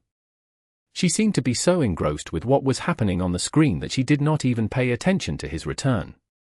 Clenching her fist, Neph suddenly spoke. "Come on. You can do it. She is good, but you are better." He blinked a couple of times, unaccustomed to hearing such enthusiasm in Changing Star's voice. She was usually far more reserved. And what did she mean? What was he supposed to do? Who was he better than? Ah, she must be talking to herself. But what the hell is she watching? Sunny took a few steps forward and looked over Neph's shoulder. A strange expression appeared on his face. On the screen, a ferocious swordsman in black armor was fighting against a graceful woman who wore a light metal armor and an elegant half-mask. Rose petals fell from above, carpeting a grandiose arena. A dark Odachi and a slender Estoc clashed against each other, filling the air with the clangor of steel. Wait. Isn't that my duel against Queen Bee? That was a memorable fight. He had barely won that one. Sunny blinked a couple of times, remained silent for a few moments, and then coughed. Hey? I'm back. Nephis froze. She paused the video, hesitated, then slowly turned and looked at him with a startled expression. Oh, hey. Sunny stared at her for a couple of seconds, then asked with a little smile. What are you watching? Nephis suddenly livened up and gestured at her communicator. That. I stumbled on a video of a very interesting fighter. Have you heard about that guy, Mongrel? He's incredible. I've been studying his fights for a few hours. Sunny scratched the back of his head and then said evenly. Mongrel? Yeah, I've heard a few things about him. Incredible, you say? Do tell what is so incredibly about him, in detail. Then, he suddenly frowned and sniffed the air. What's this smell? Crap, don't tell that the filtration system is glitching. Sunny looked around, and then froze. His eye twitched. What happened to my projector? A familiar deadpan expression appeared on Nefa's face. She glanced in the direction where the expensive model of the projector had used to be, lingered for a moment, and shrugged nonchalantly. Oh. A malfunction, I guess. How strange. Chapter 785. Solitude. Doesn't make sense. Gone. The projector is completely gone. It was so expensive. After a while, he turned to Changing Star with a miserable expression and opened his mouth, then frowned in confusion. Wait, is that my shirt? Nef shifted a little and then said, her voice even. I don't have any clothes. Sunny stared at her for a few moments, then waved a hand and looked away, forgetting what he was going to say. Never mind. You can keep it. We can also order a delivery of anything else you need. I am an incredibly rich entrepreneur, you know. He paused, then added with a bit of embarrassment. Well, I used to be rich, anyway. These days, I pretty much spend everything on research. She tilted her head a little, then suddenly said, the girl you're tutoring visited. What? Pretending to be nonchalant, Sunny glanced at Nephis and answered in a neutral tone. Oh? Strange. We weren't supposed to have any lessons until a few days from now. Neph remained silent for a few moments, then looked away with a smile. She is a bright kid. I'm glad you are teaching her. He studied her expression with a frown. What's up with that smile? Finally, Sunny shrugged. Well, money is money. My lessons aren't cheap. After that, he sighed, threw the destroyed projector out of his mind, and walked into the kitchen. Are you hungry? I can cook something up. My culinary skills have improved a lot, you know. As you should have already noticed. It was a strange thing. Back on the Forgotten Shore, Nephis had always been the one in charge of feeding the cohort. Now, their roles seemed to have reversed, in more ways than one. She deactivated her communicator and said neutrally, I could eat. Thank you. Then, Changing Star frowned slightly and added, oh, but I don't have a lot of time. There is a consultation with the government psychiatrist I need to attend shortly. By remote, of course. Sunny stared at her for a while, then shook his head. This is so weird. Deciding to prepare something that did not demand a lot of time to make, he took out a pack of ramen, some vegetables, a piece of natural meat, and a pair of eggs. I never thought that I would hear something like that from you, of all people. A psychiatrist, really? He started the process of cooking ramen, and added, was it really that bad? Changing Star sighed and looked down. After a while, she suddenly said, no. It wasn't too bad. Her voice sounded distant and a bit strange. In fact, out there in the dream realm, I felt. Nephis inhaled deeply and then looked at him somberly. Happy. Sunny almost dropped the cooking pot. Of all the answers out there, he had not expected to hear that one. Looking at Nephis with an incredulous expression, he asked, what? Did you say happy? She sighed and nodded. I know that it sounds strange. And yes, traveling through that hell alone was excruciating, terrible, and hard. Many times, I did not think that I would survive. Other times, I wanted to die. There was so much pain, so much hunger, so much thirst. So much cold, so much unbearable heat. So much silence. A wistful expression slowly settled on her face. But it was also so simple. So liberating. All I had to do was walk, fight, kill. Survive. There was no space for unnecessary thoughts. No burdens I had to carry.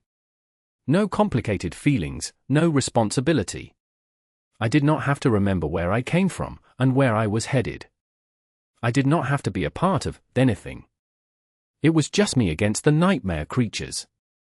And the dream realm itself. He listened silently, trying to imagine what living like that would feel like. Well, he didn't have to try too hard. Had he not experienced something similar while living alone in the ruined cathedral of the Dark City? Yes, he had not been entirely himself back then, but he was also the happiest he had ever been, perhaps. There was a bliss in giving up on everything except for the things he needed to survive. Even if the things he was giving up on were his sanity, his future, and his very humanity. Granted, his isolation had only lasted for several months instead of years, and the environment had not been as dire. What would have happened to him if he had not abandoned the cathedral to join Changing Star's ill-fated crusade? She looked down and added evenly, I have never felt truly connected to the rest of humanity. I was always a bit of a stranger, I guess. Out there in the dream realm, with only nightmare creatures surrounding me, that connection grew even more ethereal. Sometimes, I even felt like everything except for that desolate purgatory had been just a fleeting dream, a strange illusion that I had imagined. The dream realm, it seemed much more real. It seemed like a place where I belonged. With other monsters like me. She sighed, then looked at him and added, So, that's why I agreed to the offer to receive counseling. It is not because I feel fragile and on the verge of breaking apart. It's just that I'm afraid to lose what little humanity I have left. I never had a lot, to begin with. After Neff was done speaking, Sunny stared at her for some time, then shook his head. I don't think I have ever heard Neff speak so much. Placing ramen in the boiling water, he glanced at her with a frown. Well, if you put it like that, I guess a little counseling would do you good. However, I can tell you right now and without a shadow of a doubt that you are not a nightmare creature. You're a human through and through. Believe me, I would know. A pale smile appeared on Changing Star's face. Thank you for saying that. Sunny looked at her with an amused expression and then smiled. I don't think you understand. I am not saying this because I consider you a human, or because I feel like you are a human. Or because I believe that you are a human. It's just a fact. He pointed to his eye. I have special eyes, remember? From that attribute of mine. I have seen what people look like, and what nightmare creatures look like inside. He peered into Nefer's soul and grimaced, almost blinded by the brilliant radiance of 5 flaming, incandescent suns that burned inside of it. There was no sign of the vile darkness that dwelled in the souls of the corrupted abominations. Cracking an egg on the edge of the pan, he looked at her and scoffed. You don't look anything like a nightmare creature, that's all. Chapter 786. Lifeline. His past of only eating synth paste seemed so distant that he did not even want to remember it. Both dug in and finished their portions in record time. Sunny drank the last of the fragrant broth and let out a delighted sigh. Nephis acted more reserved, but he could feel that she was very satisfied, too. Putting the bowl away, Changing Star smiled slightly and looked at him. A hesitant expression appeared on her face. A few moments later, she suddenly said, Be that as it may, while I was lost and wandering the dream realm, slowly forgetting what it felt like to be human, there was one thing I clung to that reminded me that all my prior life had not been just a dream. Do you know what it was? Sunny thought for a bit, then shrugged. I don't know. A memory? Your sword, Dream Blade. She lingered for a few moments, then slowly shook her head. No. It was you. Sunny froze and stared at her with surprise. Who? Nephis smiled slightly. Your runes. Although I could not know what was happening to you, Cassie, and the others, I could still feel connected to you through the runes. I could see that you were still out there, alive, and doing incredible things. The new memories you received told me a little about what kind of enemies you fought. The speed at which your aspect legacy progressed told me how hard you were working to sharpen your battle skill. As long as I saw the runes, I knew that I had not imagined the past and did not feel as alone. She shifted, and then added. When I was bored, I liked to imagine what exactly happened to give you a sudden influx of fragments, what the nightmare creature that gifted you a memory looked like, how you defeated it. Things like that. Oh, and I was bored often. While my journey was often full of hardship and dread, it could also be terribly monotonous sometimes. So, that was pretty much the only way I could entertain myself. Changing Star looked at him, lingered for a moment, and then said, I know it was not really something that you did consciously. Still, I wanted to say, thank you. You helped me a lot, Sunny. You made it easier for me to keep going. I won't forget that. He stared at her, suddenly uncomfortable. Then, he looked away in embarrassment and cleared his throat. Are you sure that you have not received counseling already? I mean, that doesn't sound like you. Very, enlightened. Anyway, you're welcome, I guess. Nephis smiled, and did not respond. Sunny remained silent for a bit, and then forced himself to say, Actually, I spent a lot of time staring at your runes, as well. He looked at the floor. Granted, I was not exactly going crazy from isolation like you. Well, except for a short stretch of falling into a bottomless abyss all alone, I guess. But the point is, to be honest, I am unsatisfied with the fact that you are so far ahead of me. Every time you gained a soul fragment, it urged me to try and get two. The stronger you grew, the more I wanted to become stronger, as well. A large part of those things I gained was because of you. I guess you, too, kept me going. In a sense. He fell silent and then glanced at Nephis with a slightly bitter expression. Of course, no matter how hard I tried, I had never managed to catch up to you. Every time, I fell short. It did not feel nice at all. But it also forced me to try harder, I guess. She studied his face for a few moments, and then shook her head. It is much easier for me to gain soul fragments. You know that. Even though I am still ahead, I suspect that you have fought and slain many more nightmare creatures than I have. In fact, I know you did. Sunny smiled. Who cares? It's not a competition where you get rewarded for the effort. Only the result matters. In the end, a person is either strong, or they are weak. The stronger ones will always trample those who are weaker. Isn't that how the world works? Nephis looked down, then slowly shook her head. You are wrong. I think. Results matter, yes, but it's not like how you got there doesn't. Every victory you achieve teaches you a lesson. Every defeat you suffer teaches you even more. I guess it all depends on what you call strength. Sunny grimaced. Well, let me ask you a question. Can you say that I am stronger than you? Changing Star stared at him with an even expression. Several seconds passed by, but she remained silent. A dark grin appeared on Sunny's face. He sighed, and then collected the empty bowls to clean them. Effie doesn't seem to think that I am. According to her, I lack conviction. I don't even really know what conviction is and where does one find it, but even I can't honestly say that I am stronger than you. That should tell you something, considering, my clear conscience. Nephis lingered for a few moments, and then suddenly said in calm tone. You are stronger than you think you are. Sunny put the bowls into the sink and turned on the water. Standing with his back to her, he stayed quiet for a while. After some time, he started to wash the dishes and said, Your counseling session is about to start. You should hurry. She looked at his back for a few moments, then silently stood up and went away. Sunny was left alone in the kitchen. He finished washing the bowls, put them on the drying rack, and wiped his hands with a towel. Then, he glanced in the direction of the guest room, shook his head, and scoffed. Who cares? Apparently, I am incredible. Chapter 787. Training Session. Of course, they weren't. While Sunny was calm and relaxed, Nephis was the opposite.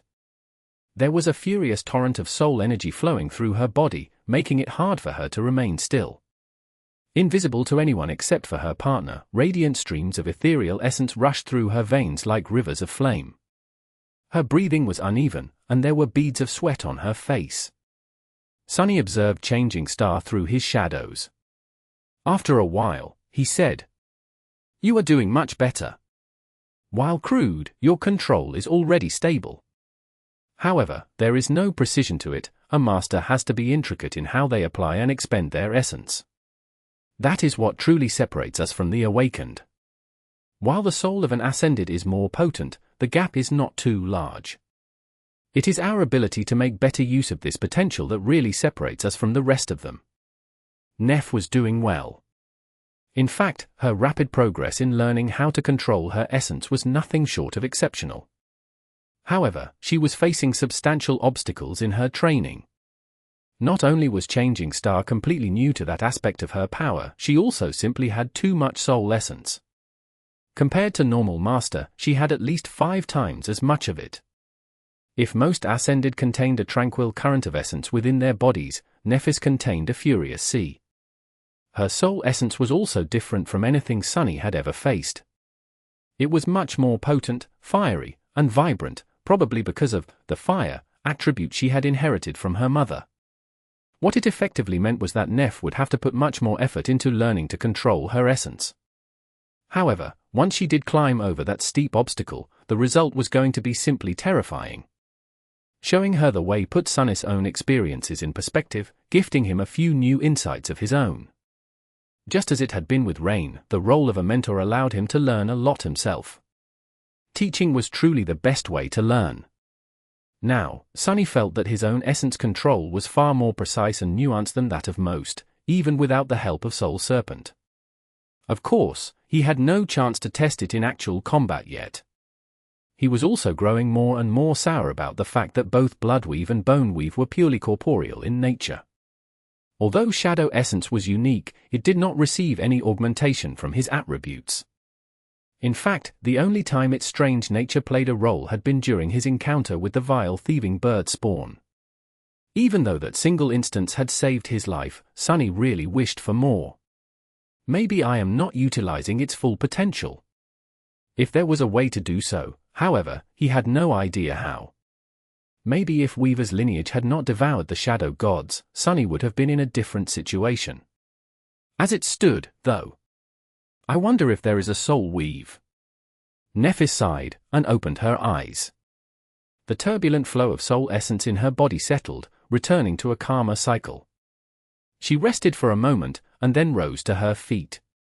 Sunny did the same, commanding the 4 shadows to wrap themselves around his body. "Are you ready?" She nodded, and then exploded in motion, attacking him with her fists. Empowered by the shadows, Sunny easily dodged, deflected, and blocked the torrent of devastating punches and kicks. This was the second part of their training. Nephis not only had to learn how to control soul essence, but also how to use it in battle. She had to retrain herself from the ground up to account for all the new possibilities that the Ascension granted her. This was not an easy task, considering that the difference went much deeper than simple physical ability and explosive might. At their high level, combat became much more tactical. Soul essence was a precious resource that could achieve a lot, but was also easily wasted. A master had to be strategic in how they unleashed their powers. Their physical performance, aspect, and memories could all benefit from vast amounts of essence. However, they could also quickly deplete it. The same statement held true for Awakened, but to a much lesser degree, since masters had much greater powers at their disposal, and thus could exert much greater volumes of soul essence. It was a constant and complicated dance that required a lot of skill, foresight, and cunning to be performed to the best result. Sunny himself still had a lot to learn. Serving as a bona fide punching bag for Nephis was not the most efficient way of learning, but it had its own merits.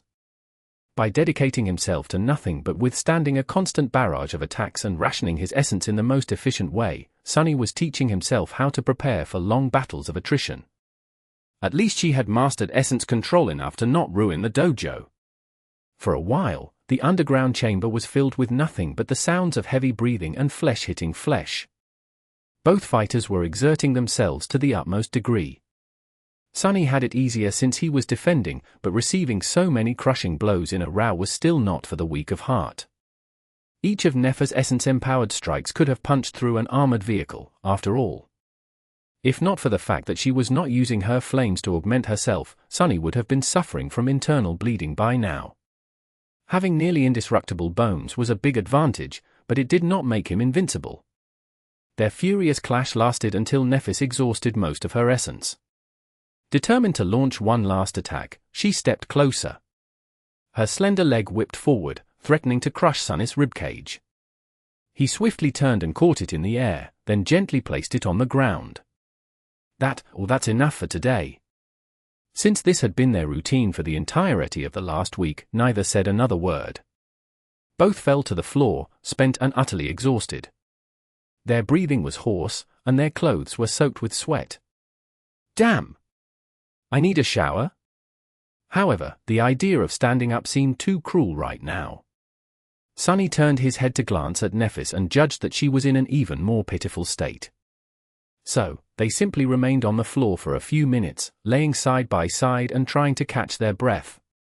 After a while, Sunny's communicator suddenly made a sound. Of course, it was not on his person. A clash of such intensity would have quickly destroyed the expensive device, so Sunny had left it on the lid of the Dreamscape pod. Now, he faced the necessity to walk all the way to the alcove to retrieve it. Instead, Sunny commanded the happy shadow to glide there, turn tangible, pick up the communicator and bring it back. The fool was utterly delighted to oblige, anyway. As the shadow gingerly crossed the underground dojo and presented the communicator to Sunny, he glanced at the screen, and then sighed. Time to go, Neph. Cassie is on her way. Chapter 788. Cordial Invitation. Without having to say anything, Sunny went to the kitchen, opened a drawer, and took out a can of grounded coffee. Then, he stretched his arm back. By then, Nephis had already filled a pot with water and placed it into his hand. Soon, the pleasant aroma spread through the house. By the time the coffee was ready, a PTV was in the process of parking nearby. Sunny dumped 2 spoons of sugar into his cup, left the one intended for Neph without any, and added cream to the third. Changing Star, meanwhile, was opening the door for Cassie. Soon, all 3 were seated around the table, enjoying their respective beverages. After a while, Sunny glanced at the blind girl and asked, "Well? What's the news?" She lingered for a bit, then pushed her cup away and produced 2 flat, white squares. Sunny stared at them for a bit, confused. Then, he blinked a couple of times. "Is that an envelope?" Indeed, that was what the white squares were. They seemed to be made out of paper, and each had a round piece of red wax attached to it. Sunny had only seen an actual paper envelope used in period dramas, so he was justifiably surprised to encounter one in real life. Taking one of the envelopes, he curiously studied it from different sides. How quaint! There was an image of a sword piercing an anvil etched into the red wax, so at least he did not have to wonder where the strange things had come from. Legacies. Amused, he furtively glanced at Nephis to learn what one was supposed to do with a paper envelope, and then repeated her actions. Soon, a different piece of paper appeared in his hands. "Master Sunless, you are cordially invited." What? What is this? Even more confused than before, he turned to Cassie and raised an eyebrow. She was supposed to bring them an update on the situation with the government and Clan Vela, not some weird messages. The blind girl smiled slightly. "Basically, this is a gesture of goodwill." She paused for a moment, and then added in a bright tone. "It is an invitation. Clan Vela is holding an annual ball in about a month. We are all invited to attend, which is usually considered a great honor. Not every master receives the privilege to brush sides with the most powerful representatives of the great clans and actual saints." Sunny blinked a couple of times. Is holding ball some weird legacy ceremony?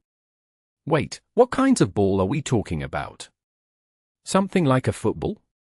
Why do people hold it annually, and more importantly, why do we have to attend this ball-holding ritual? Nephis silently covered her face with a hand and said, a hint of exasperation finding its way into her voice.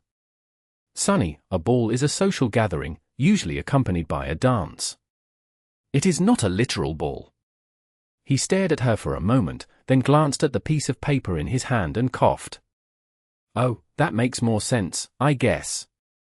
Cassie listened to them speak with a strange expression, then tilted her head a little and said, "Of course, in our case, this invitation holds special meaning. It is a sign that Clan Vela is willing to be patient and wait for Nephis to recover. It is also the indication that the final negotiation is going to take place during the ball, 1 month from now. This gives us time to prepare." This was a good piece of news, all things considered. Basically, it meant that now that the initial week was over, Changing Star had more time to get ready to face the representatives of Clan Vela. It also meant that the Great Clan was not going to do anything before that, giving her freedom to recuperate in peace. It was more or less an armistice. A bright smile appeared on Cass's delicate face. "But there is more." To show their sincerity, Clan Vela released the firekeepers they were holding hostage. Both are already back, and resting in the Immortal Flame Manor. This means that they are serious about building a good relationship with us, I think. Sunny let out a sigh. He was not really attached to the firekeepers. Still, they had gone through the civil war in the Bright Castle and the siege of the Crimson Spire together. The fools also treated him as one of their own, for some reason. He had felt a bit guilty knowing that some of them were suffering because of the terrible mess in the Night Temple. Effie, Kai, and Aiko were going to be very happy to hear the news, too. However, it was not like Clan Vela to let go of leverage. Sunny glanced at Cassie and frowned. What are they scheming? The blind girl hesitated for a few moments, then shrugged. I am not entirely sure. However, I do have a suspicion. This sudden change must indicate that something important happened to shift the balance of power even more in favor of Clan Song. That is why Vela is willing to make concessions to ensure that Immortal Flame becomes their ally. Sunny suddenly felt a strong sense of unease. What could have happened to change the power dynamic between the two great clans so much? He took a sip of his coffee, and then asked, "Well, so what now?" Cassie smiled. Now? Now, we are free to do anything we want for a month. The government is going to insist that Nephis makes at least one public appearance, but they won't be too forceful in their demands. So, we can do whatever. She turned to Changing Star and said, her voice full of warmth. Neph, how do you feel about finally coming home? We can go to the manor right now. If you're ready. Chapter 789. Only forward. No, not yet. Cassie seemed to be surprised by that answer. No? But, why? Changing Star sighed. The Firekeepers. That is what people call the awakened who follow you, right? They all look up to me, do they not? The blind girl silently nodded. Of course. They have been waiting for your return ever since escaping the Forgotten Shore. Even though the Dreamer Army was an alliance of convenience, the bonds that were forged between its members are real. Their bond to you is real, too. Sunny sipped his coffee with a strange expression. Neph, meanwhile, lingered for a moment and then said, but they want more than just to welcome me back. They expect me to lead them, like I did on the Forgotten Shore. Am I correct? Cassie nodded once again. Neph looked away. How can I lead them when I don't know where I am going? I need more time to figure things out before I face them. The blind girl remained silent for a while, then sighed. I understand. I think. Sunny, meanwhile, did not understand. Sure, on the surface, what Nephis said made perfect sense. She was not sure of what she was going to do, so she could not offer the remnants of the Dreamer Army guidance. She could not become their general again until she decided on the direction her soldiers had to follow. However, Sunny harbored doubts about the sincerity of this indecision. Nephis had never been one to allow her hesitation to slow her down. More than that, she had spent 2 whole years alone in the Dream Realm. If he knew anything about her, he knew that she must have dedicated a considerable amount of that time to obsessively making plans of how to destroy her enemies once she returned. Of course, there was a lot of new information that became available to Neff after she came back. That had to change her approach a little, but should not have affected the core of it. So why was she hesitating? What was she struggling with? Sunny did not know, and was not sure that he wanted to know yet. In any case, he was going to learn sooner or later. There was something else that bothered him, though. He glanced at Nephis and Cassie and then said, his voice grumpy, "Aren't you two forgetting something? This is still my home. We only agreed that Nephis would stay here for a week. Shouldn't you at least ask me before deciding to leave her here for a while longer?" He was not going to let Changing Star pull off an Effie that easily.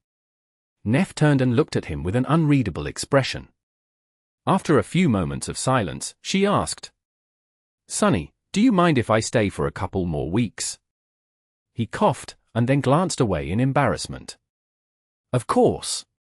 Sure, no problem. Glad to have you, and all that. See, was that so hard?" Asterisk. Cassie remained for a bit longer to get Nephis up to speed about the state of the firekeepers and the renovations they were making to the Immortal Flame Manor, and then left. Running a prominent awakened organization was not an easy task, so she had a lot on her plate. Sunny and Neff were left alone again. He hesitated for a few moments and then asked, "Do you really not want to go home? I mean, I never really had one, more or less, before buying this house.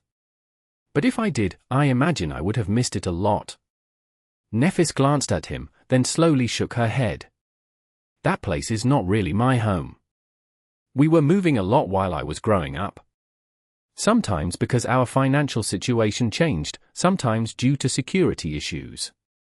That manor is just the last in a long series of temporary shelters." She remained silent for a few moments, then added, "I guess it was the people who surrounded me that created the feeling of home. But they are all gone now, one way or the other. So, there's nothing for me to return to."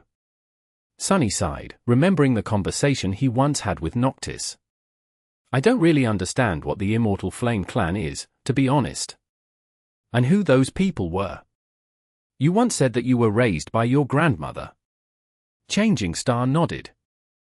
"The Immortal Flame is just me, now. At its height, it was one of the most influential legacy clans. You could have called it a great clan, even, although that distinction was not established yet back then. Apart from the immediate family, the clan also encompassed hundreds of other people. Professionals to manage our properties, craftsmen, mundane soldiers, awakened retainers, their dependents. A legacy clan is more than just a few powerful warriors. It is a large, self-sufficient institution. A tribe, even." She grew silent, and then said, "Of course, our fortunes turned after Immortal Flame himself died, and my mother became hollow. Then my father was gone, too. Only my grandmother remained to take care of me. She was not an awakened, however, don't think that she was weak because of it. On the contrary, although my grandmother was a mundane human, she was also the strongest person I've ever known." Nephis looked away, a hint of emotion appearing on her face. She was a member of the first generation. She was born during the darkest times of humanity, survived the bloody descent of the spell and the final convulsions of the old world order, then participated in the establishment of the new one. She was strong. She was also wise and kind. I couldn't wish for a better guardian. She looked down. However, she was not enough to keep the Immortal Flame clan from falling, especially not when we found ourselves in the crosshairs of my father's former companions. Slowly but surely, we lost our assets and our standing. Some of the people in our employ left of their own free will, others were forced to abandon us because of adversity. Many of those who remained died trying to protect me. The most loyal ones still persisted, there were several awakened among them, and even a master. My mentor. Nephis sighed. But in the end, he was gone, too. By the time I turned 16, all that remained were a few mundane servants who had been with us for so long that they had nowhere else to go.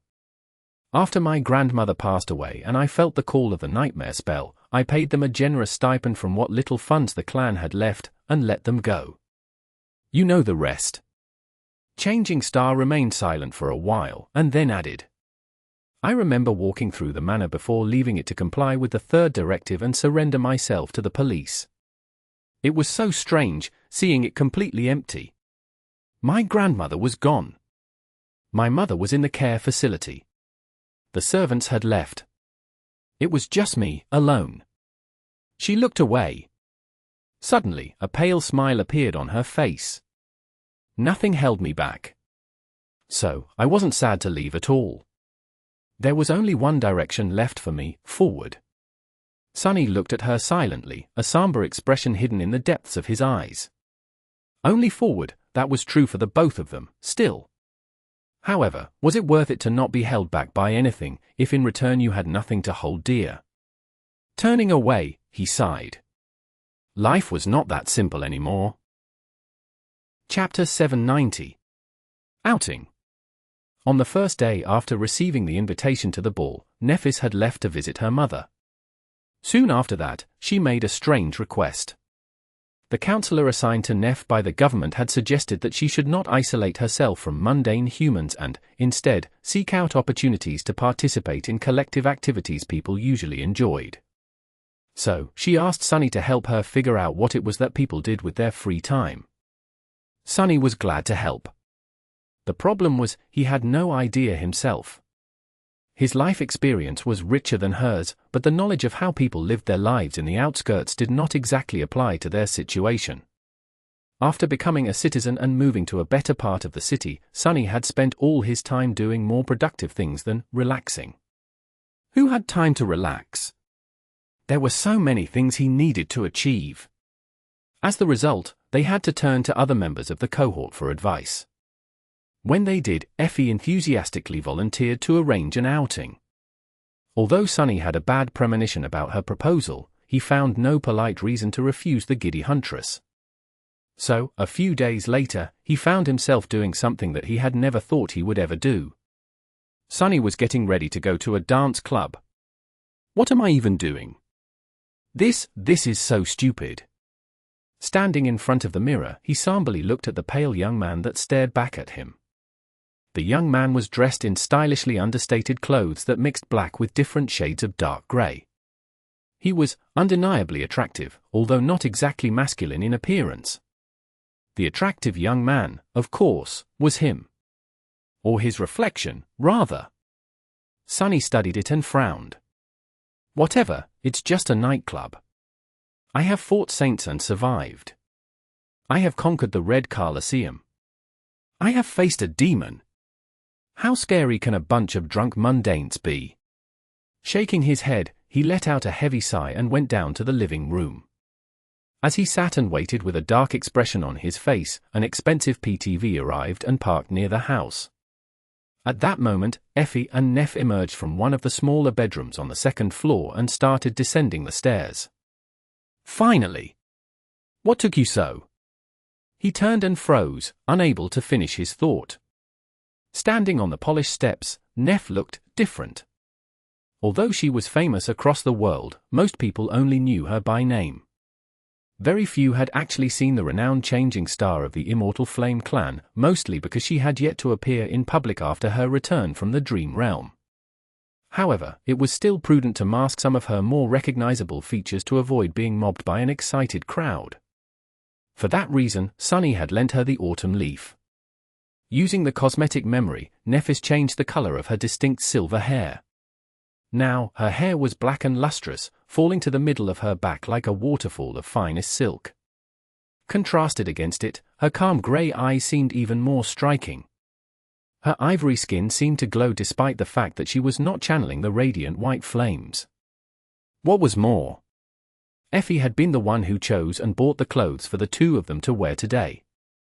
As the result, Nephis was wearing a vibrant red dress that barely reached the middle of her thigh and left her shoulders bare. She looked stunning. Sunny gulped, then forced himself to look away. A few moments later, he finally was able to say something. I've never thought I'd see you in a dress one day. Nephis glanced at herself, then shrugged with indifference. I like it. The style does not diminish my range of motion. I can move freely if something happens. Sunny hesitated and then glanced at Effie, who was wearing less flashy clothes, with suspicion. How come you get to wear pants? Effie grinned. Why else? That's because I'm not a princess, doofus. She giggled, and then did a spin. What, you think that my ensemble is flattering? It was. Maybe even too much so. Not knowing where to put his eyes, Sunny gritted his teeth and forced himself to stare at the wall. This is going to be a long night. He cleared his throat and then said, Yeah, you look nice, too. Anyway, we should go. Our ride is already here. Effie giggled again, patted him on the shoulder, and headed for the door. Sunny and Nephis followed. Soon, they entered the PTV and greeted the others. After seeing Kai, Sunny's mood improved a bit. At least the former idol seemed to be in his element. Cassie, on the other hand, seemed uneasy. Well, no wonder. A club filled with thundering music was not the best environment for a beautiful, blind girl to be in. Of course, anyone who got the wrong idea was bound to learn that they made a giant mistake by approaching her with ill intent. Kai smiled at him from the driver's seat. Sunny, you look great. Then, he turned to Nephis and Effie and smiled even wider, almost blinding them with his dazzling grin. But not as great as the ladies do, of course. Sunny rolled his eyes. Just drive, all right? Let's get this finished with as soon as possible. Kai winked at him, then looked at the road and sent the PTV forward. Relax, Sunny. It's just a dance club. What's the worst that could happen? Sunny and the gloomy shadow simultaneously shuddered. Are you kidding me? Did you have to say that out loud? Chapter 791. Human Rituals. People were having the time of their lives. The club Effie had brought them to was an exclusive and luxurious establishment that only the members of the elite classes of human society could visit. The amount of credits being spent every minute on exotic alcoholic beverages and legal stimulants was nothing short of astronomical. The value of designer clothes, cutting-edge tech accessories, and precious jewelry present in the dance hall was almost revolting. The bestial excitement permeating the air was almost palpable. Staring at the mass of dancing humans in bewilderment, Sunny shook his head. What a strange ritual. Nephis turned her head slightly and raised an eyebrow. I know, right? The members of the cohort were occupying a large part of the VIP lounge intended for the most distinguished patrons of the club. Even among the massive elites, their status was a cut above the rest. Kai and Cassie were enjoying something called champagne at the table, while the other three moved to the edge to take a look at the main hall of the club. Changing Star peered at the dancing crowd and frowned. Their behavior doesn't make any sense. Sunny nodded in solidarity. Indeed. After a while, he added. They're not even dancing, they're just rhythmically gyrating their bodies. It also appears that the proximity at which one is allowed to gyrate his or her body to other participants is representative of their desirability. Anyway, they all look incredibly stupid. Nephis tilted her head a little. It is not that simple, I think. This strange dynamic actually seems to be very nuanced. Just look at the women, they seem to be using their looks, physical coordination, and agility in order to attract the men. However, once men are attracted, the women act as if they are disinterested. Most of the time they truly are, other times it is just a signal for the men to try harder. She grew silent, and then added with slight confusion. The most startling part is that all this information, including the complicated evaluations based on obscure parameters and much more, is communicated absolutely non-verbally and in a way that both men and women somehow seem to understand while chaotically jerking their bodies. It is like they all develop telepathic abilities. Sunny scowled. Anyway, these gyrations are clearly meant to illustrate one's high value as a romantic partner. And that is what this dance is, a venue for the dancers to seek out physically desirable partners. However, everyone acts as if it's not. In fact, most of these people are pretending that the exact opposite is true. He rubbed his chin. As if showing interest is in itself an admission of inadequacy and undesirability. Those who do manage to find partners do it through a series of obscure hints and silent signals. This is so inefficient. Why can't people just honestly state their goals and desires? They are all pursuing the same result, anyway. Changing Star nodded thoughtfully. Effie, who was leaning on the railing near them, stared at the two of them with a perplexed expression. Then, the huntress slowly shook her head. You are both idiots, you know that. Sunny and Nephis looked at her with surprise, their movement almost simultaneous. What? Why? Is this analysis wrong? Effie let out an exasperated sigh. They are just having fun. Gods, don't you know what fun is? Believe it or not, it's just pleasurable to let loose and move your body to loud music sometimes. Actually, you should try it. A very similar expression of subdued revulsion appeared on both of their faces. No, thank you. I'd rather not. The huntress rolled her eyes. As for that stuff about seeking partners, what's wrong with that? Other things can be pleasurable too, you know. Both Sunny and Nephis blinked. How frivolous. Of course, I do. Don't I know it well? Effie groaned and grabbed her head. Hopeless, both of them.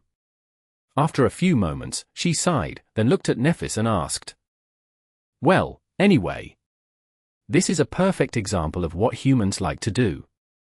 Is it working? Do you feel better connected to humanity? Changing Star hesitated, then looked back at the mass of dancing people and remained silent for a while. Then, she said, It is strange. To see so many people acting so carelessly. To be honest, all I can think about. Her face turned somber. Nephis lingered for a moment as she studied the crowd with a dark expression. Is how easy it would be to kill them all.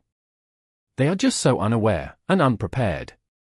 After long years of living in a state of constant pain and struggle, desperately trying to survive and fighting harrowing enemies almost every day, it must have been hard for her to come to terms with this strange, peaceful reality.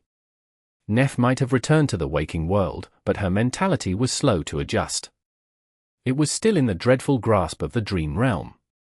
Mentally, Changing Star was still living in a nightmare. Effie looked at her with a dubious frown. You would be surprised. This is an expensive club, so a lot of these people are awakened. In fact, I'd say that places like these have a higher concentration of awakened than pretty much anywhere else in the city, except for the academy. This club is better suited to resist a sudden gate manifestation than the headquarters of most legacy clans. Neph glanced at her with surprise. Really? The huntress grinned. Of course. Not all awakened are obsessed with fighting like the two of you. They treat the dream realm as their job, not their whole existence. While they sleep, they perform their duties, man the walls, fight the attacking nightmare creatures, maintain their citadels, and so on. When they wake up, they go about their actual lives. Chapter 792. Blind Spot. After they return from the dream realm, most awakened spend at least a part of their day training to raise their usefulness to the citadel and increase their chances of survival. Some have important jobs to perform in the waking world, as well. Our infrastructure runs on spell tech, after all. She shook her head. But other than that, there's plenty of time to live and have fun. It doesn't have to be all work, without stop. Some might even say that not having any other interests is detrimental. The huntress looked at them and shrugged. I mean, how can you be motivated to fight for this world if you never experience all the nice things that it has to offer? Maybe that is why your counselor told you to participate in mundane human activities, Neph. Awakened and especially masters like us need to anchor ourselves to humanity, somehow. But there's no gateways here. Sunny took a sniff of the strange sparkling liquid in his glass, then carefully tasted it. This champagne, or whatever it was called, was way too expensive for him to pass the chance of getting his money's worth out of it. Well, he wasn't paying today, but still.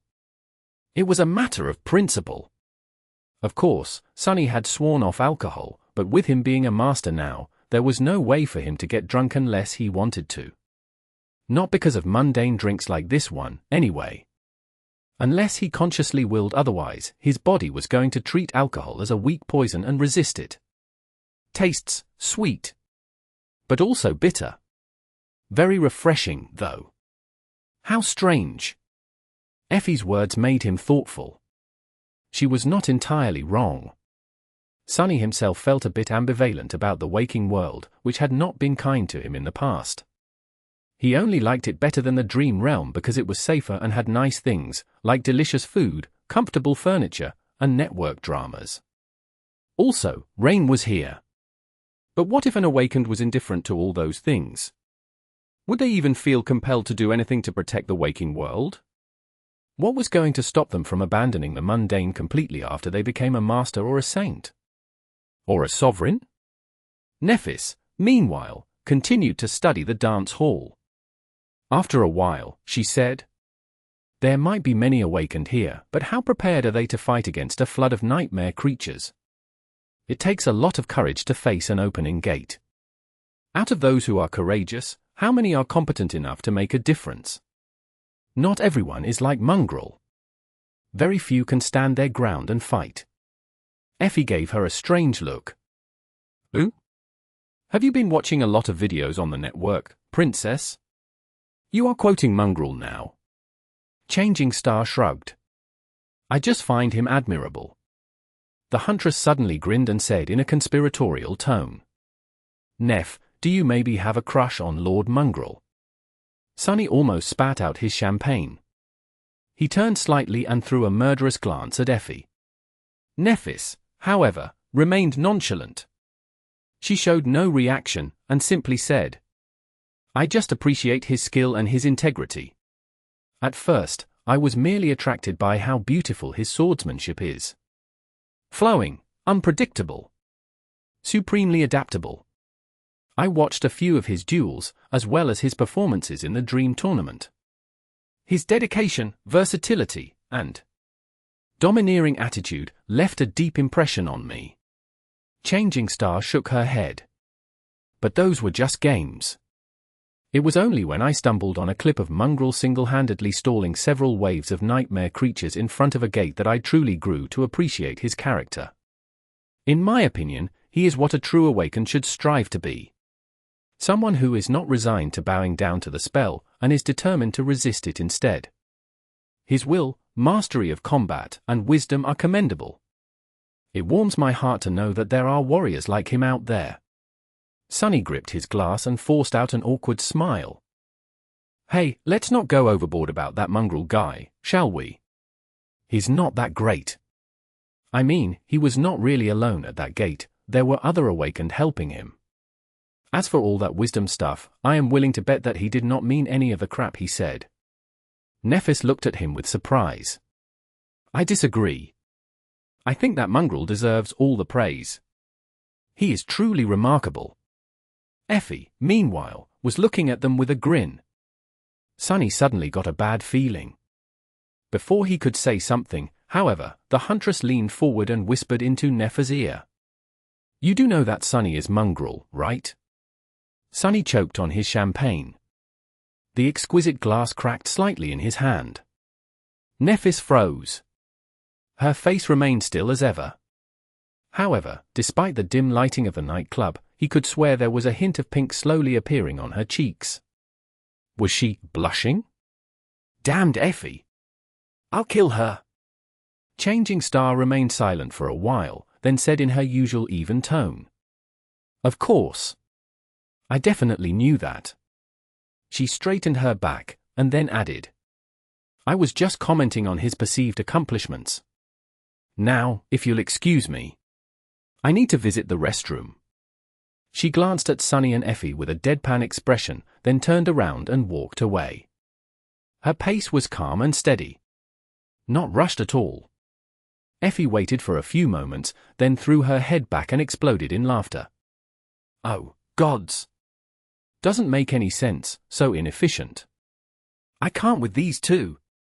Sonny glared at her with murder in his eyes. He remained silent for a few moments, then said softly, Hey, Effie. She looked at him with a wide grin. What, doofus? He sighed, then rotated his shoulders a few times. Do you have a will? The huntress blinked a couple of times. Sure. I made one before the second nightmare. Why? Sunny looked at her and smiled politely. Oh, no reason. No reason at all. Chapter 793. Memories of the Future. Kai briefly glanced at him and smiled. Where are Effie and Lady Nephis?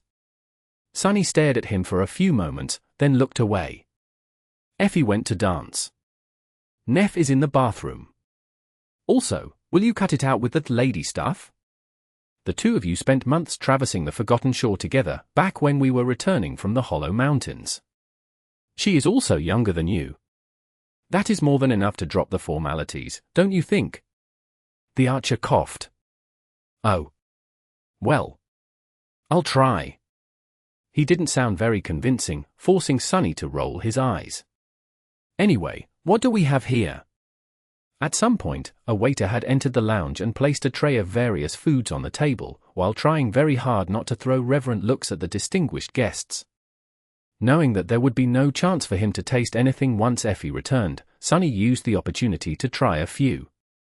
As he chewed on a piece of cheese that had been dipped into a sweet, viscous amber liquid, Sunny smiled in delight and asked, Wow! What's that sugary syrup? Cassie turned to him, then smelled the air. I think it's honey. Sunny blinked a couple of times. The word was familiar, but he usually heard it used as a term of endearment. Who knew that it had actually come from something this delicious? What is honey, though? The blind girl tilted her head a little, then said with a bit of surprise in her voice. Well, it is a sort of liquid that special insects produce by ingesting and regurgitating floral nectar. I guess.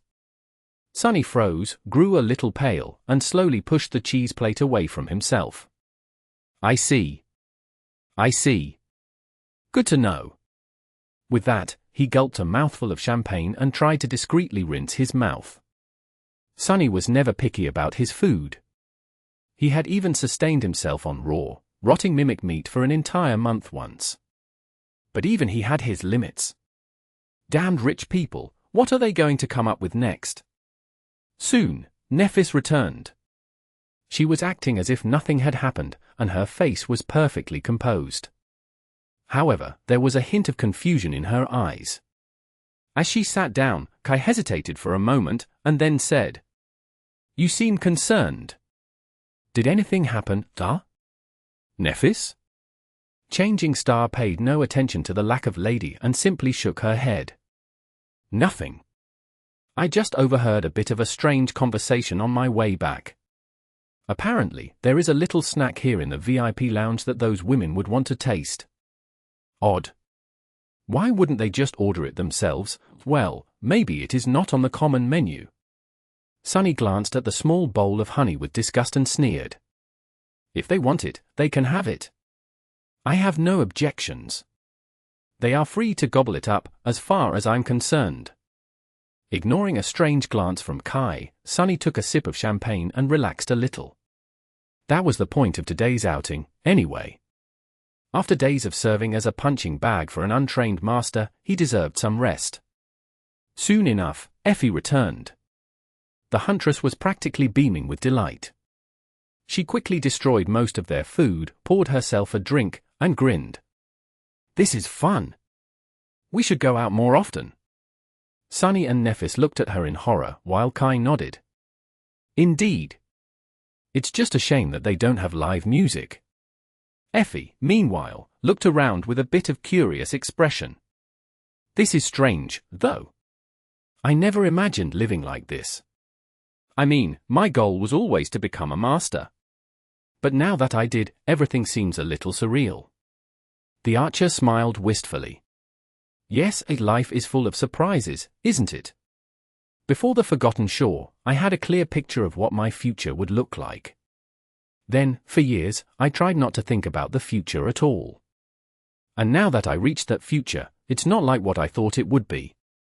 Not even a little bit. Cassie let out a small sigh. Me too. When I look back on my younger self and think about what she expected from the future, I can't believe how naive and short-sighted she was. She feels like a stranger. A few gazes fell on Sunny.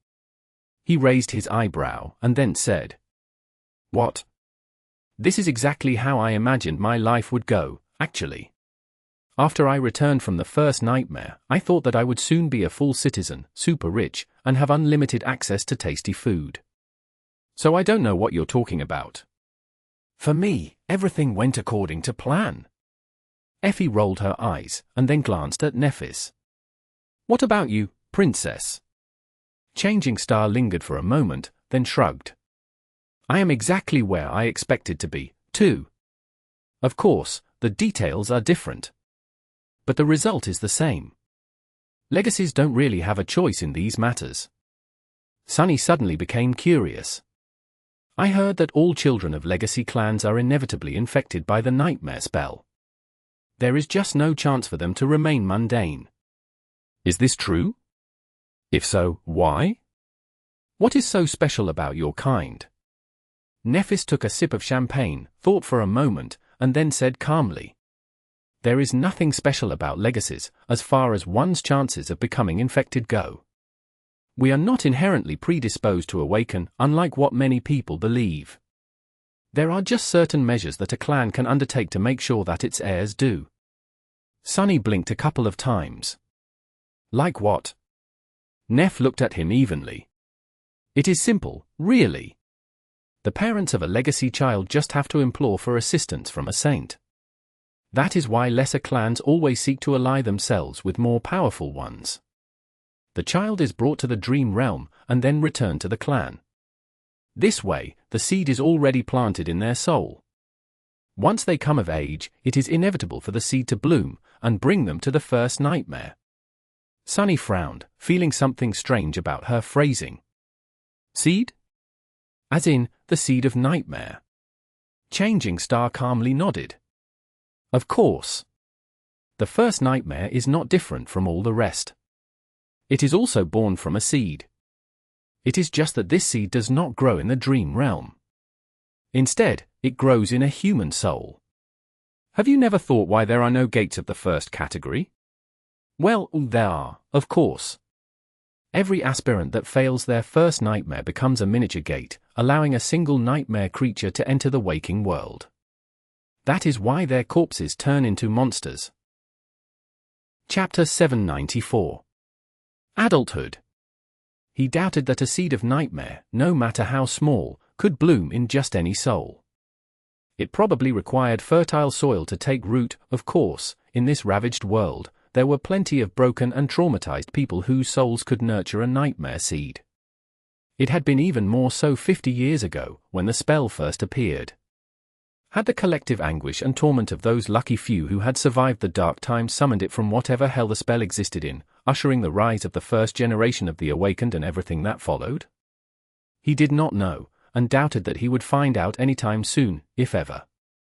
Nevertheless, there was another interesting hint in what Nephis had explained to them. If legacies wanted their children to inherit the mantle, and only saints could ensure that the poor kids would be doomed to either awaken or die, then saints held even more power among the legacy clans than he had thought. And who were the first saints of humanity? Astaion, Kisong, Anvil of Vale, and Broken Sword. They were the first, and at some point the only people who all legacy clans had to befriend if they wanted to ensure that their bloodlines continued walking on the path of ascension. Was that, perhaps, the initial reason that had elevated the great clans above all the rest? Interesting. He was not in the mood to ponder the origins of power that the sovereigns held, however. Thinking about the great clans made him feel sour. Since today was Sunny's day off, he chased the weary thoughts away and tried to enjoy his drink instead. Cassie, meanwhile, said with a deep frown, "Isn't it too cruel to subject your children to such fate? And without even giving them a choice. Only 1 out of 3 aspirants survives the first nightmare. Of course, that strongly depends on how well prepared they are, so the number should be less gruesome among the legacies. But, still, what kind of parent would do something like that to their child?" Nephis lingered for a while, then sighed. It all depends on your point of view. Sure, it might seem cruel to some. But some might see it as giving their child a chance to grow strong in a world that is not kind to the powerless. Legacies are a warrior caste, at their core. They were born from a ruthless war, one that almost destroyed all of humanity. I can understand why they value strength and duty above all else. All that talk about parents and children brought Sunny into a dark mood. He was 20 now, he was more or less an adult. In fact, he was already older than his mother had been when she had him. This realization made him feel very strange. Sunny stared into his glass for a few minutes with a grim expression, then sighed and stood up. "I'll be back in a few." With that, he left his friends and went away in search of a bathroom. In truth, he just wanted to be alone for a bit. Soon, he was staring at his reflection as the water was running from an exquisite brass faucet. The young man staring at him from the mirror did not seem amused. Sunny frowned, thinking about whether Mordred was hiding somewhere in the mirror. It had become a habit of his to consider such things from time to time. Luckily, this time, the Prince of Nothing seemed to be nowhere to be found. Sunny sighed in relief, and then left the bathroom to return to the VIP lounge. On his way, however, he encountered a small disturbance. A group of young men and women were blocking his way, discussing something with one of the club's employees in loud voices. Their clothes looked extremely expensive, and their appearance was impeccably high class. As he came closer, he heard the most extravagant-looking member of the group saying with outrage, "What do you mean, you can't let us inside? This is our usual spot. I can see from here that there's plenty of room left in the lounge. The beautiful ladies inside wouldn't mind some company, I'm sure. Actually, I am willing to bet that my friend and I can show them far greater time than their present companion." The hostess looked at him and said in an awkward tone, "Sir, I am very sorry, but the whole VIP lounge was reserved by the esteemed guests." The young man scoffed. "Esteemed guests? Do you even know who I am? I sincerely doubt that anyone in this ramshackle parlor of yours has more esteem than I." Sunny sighed, approached the group of young people, and patted the loudmouth on the shoulder. The young men looked down in confusion, then frowned. "I suggest you unhand me, friend, what do you want?" Sunny smiled. "Relax, buddy. I just want to give you a small piece of advice." He hugged the young man with one arm, turned him to face the VIP lounge, and pointed at Nephis, Cassie, Effie, and Kai, who could barely be seen from that spot. "Do you see these people? Do you know who they are?" The loudmouth scowled, then thought for a moment and asked with curiosity, "Oh, you know these beauties? Who are they?" Sunny's grin grew wider. "Well, let me tell you. They are all experienced murderers and killers. I once saw the tall one tear a fallen beast apart, devour its meat, and gnaw on its bones.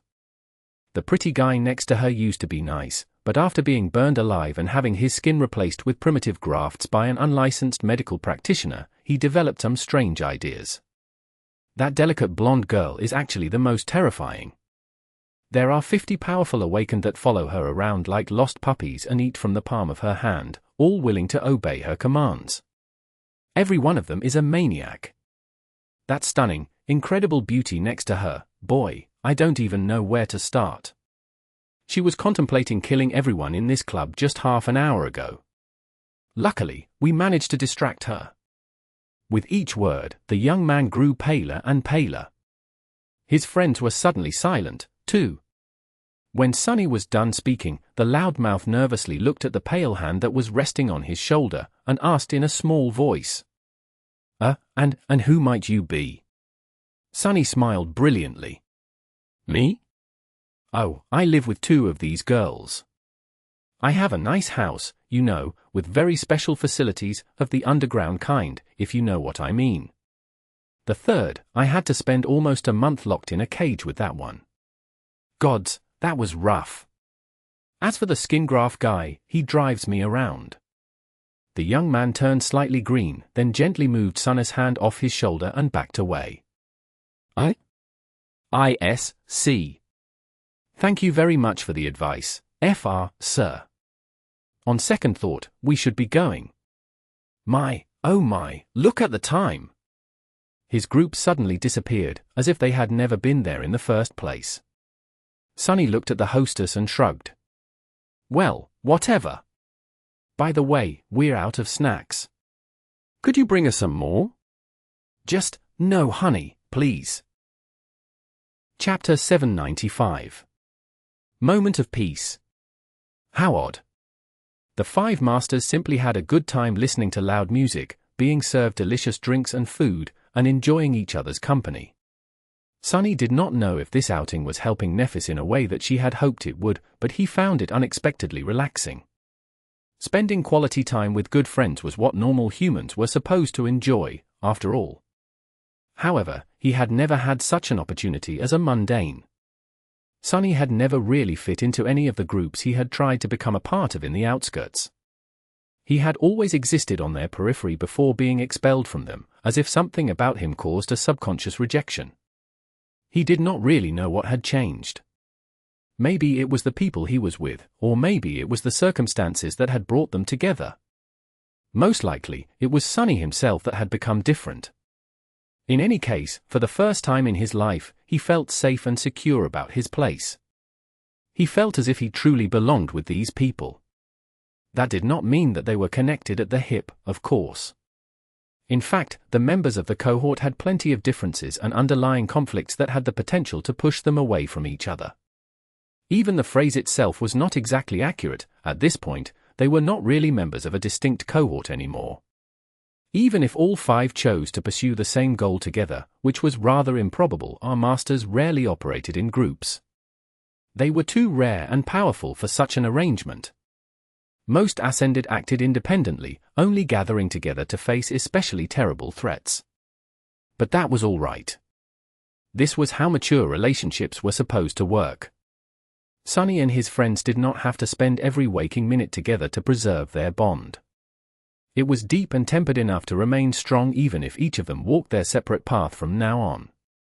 Still, the prospect of separation made Sunny feel wistful. He would have preferred for the five of them to stay together, at least in some capacity. However, the future was too obscure. Until the fateful ball, it was hard to say in which direction their lives would go. That was why this rare moment was so precious. Throwing all serious thoughts out of his mind, Sunny relaxed and tried to enjoy it as much as he could. Who knew when they would have a chance to spend such a peaceful evening together again, if ever. ******. Steel was once again striking against steel in the underground dojo. Well, alloy was striking against alloy, to be more precise. For once, Sunny was not suffering on the receiving end of Changing Star's assault. The slender young woman was actually sitting on top of his inactive sleeping pod with her eyes closed, meditating as she controlled the soul essence rushing through her body. Instead, Sunny was defending himself against earnest, but amateurish attacks delivered by Rain. What a nice change of pace. The teenage girl was trying her best to get through his defense, but even when Sunny drastically toned down his speed and strength, her efforts were simply not enough. Despite her hard work, outstanding talent, and the swift improvement she had made, Rain was like an open book for him. Of course, he couldn't expect much from a mundane teenager. Still, her performance today was far from stellar. Sunny frowned. "Concentrate. You are distracted." Rain gritted her teeth and tried, but her mind was obviously elsewhere. A few minutes later, he was forced to command her to stop and stared at his pupil with dissatisfaction. "Are you going to take it seriously or not? What is wrong with you today?" Sunny knew that he had lucked out with his student. Unlike most teenagers, Rain had never given him any trouble with regard to her diligence and motivation. It was only natural for her to try and slack off eventually, but he had already gotten used to his sister giving it her all during their lessons. Now, nothing short of excellence would do. Rain breathed heavily, then threw a furtive glance at the alcove containing the sleeping pod and the dreamscape pod. Her cheeks turned slightly red. "Sorry. I can't. Lady Changing Star is here." Sunny scowled. "What about her?" The teenage girl looked at him with embarrassment and then said in a small voice, "You don't get it, she's watching." Sunny blinked a couple of times and then stared at her in confusion. Her eyes are closed. And anyway, you can't fight properly because someone is watching? Are you kidding me? Do you think that battles happen in private or something? Rain shook her head. It's not just someone. It's the changing star. She is, you know. Famous. Sunny scratched the back of his head. I am famous too, you know. But look at Nephis. She is somewhat of my #1 fan, as it turns out, yet she is practicing diligently, without letting anything distract her. She is not starstruck at all. The teenage girl shook her head again. It's different. I know that you are a big deal. I am also used to seeing Effie and Lady Cassia. Even Knight. But Lady Nephis is on a whole other level. She's not just a celebrity, she actually matters. She is one of the mostest people. Sunny glared at his little sister. Actually matters? Ouch. He sighed, then lowered his alloy stick and summoned the endless spring. I guess we're going to have a different kind of lesson today. Sunny put a hand on Rain's shoulder and pointed at Nephis. You're a smart kid, Rain. Your father works for the government. You should be able to separate truth from propaganda. Sure, Neph is an extraordinary individual, and she achieved a lot of incredible things. But she is just a human. All that stuff that is clouding your head is just an illusion that other humans created to shove an uplifting narrative down the population's throat. You can't be that gullible and believe in things that aren't real. The teenage girl remained silent for a bit, then frowned. But these things are real.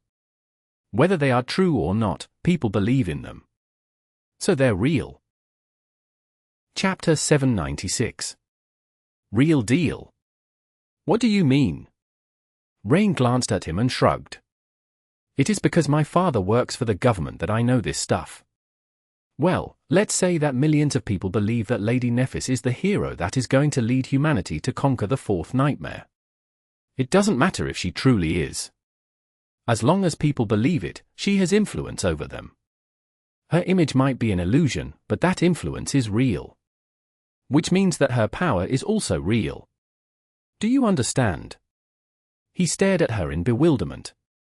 So, you are saying that just because someone decided to make Neph into a powerful hero and manipulated people into believing that she actually became one?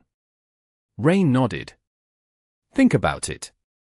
If Lady Nephis decides to appear in public tomorrow and appeal for people to take arms and join the government army, tens of thousands of new recruits will answer the call. Maybe even hundreds of thousands. How can something that can affect hundreds of thousands of lives not be real? So, she is different from a celebrity like Knight, or a master like you. She is the real deal. Sunny scratched the back of his head. Why am I getting schooled by my student? About lies and deceit, of all things. The worst part of it was that Rain made a lot of sense. Power was an elusive concept, so was the difference between the real and the unreal. It was easy to point at an object and say that it was real. One could see it, touch it, and break it. But what about less tangible things? Was friendship real? Or love? Or belief, for example? If belief in something could affect millions of people, cause them to throw themselves into a war, persecute a group of individuals, or build incredible miracles of architecture, it was indeed stupid to say that the thing they believed in was not real. Since it was able to exert influence on the real world, the object of their belief stopped being an illusion and became something different. Something like a deity? Sunny frowned. What the hell am I thinking about? I was supposed to discipline my lazy student, not go on a philosophical tangent about the nature of divinity. It did not apply to actual gods, anyway. When they had been alive, the gods did not care about who believed in them and why. Why would they, if their power had been born long before humanity even existed? At that point, Nephis suddenly turned her head and said without opening her eyes. You talk too much. Keep swinging that sword, Rain. The teenage girl flinched and obediently raised her weapon. Yes, Lady Nephis. Sunny opened his mouth. Wait, who's the teacher here? Neph, meanwhile, lingered for a moment and added. The power you talk about might be real, but it is fragile and insubstantial. It can be broken just as easily as it was created unless the person wielding it has actual strength to defend it. At the end of the day, nothing that has been handed to you is as valuable as what you have nurtured and cultivated yourself. So, don't slack off in your training. Her expression softened a little, and the corner of her mouth curved upward. You are doing very well already. Just continue practicing with the same determination. A bright smile suddenly appeared on Rain's face. Really? You really think so? Sunny said so, too. He said that I am way better than he was. Nephis slowly shook her head. Sunny did not have a systematic education and the solid foundation that you enjoy. He never had a proper teacher, let alone a personal tutor. And yet, he has achieved so much, in such a short time. You are far from his level, for now. Even if you catch up to his corresponding accomplishments, it won't be enough. With your background and advantages, the only acceptable result is to surpass them. Sunny scoffed. Yeah, no way that happens. Rain threw an angry look at him, and then said defensively. But I am not even a sleeper. I don't have a soul core and an aspect. I can't do what he did. Neph opened her eyes and looked at the teenage girl somberly. It doesn't matter if you are an awakened, a sleeper, or a mundane human. Chances are you won't even be infected by the spell. That doesn't mean that you have an excuse to remain weak. In fact, that only makes your need to grow stronger more dire. She sighed. Most people in this world are mundane, and yet, they face the same dangers. I've known many brave individuals who did not possess supernatural strength or a powerful aspect. It takes a lot of courage to resist the tyranny of the spell without them. Those people might have not wielded weapons or fought on the front lines of this war, but they were more courageous than most awakened I've seen. And the impact they made was no less real. Nephis closed her eyes again and resumed cycling her essence. Strength is strength. Whether you become an awakened or not, you'll need it. So, train earnestly. Don't let my presence distract you. Sunny felt like he urgently needed to say something. He cleared his throat and looked at Rain solemnly. Yeah. This world is not kind to the weak. Well, you know this, wasn't that the reason you asked me to train you, in the first place? So, stop staring at Neph and get to work. The teenage girl hesitated for a few moments and then bowed. Thank you, Grand Teacher. Sunny ground his teeth. What? Why don't I get a thank you? What the hell? The alloy stick in his hand came to life, shooting forward to strike Rain on the shoulder. However, the girl had not let down her guard. Reacting with surprising speed, she sidestepped his attack and deflected the stick with her training sword, then counterattacked. Sunny almost got hit in the nose. He hid his surprise and continued pressuring his student. Well, whatever just happened, it appears to have worked. Rain did not seem distracted anymore, at least. Chapter 797. Different Side. Nephis glanced at the dirt covering her expensive boots, then smelled the air and grimaced. Adjusting the collar of her white coat, she then glanced at Sunny and asked, "Why are we here, exactly?" He shoved his hands into his pockets and shrugged. "Weren't you told to submerge yourself into how mundane humans live? Well, here we are. This is life, too." He gestured at the ugly landscape that surrounded them and sighed. After several years, Sunny was back in the outskirts. Brings back memories. In the aftermath of the collapse of old humanity, ravages of war and natural cataclysms made most of the planet uninhabitable. To exist in relative safety, people had to congregate in large cities like the one he had grown up in, the Northern Quadrant siege capital. Everywhere else was either drowned underwater or looked like a desert. Of course, life persisted. Some trees and plants were still clinging to life. Large mammals mostly went extinct, but a few species of animals and insects had managed to adapt. However, the damage to most ecosystems was too severe. The earth turned barren, the water turned poisonous, and even the air itself was not safe to breathe anymore. Luckily, humans had technology to help them survive. The city incorporated sophisticated water filtration systems, food distribution infrastructure, and other means of keeping the population alive. It was surrounded by tall barrier walls that prevented excessive microdust, various toxins, stray remnants of weaponized bacteria, harmful radiation, and other hazards from getting into the air supply. Sunny did not know much about how the barriers worked, but they were sufficiently effective in keeping the city in a bubble of breathable air. Of course, each district also possessed its own additional means of purifying the air even further. The problem, however, was that the barriers were stationary, while the city was not. The human population across the planet had dropped, but here in NQSC, it was slowly growing. As a result, the city grew, too.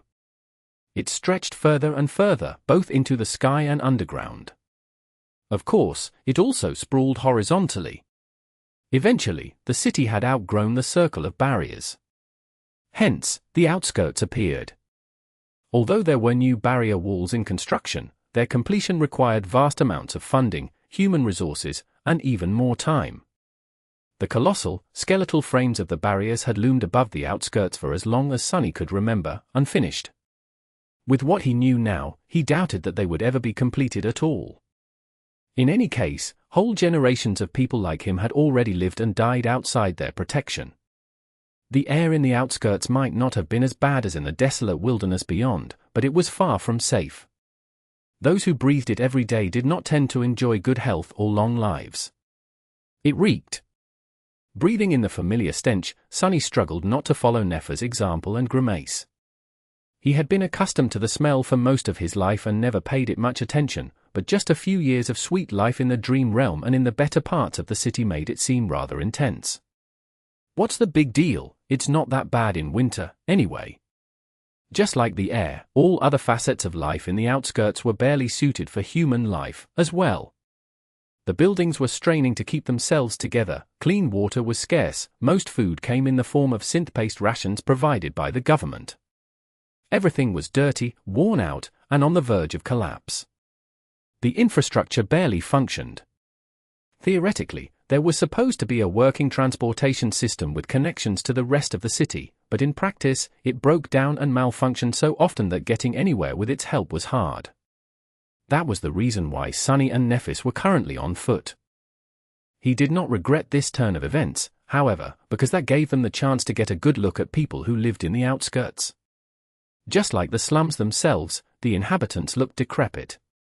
They were all frail, thin, and with unhealthy skin. The most striking difference was their height. People who lived in the outskirts were much shorter than those who lived in the inner city, mostly due to malnourishment and sickness.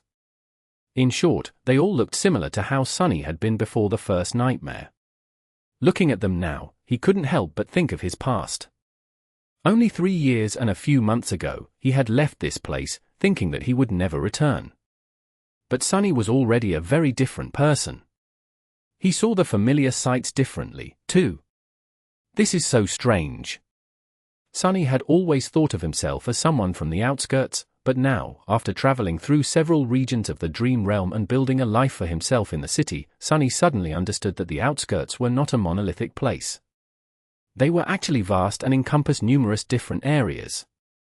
He had only ever known and explored a small part of them. The only world he had known for most of his life was even smaller than he had thought. How could it not be so?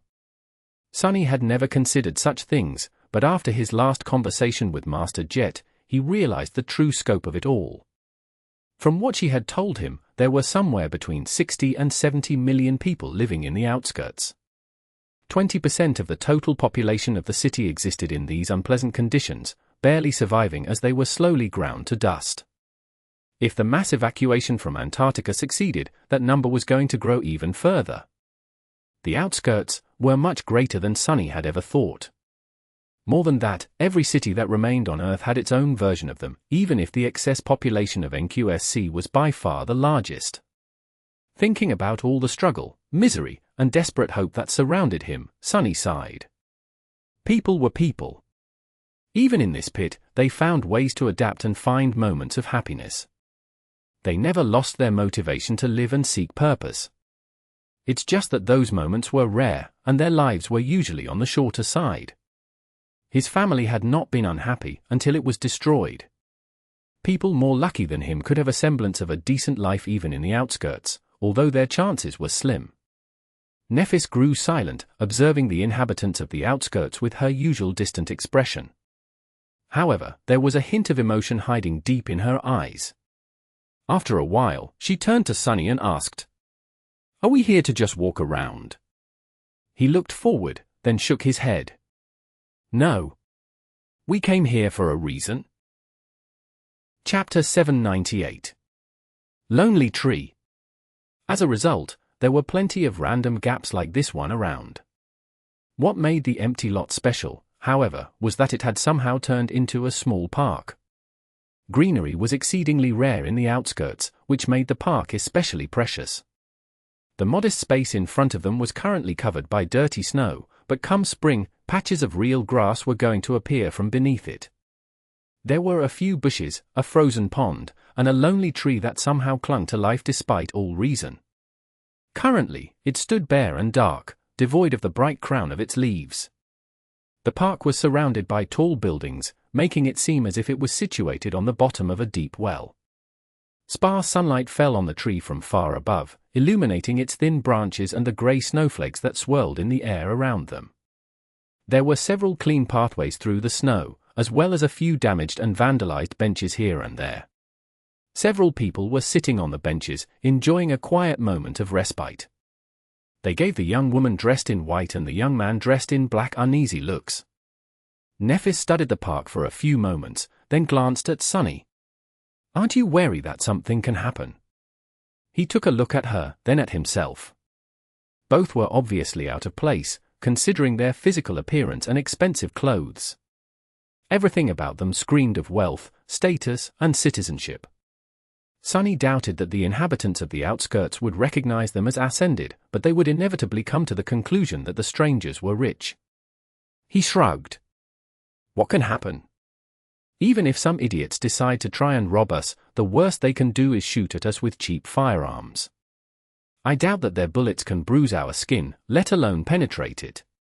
One would have to use a heavy assault vehicle with state-of-the-art magnetic cannon, or better yet a spell-tech armament, to leave a small scratch on the body of a master.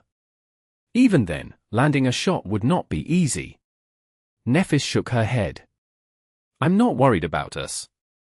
I'm worried about the idiots." Sunny smiled. "Well, don't be. If there is one thing we outskirt rats are good at, it's self-preservation.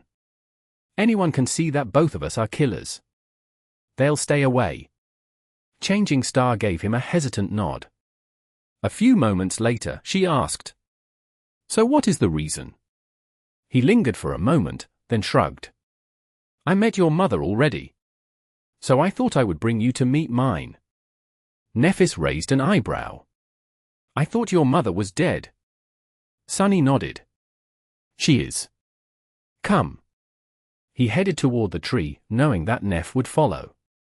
As they approached, Sunny sighed and said in a neutral tone, "Most people in the outskirts don't get to have a burial, so there are no graves, either. Space is a precious commodity, energy and fuel are, too. Human remains are usually dissolved, and then discarded. Still, it is nice to have a special place to remember them by. This tree is such a place for me. A long time ago, I carved 2 lines into it, one for my mom, and one for my dad." He stopped and stared at the tree, a distant expression appearing on his face.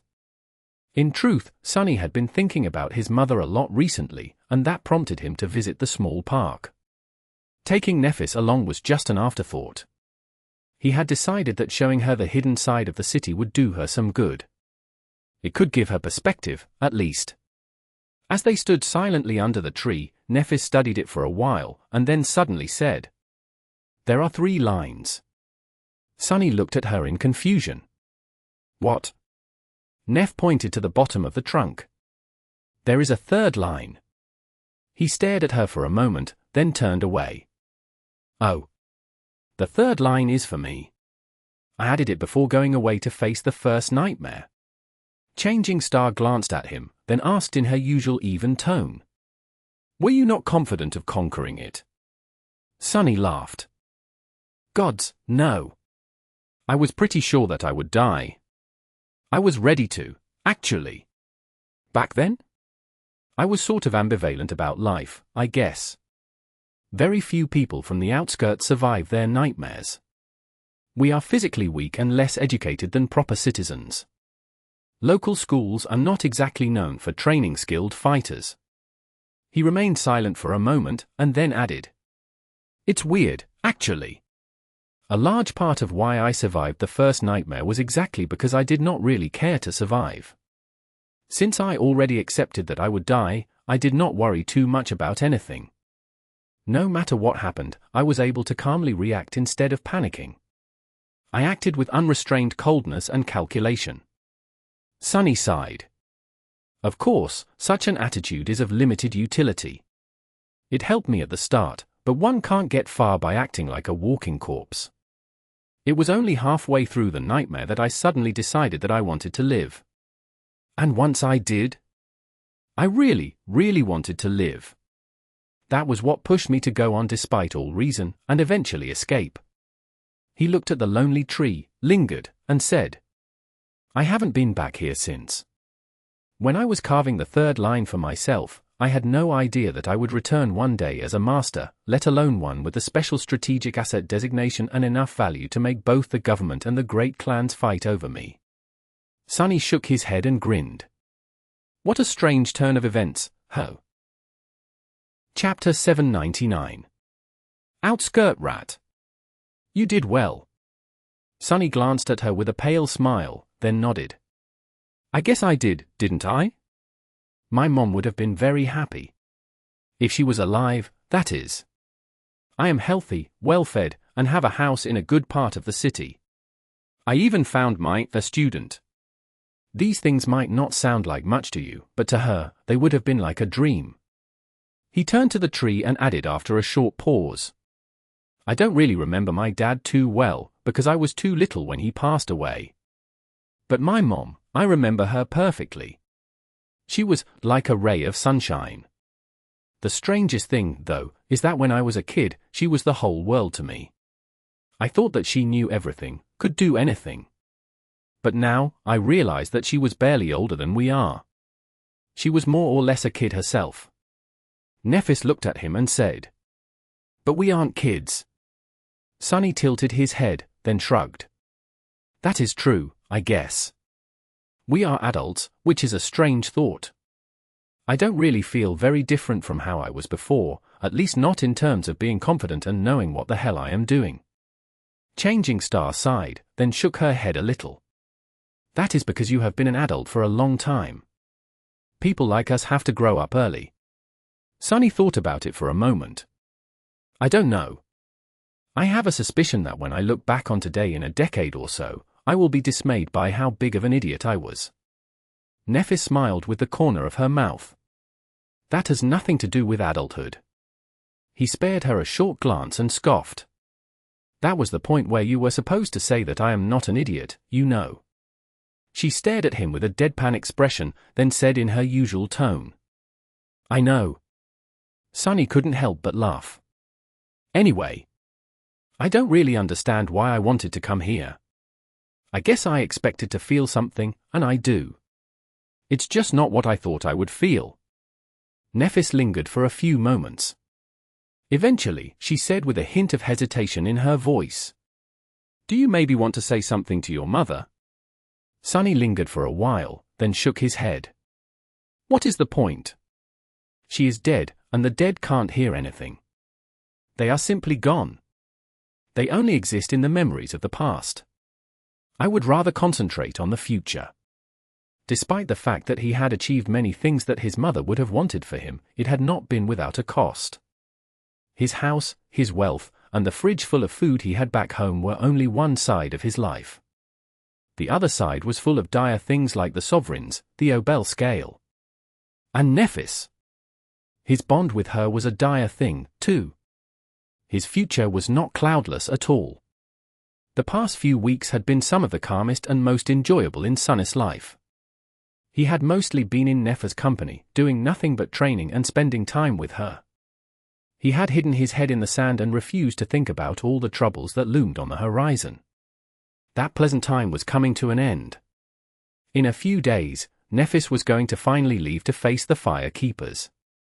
About a week after that, they were going to accept Clan Valus' invitation and attend their ball. After that, everything was going to change. Their futures were going to be decided on that day. Sunny found himself standing at a crossroad, not knowing where any of the roads actually led. Even worse, he was not the only one making the decision on what turn to take. All of it was so tiresome. He sighed, then walked over to the tree and touched it for a brief moment. "Hey, Mom. It's me. I am doing well, I guess. Rain is well, too. She looks like you very much. You would have been really proud of her." Sunny felt rather stupid at that moment, but at the same time, strangely soothed. He hesitated for a few seconds, and then thought, "Anyway, I don't think I will be able to visit again for a long time. Not that you're really here. Oh, that young woman right there is Nephis. She is well, it's complicated. In any case, I think you would have liked her. I have several other friends, too. So I am in good hands. You don't have to worry about me." With that, he stepped back, looked at the lonely tree one last time, and turned away. "Let's go." As they walked away, Neph looked at him and asked tentatively, "Are you all right?" Sunny smiled crookedly and shrugged. "Of course. Why wouldn't I be?" She opened her mouth to say something, but at that moment, several figures suddenly appeared from behind a corner, surrounding them. They were all dirty and disheveled, looking like typical outskirts thugs. The leader, a muscular man with a chemical scar on his face, pointed a kinetic handgun at them and grinned. "Not so fast, lovebirds. Rich kids like you really should think twice before coming to where you don't belong." Sunny silently palmed his face. "So why don't you give us your communicators and other valuables, before something bad happens? Damn it! This is so embarrassing." Before the thug was done speaking, Sunny appeared near him, grabbed the barrel of his gun and squeezed gently, turning it into a deformed steel pancake. The muscular man stared at his weapon in shock, then suddenly let go of it and jumped back. Awakened. Run! The thugs all froze for a second, then paled and dashed away, disappearing as fast as they had appeared a few moments ago. Sunny was left standing with a broken gun in his hand. He sighed heavily, then threw it into a rusty trash container that stood a couple dozen meters away. The gun clanked against its edge as it disappeared inside. Unbelievable. The most disheartening thing about it all was that he knew the leader of the thugs. Growing up in this area of the outskirts, Sunny had run into this particular gang more than once, sometimes being mistreated by them, sometimes running small errands for the thugs in hopes of earning some food. And yet, none of them had recognized him, instead mistaking Sunny for a rich city kid. He looked at Nephis and cleared his throat. Sorry about that." She shook her head. "No need to apologize." Sunny hesitated for a moment, then shrugged and continued walking away from the park. "I guess I am really not an outskirt rat anymore." Chapter 800. Facing the music. It was a bittersweet feeling. Sweet because he finally had the house for himself once again. Bitter because, well, Sunny was not sure that he enjoyed his home being so empty anymore. Nevertheless, he had chosen not to follow her to join the rest of the cohort yet. Sunny felt like the looming ball was going to change a lot of things, and had to prepare a few contingencies. If the worst happened, there was a big possibility that he would be gone for a very long time again. There were several things he had to do, just in case. His lecture course at the academy had just started, but at this rate, it was under threat of ending prematurely. Sunny spent some time imparting his students with the best and most essential knowledge he could relay in such a short amount of time, but other than that, there was not much else he could do to prevent his academic reputation from potentially receiving a hit. Luckily, all masters led hectic lives. The administration was long accustomed to their star lecturers disappearing for months on end without much of a warning, so his case was not unique. His second worry was the brilliant Emporium. The memory store was already in a difficult position because of the invisible blockade that had prevented Sunny from visiting the dream realm and hunting down nightmare creatures for half a year. Their inventory was running low. In the past 6 months, Sunny had slowly shifted his business in the direction of selling memory versions of mundane items that he weaved. That was not a straightforward endeavor, however. Sure, the idea of having a toothbrush memory sounded pleasant, but he had to use a soul shard to create one. Considering how expensive soul shards were in the real world, the price of a simple toothbrush would have been simply unreasonable. So, after thinking for a while, Sunny had come up with a strategy of shifting his focus from necessities and toiletries to luxury items. That way, he could price them high enough to earn more than the price of a soul shard. Rich clients already had access to mundane items in the dream realm due to their connections to masters and saints, but were willing to pay a lot for the convenience of having various luxuries readily at hand. So, Sunny spent a few days painstakingly creating an especially large batch of these extravagant memories and then met with Aiko to transfer them. After thinking for a while, he gave her a strange set of instructions. Sunny wanted the brilliant Emporium to stock up on as many memories that provided either warmth or resistance against cold as possible. The second priority went to memories that could serve as a source of light, which were usually cheap and plentiful. He also told Aiko to sell every soul shard they had left. The reason behind this decision was simple: the approaching disaster in Antarctica. Once the government announced the voluntary mobilization, a lot of people were going to need to equip themselves for the harsh realities of polar night. The large amount of opening gates would also flood the market with soul shards, probably crashing their price to a certain extent. In any case, he hoped that the brilliant Emporium would survive for a while thanks to these measures, should something happen at the ball. Lastly, there was Rain. His sister was going to turn 16 in a few months, which meant that Sunny had very little time left to prepare her for the potential first nightmare. On the other hand, there were not a lot of things left that he could teach her. Of course, Rain still had a lot of room to improve, but at that stage, Sunny's presence was only of marginal use. What she really needed to do was to truly internalize and assimilate the skills and knowledge that he had already imparted to her. While Sunny could help his sister along, most of the work had to be done by Rain herself. Still, he used the week before the ball to the fullest extent. The teenage girl might have been sour about how intense their lessons suddenly became, but it was for her own good. She was already better prepared to face the nightmare than he had been, by far. Whether or not that would be enough, he did not know. Other than these 3 things, there was not a lot for Sunny to do.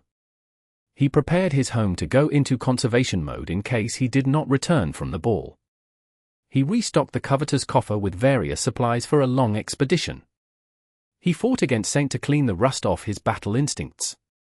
He tinkered with his memories for a bit, trying to improve them. All of these preparations might have been for nothing, but Sunny was more willing to be wrong than to be unprepared. Finally, the fateful day came. Wincing at the thought of how much money he had spent on that thing, Sunny donned a stylish black suit and briefly looked at himself in the mirror. The bespoke attire had been made by a luxury establishment that serviced many prominent legacies and incorporated the most rare and durable materials, many of them coming from the dream realm. The suit was made in the style that many awakened preferred, existing somewhere between the modern fashion and the more antiquated aesthetic that memories adhered to. It was elegant and fitting, including a stylish half cape and tall leather boots. Even though Sunny had said a few strong words to Kai during the fittings, now that he looked at himself, he could not deny that he looked rather good. Sunny lingered for a few moments, then sighed. "Let's face the music, I guess." With that, he briefly circulated essence through the coils of Soul Serpent, wrapped 3 of the 4 shadows around his body, and walked outside. His carriage, in the form of a luxury PTV, was already waiting.